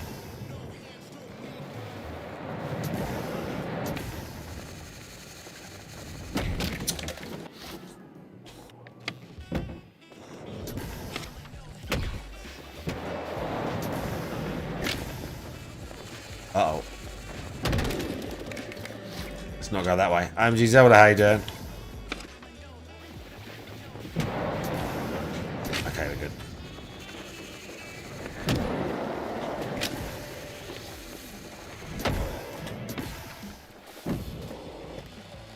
Oh my god.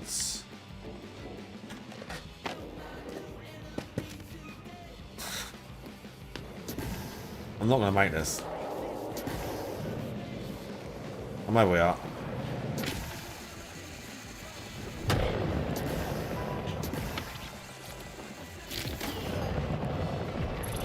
There we go. Nice. stellar work.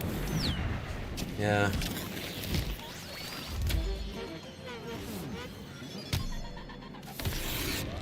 And again, as you can see, you can wow, look more. I opened more loot boxes. I got more loot boxes I can open with in-game currency. Awesome. When I started today, how long have I been playing this? An hour? 45 minutes?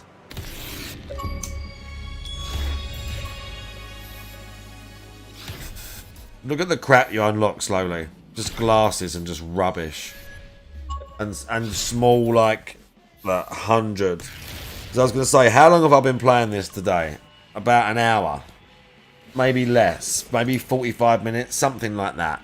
In that time, I've done 2-3 challenges, this story mission, and I've got about 200. I've unlocked about 200 in-game credit. Roughly, I reckon. But I don't know if this will give me something. Like, in-game. No.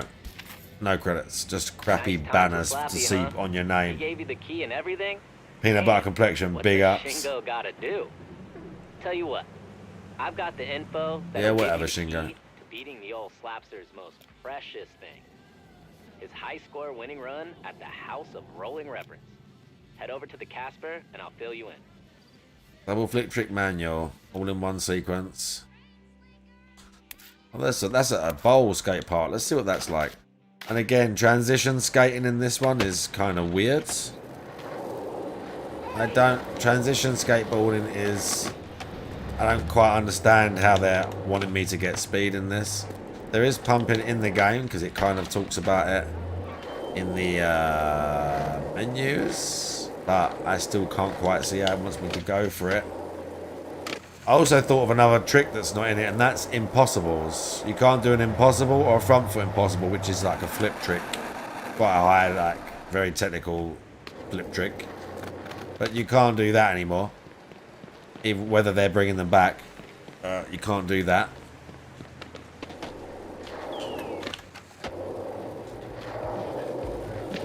Okay, we've got skate park.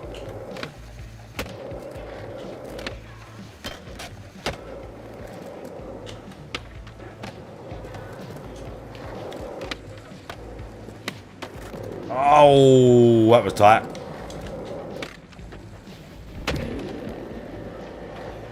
I didn't quite think I was going to land that, but I did.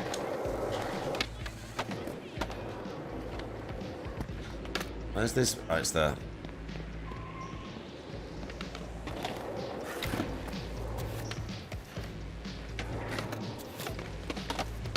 Oh, get off that. This challenge looks... Modified grab in each bar.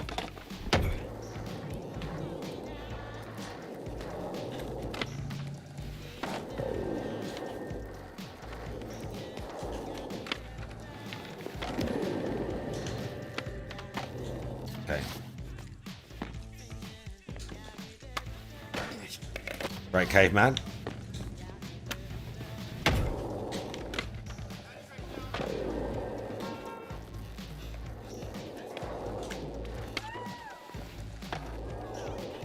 Again, getting speed is really weird now. Getting speed is well weird.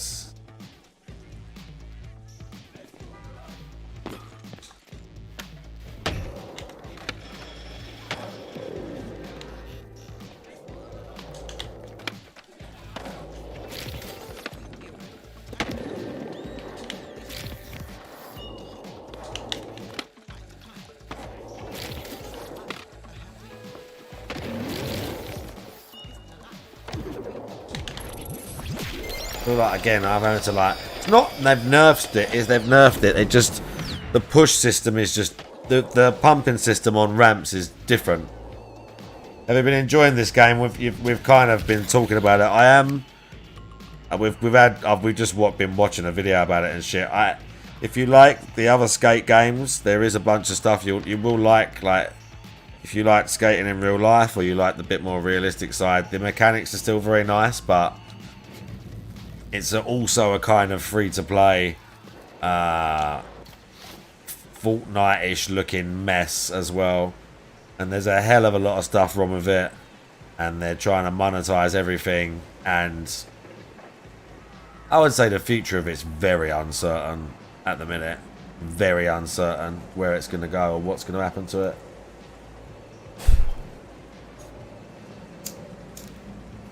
So you might like it if you like the originals. I like the gameplay to a point. Enough that I've been wanting to play it. Also, I'm kind of just not forcing myself to. But it was, again, it's 15 years in the making type thing, and I have been waiting because I was a fan of the others. Even 3, like, that guy was kind of like, not making a thing of 3. Well,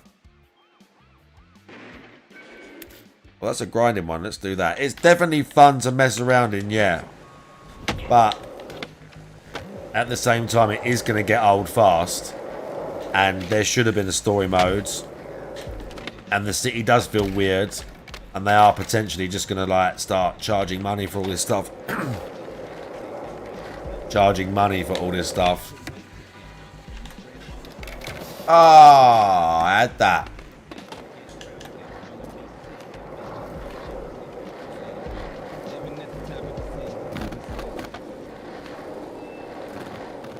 See, some people are like doing challenges, but they can't see you when they're in the challenge.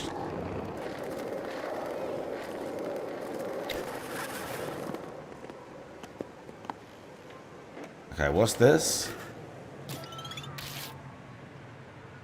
Yeah, they say it every time, does he? This session challenge is raising the difficulty. Okay, 50 meters of grinds. Grind behind the... manual between the trees. What the fuck?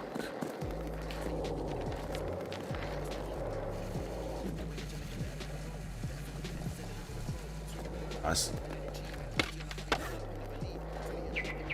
Tower slide the ledge. This ledge.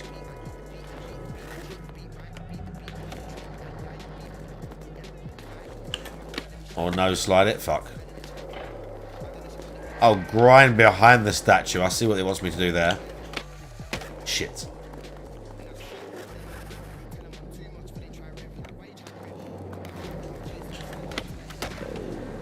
Ah. I'm not getting any grinds either. Shit.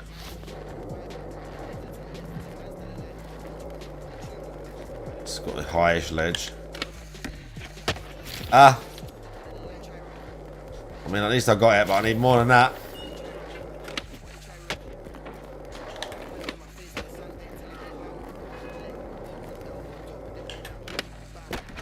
No.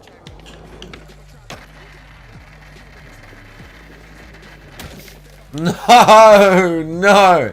That's the one right there. As long as I get the tower slide, I'll finish it right there. I don't know where the manual is, though. It's manual between... Oh, my God, that's not the ledge. I've got to manual through there. Oh, my God. I don't know where I've got... Oh, shit. I've got to manual that.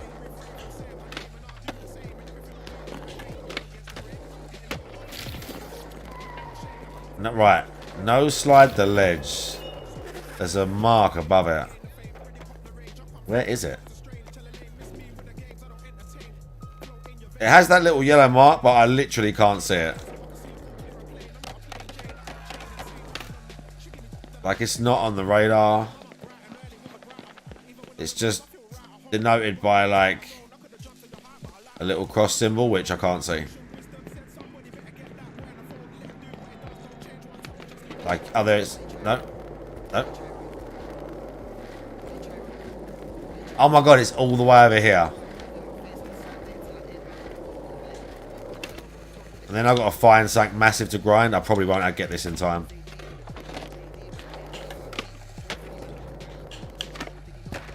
Shit. I need a no slide. I'm probably still not going to get the grind because I've got to find something massive. I've got to go back and find that rail. Shit.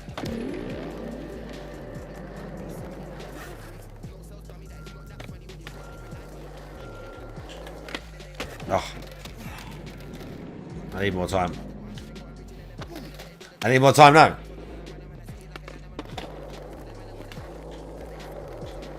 There's a big rail right there, but I still need more time.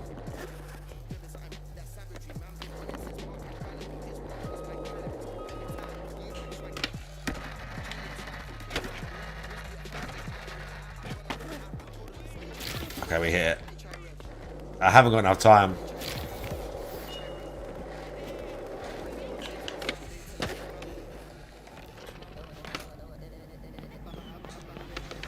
This rail is not big enough. It's big, but it's not big enough.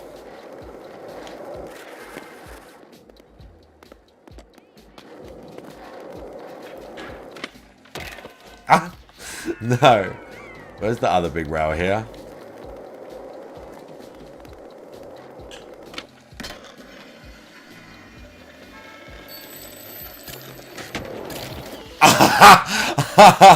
No, I didn't get enough score. No. Oh, I needed more time. Oh, that was fantastic. We nearly got all of it, chat. I can grind that one rail and just do it. But the rest of it, gotta fuck around finding it. Now that I know what I've got to do, I won't waste as much time. We can try it one more. Let's try one more. This session. Right, let's try and do this.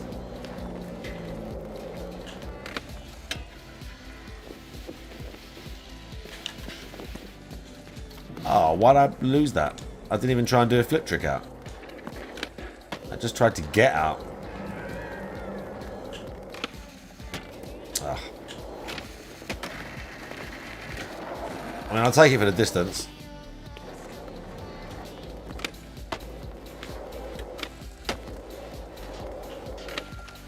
Oh, I'm fucking up my flip tricks now.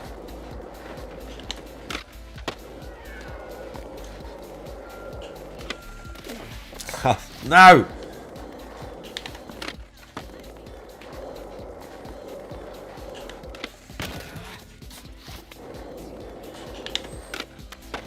We're hitting the flip trick at the start, so you get like a bit of multiplier. Oh, I'm just messing it up now. We're burning out, chat, please.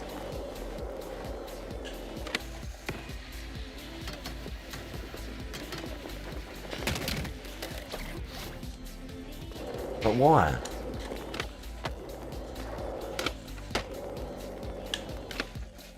Oh, no! The manual on the other thing is kind of... Oh, bro.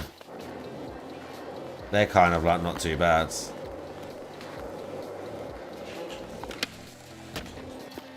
I'm missing a lot of these now. I'm just making silly misses.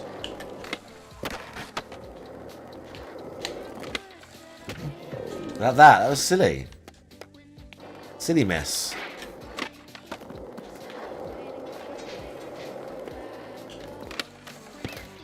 Bro, what am I doing? I went straight on last time, but well, that didn't help. But we'll take that.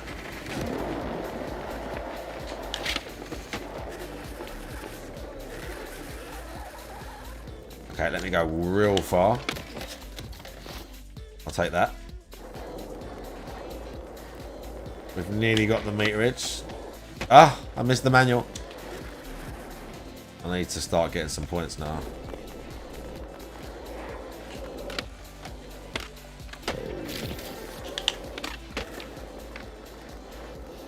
We need to start getting some points.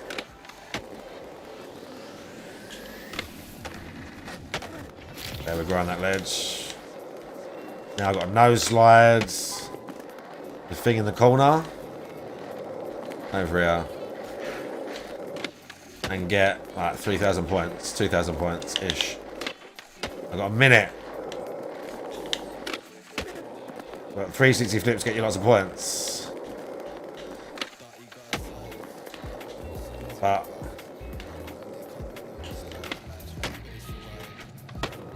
that is not the trick we needed.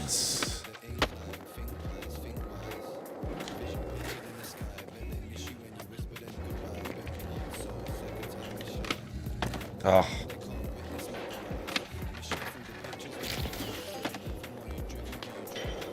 off the points. It's gonna be close.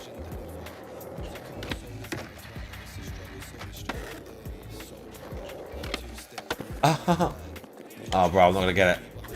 I'm not gonna get it.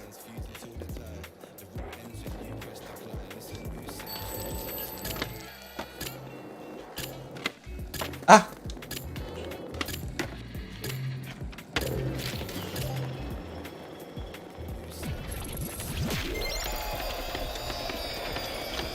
Well, I'll have to leave it till the last second to get the nose manual. Well, I'll have to do that.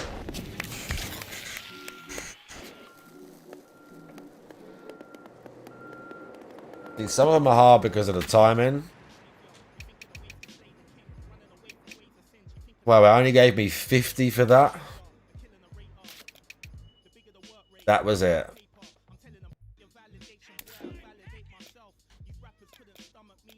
Flip tricks and grind distance. Your fast travel is like,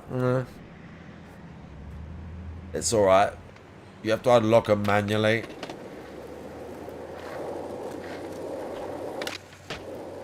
But like, so again, I've been playing for maybe an hour and a half now.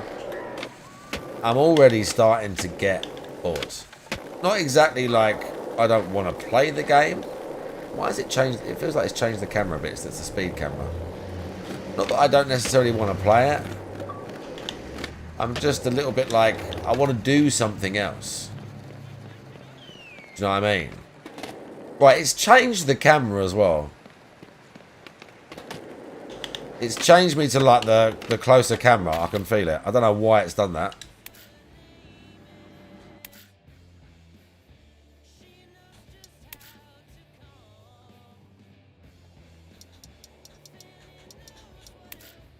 Yeah, I don't know why. It changed the camera. I've been having it higher like that.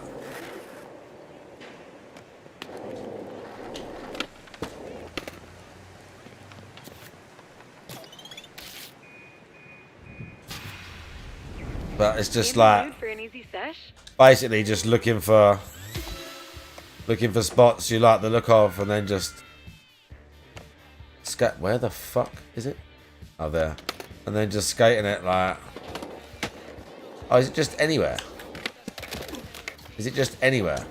Just around this area? I guess it is. I guess it's just skate here. See, some of them are cool. Like it's like you can get points easy enough. Like 5,000 points if you're like average at the game. I suppose in this sort of area the rails are quite high. So depending on what it's like with the assists,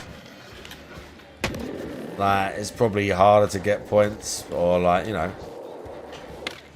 I don't know what it's like, but this sort of challenge is like fine, I guess. But even when you're in like multiplayer with someone, because someone like invited me to join their party, so I'm like just sort of like poodling along and playing. I thought, all right, and all that happens is you skate around separately. You can probably travel to that person, but when they do a challenge like this, it will just be that we're both doing the challenge together. Sometimes you do it cumulatively. Like I can see how it could slightly help, because you can finish the challenge together. Like if it's like, so for instance this one, if it's flip trick 7 and 8, it'd be like both of your scores are counting. But it was kind of more likely that it was just both of you had to finish the challenge. So especially on a hard one, like if you play with someone, you're basically locked in for like whatever 5 minutes. And if the last person can't do it, I think they can choose to end it or choose to like quit, but it's just like, that's all you do. The host basically picks everything. You can basically opt out of it, I think. Oh, we've got to do some. I've got 3 minutes to grind 10 meters. I think I managed. Yeah, I think you can opt out of it. But it just doesn't really add anything to it. Most of it will say co-op. Like if you're playing co-op, The only extra challenges for the carp audio is that you basically... Bro, that was a grind. Why didn't you give me that? 10 meters. But yeah, it only really makes you just do it together. It doesn't... There's no extra stuff. It's not really like... It doesn't add anything else.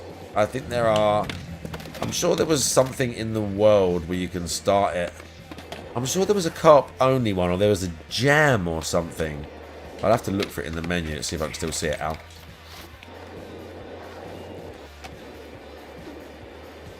There's co-op goals. Yeah, so you have to be in a party to do those. You have to be in a party to do those. Like, but they're not really any different. They just do the challenge together. That's the co-op goal. The co-op goal will be... we'll go... Do you know what? We can go to it and see one. We can go to it and see one.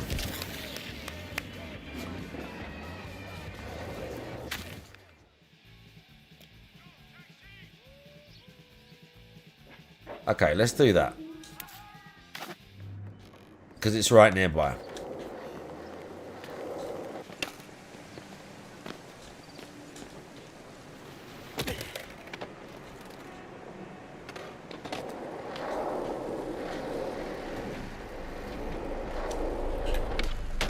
Uh-oh. Guys got the same idea. No. I've already done that one, mate. Oh, shit. I can't get up there. Can we climb up here, please? Right.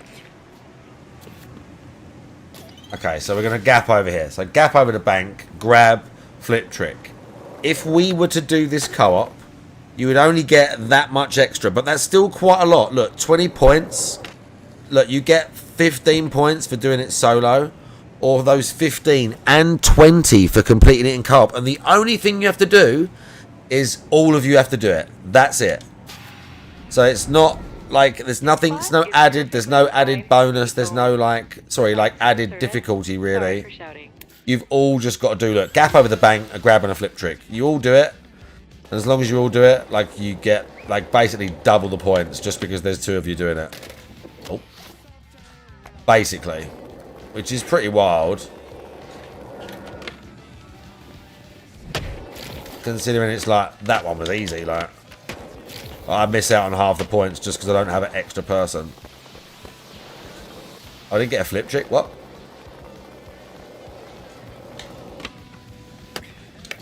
I did get a flip trick in there. I also need to look at Benianas. Okay.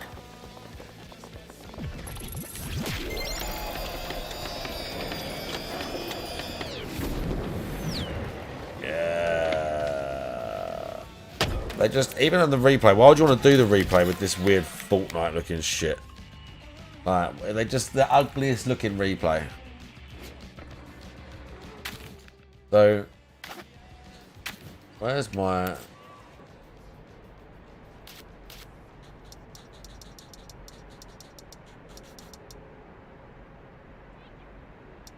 Where's my Benihana?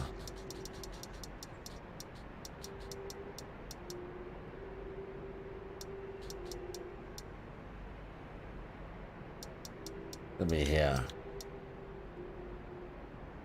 Forward and RT and X. Oh, sorry, right trigger and X.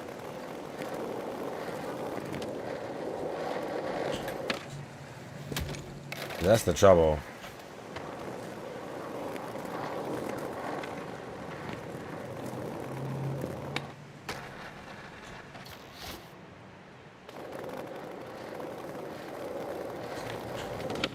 Ah. I need a better run up than that.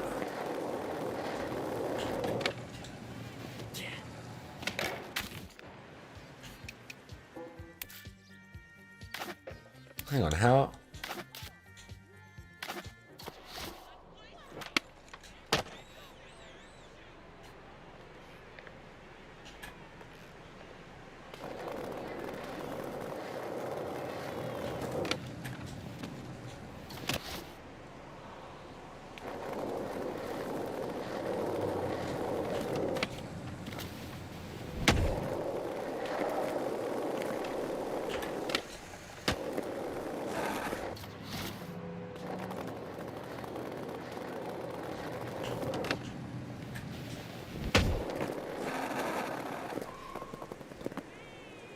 do not care for the free fall jumping off stuff. No, neither do I. Neither do I really. The Hall of Meat that's not really Hall of Meat anymore. No, I don't really care through that either. Care for that either. I've done some of them to like get my points to just hit the next level. But no, it's fucking annoying. I don't like I can't reverse the camera control. The which way you fall, which is annoying me. Because it's not like how I'd want to play it. But like, I've barely done like maybe 3 or 4 just to get to the fucking the thing to push me into the next like level. Yeah, look, look. I guess people can create them. Do skate tricks to earn points. Throwdown. I don't know what they are. I guess people can make them. I don't know if that person has made it. Is that just one person there? Skate Jam. Citra. And is that the player's name? I can't see the player's name. But like, as well, if you're going to play multiplayer, there's so many levels of assists in this. There's so many levels of assists that you would just like, you just don't know, like, it's just going to be a pain in the arse. Let's do this one. Like, there's no parity. There's no parity between people because there's so many assists that you can turn on and off. And as default, so much stuff is on. Like assist with the flip trick. Even like automatic ollieing up curbs and shit like that. That they know like is going to annoy regular people. If you're playing it because you like skateboarding, you know that's kind of part of it. But the automatic, the helping grinding, like that's what I'm saying. I've been doing all of these challenges.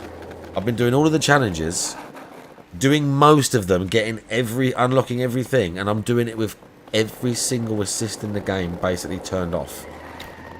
All the auto flip tricks and all this bullshit, I've fucking turned all of it off, mate. And that's not me like bigging myself up. It's just there's no like, because it's free to play and they're trying to cater to everyone. You just don't know what you're supposed to be getting with that. What the fuck? The SV Lokes gave their blessing on the scorpion tail though. Bless that tail. Trick through the tail. Oh, 360. Okay. Okay. Oh my god. Oh, what? That's a lot of speed, dude.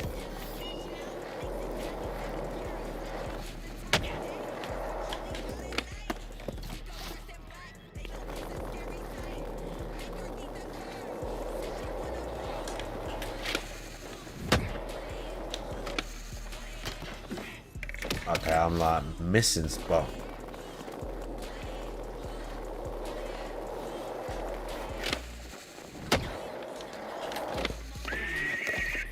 The fuck?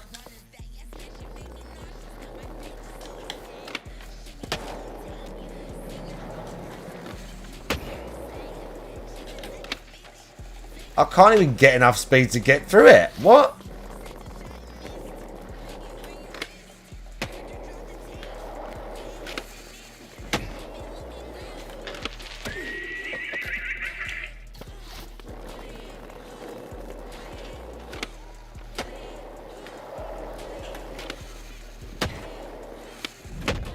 I mean, that was my fault. I don't get this at all.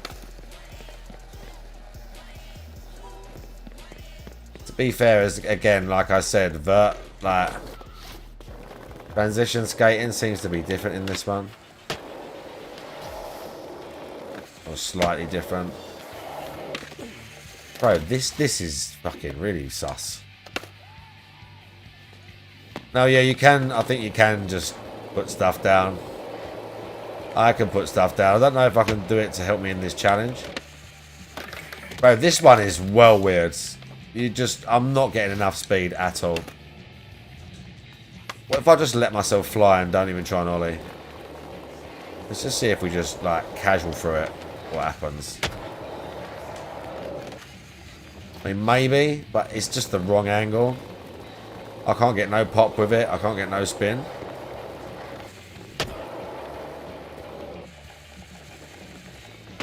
Mate, I've got to get a real specific angle off that. There's a few big ramps. Normally you got to climb up to the roof to find that stuff. Bro, this is really...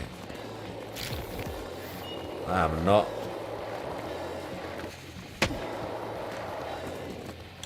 And if you hit the brick bit, you're just fucked.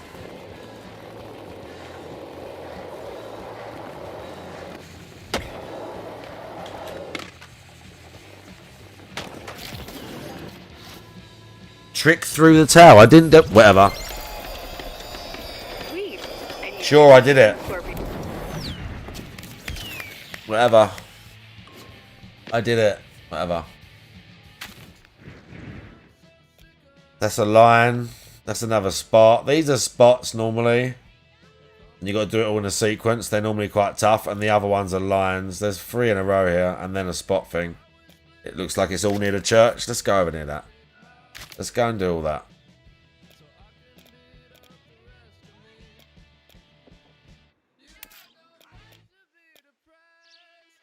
Well, you're not playing this now, are you, Juzzy? But yeah, you get like... It's basically... The co-op shit is just extra points for doing it together. It doesn't really give you like... They don't give you a co-op objective or whatever. These two guys are doing the grind thing I was telling you about. Oh, is he going to hit it? I'm telling you, it's so... That's so much easy. Look how those guys both got onto it so easy. Look how easy they're getting onto it. Oh my god, it's actually embarrassing. Not embarrassing, but... It's so much easier with the assists. Well, I can tell you how hard it is without them, put it that way. But, you know, I don't care. I want it to be that difficult, because that's why I like it. Why is there a but muscular I do just man find screaming? it... I do just find it, like... silly. Really. Life's challenges prepare us for our... Don't give it that old pony. Skate challenges get you rip chips and stuff. They're cooler. Soulless fucking husk of what it used to be. Kids coming on and doing shit for fucking easy. And I'm having to grind out to get a fucking white t-shirt. I'm allowed to fucking gatekeep. I've waited 15 fucking years. Just for that. Oh, just for that privilege. Oh. See?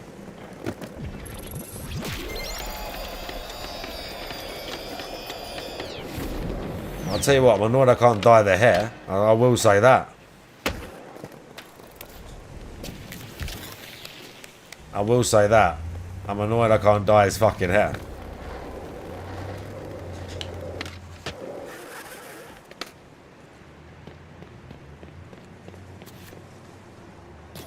Session. Feel like a good and easy session? Skip the ladies thing every single time. Lip tricks, grind the fun box. See, you know, this cool, like, very cool. Do a little session in the, like, the church skate park. Oh, nearly died. Nearly fell on our heads. Oh. I felt like it changed my camera again, but I think it's just that.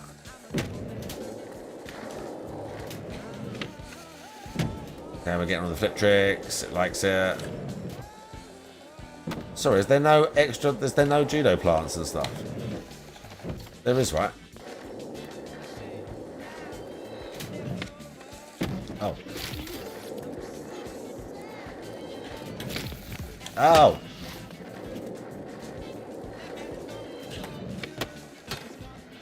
Okay, well that's still going to count.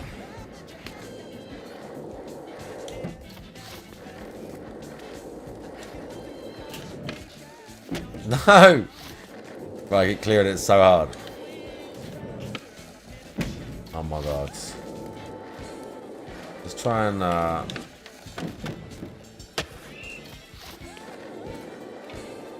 flying straight over these ledges. Maybe I do need the assists tonight. Tonight we do need the assists. There we go. It definitely, from when you first played it, made it. It's a bit more precise, like the angle. Bro, what? That don't count. What? How dare you? Travesty.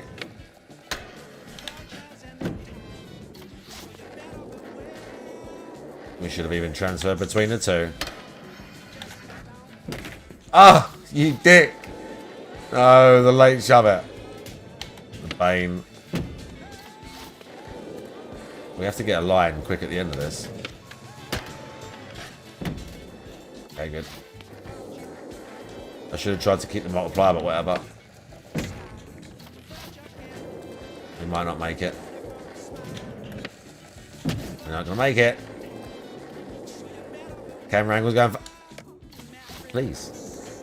Sometimes it does that if you like... You half get into the manual. And we might make it. And we're not going to make it. We're definitely not going to make it now. Oh, we're definitely not going to make it now. I don't have enough time to get the points. And get the grind.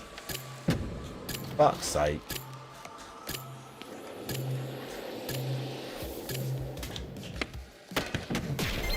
I got the grind. This is a bit silly. You can't really make any hair. It's hardly anything. Really. It's hardly anything. Right. Let's do that one more time. There's one right next to me as well. What is it? Oh, that's this one. Does Panic Man like skate? Skate a Panic Man type thing. Let's try this one more time. Feel the flow with this one. Oh, why is he all religious now? He wouldn't like that, huh? Okay, good.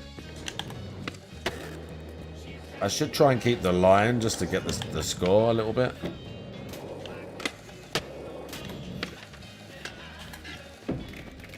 Oh, I needed that.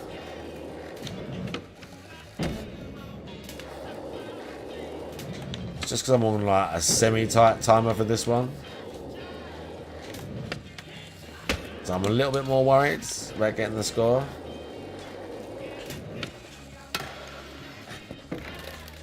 But I do need grinds. And they're the one I've got to get. I think it is 6 different ones. Oh my god. This angle is not the best. The other side's much nicer. Coming flat from the other side is definitely nicer.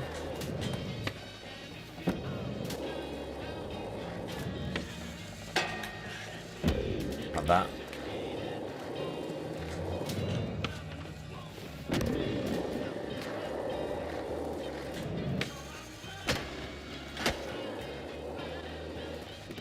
Oh my god. See that he tried to... Kind of went weird into the transition there. He kind of went weird into the transition there. Yeah, this is just better. Even though it's like a bit more precise, it was better doing it like that. It was better doing it that way.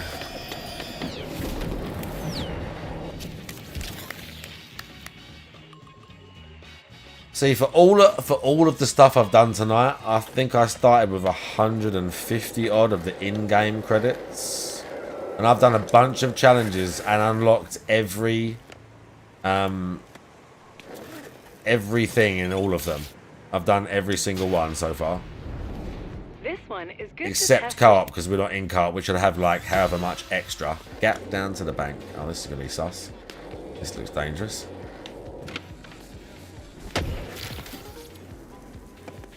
Where's the bank? But it's not that much is the point. Oh, it's there. Oh, I've got to get some speed for that.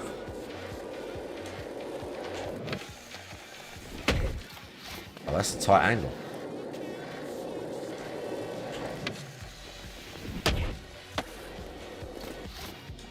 Oh, that's a... Help. Oh, that's a real precise.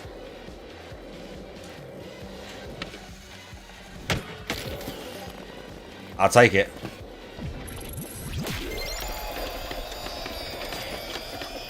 I'll take it. One more challenge, dude. And we'll level up this sus area. Line, grind, coffin over the graveyard stairs. Ah, that's going to be too precise. It's going to annoy me. What's this tricky one? No, that looks hard as well. What else we got left? Let's try and do an easy one to finish up with. What's the other 4 line? Triple flick over the shrubs. Grind the big handrail. Oh my god. Grind between the flagpoles. These all look tricky. Oh, that one's going to like disappear soon. Let's do that. Let's do that. I think that's in one of these ones. I don't know quite why they highlight. I think it's to do with the fact they disappear, maybe. Potentially.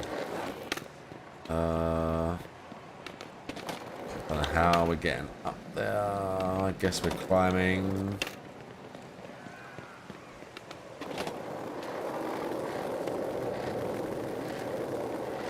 Yeah, I guess we're going this way. Faster, bro, faster. Not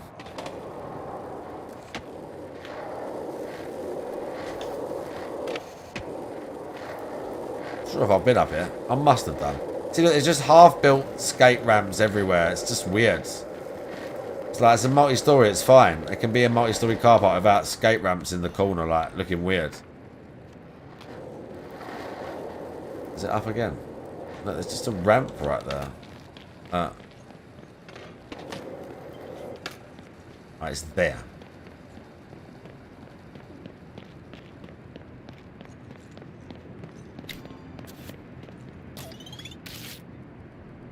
Flip trick, 180 spin, all of the above. Ever feel like your life is spiraling out of control? Okay, flip into it, 180 out.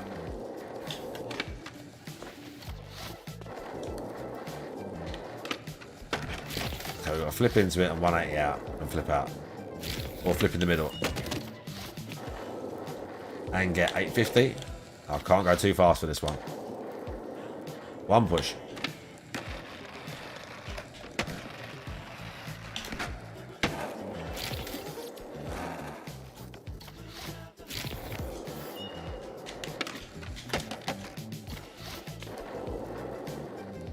No, don't do that.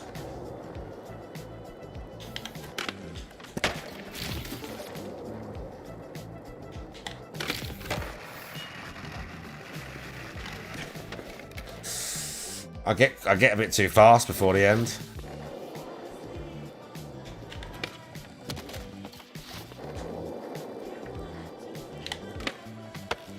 No!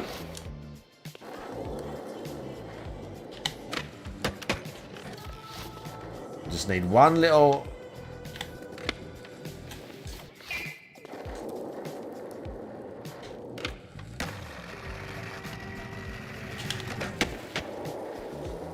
I need a flip trick out. We need the good flip trick out. I need a big... Oh, fuck. If I can get something into it nice like that. Like that.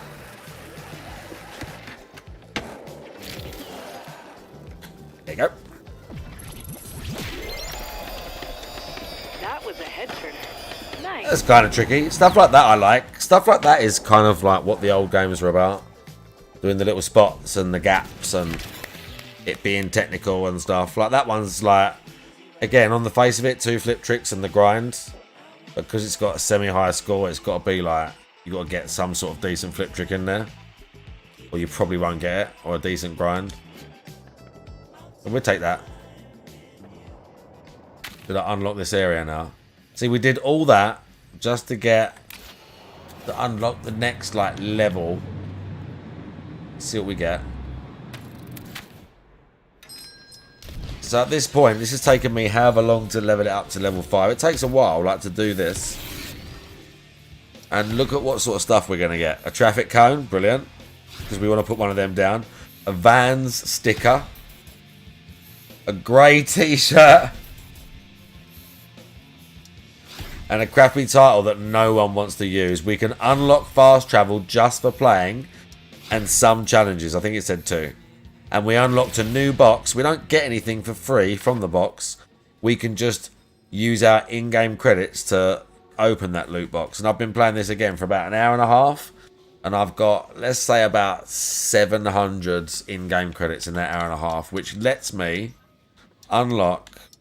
So, what's the new box we got? We got Market Mile. That's going to toss 250. So we get 3. Look, what's in this one? Look at the sort of shit that's in them. Like, nothing really that you want at all. So, the village we just unlocked. And as the tiers go up, as you, like, get enough points to unlock the next tier in that location, it unlocks the next loot box. So, the loot box we just unlocked is 325 a go. So, we can only do 2 of them. And let's check what's in there.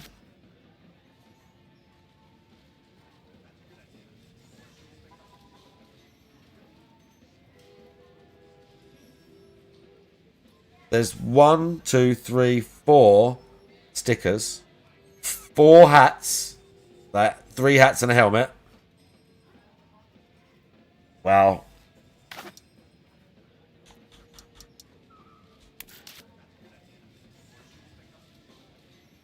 Like, I could get leggings out of this one. That's basically it. Cool. 200, so I get 4 goes, and there's also basically nothing that you really want. But I kind of want the leggings, but like...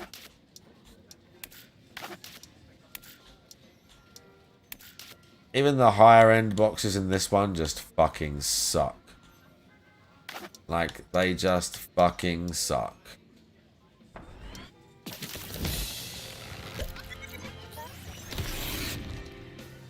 It's never something good. It's never something good first either. It's so rare that you get something good for the first thing. Like, it's so ridiculously rare. I don't think I have at all. I don't even know what the last thing in this box is. I don't even care. There you go. A bench. Stuff to put down in the world that I don't really care about. And you get like in-game rep, which basically gives you nothing.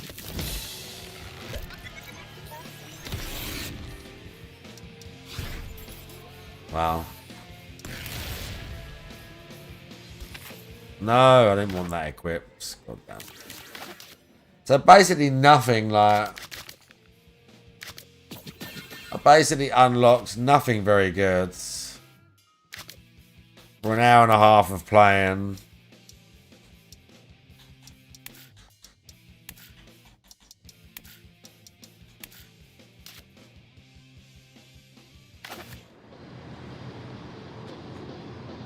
Basically.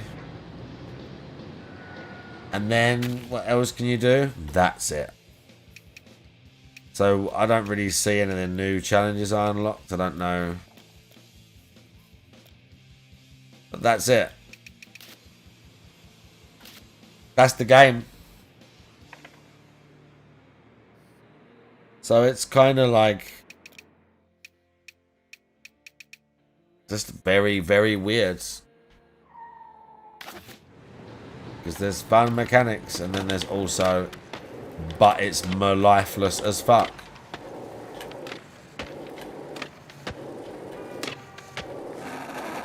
But it's also lifeless as fuck. Anyway.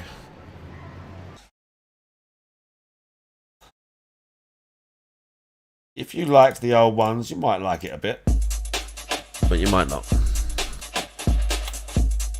Okay, chat, that's it. It's bedtime.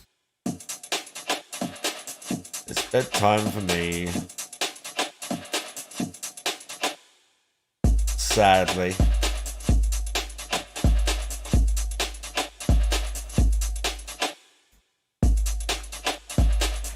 Right, this guy.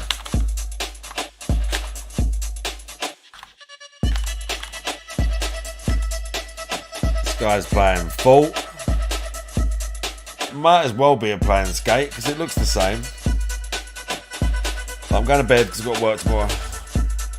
God. Sad face. Right. Anyway. I hope you have a nice evening. I'll be back tomorrow probably. I'll see you soon. Good night.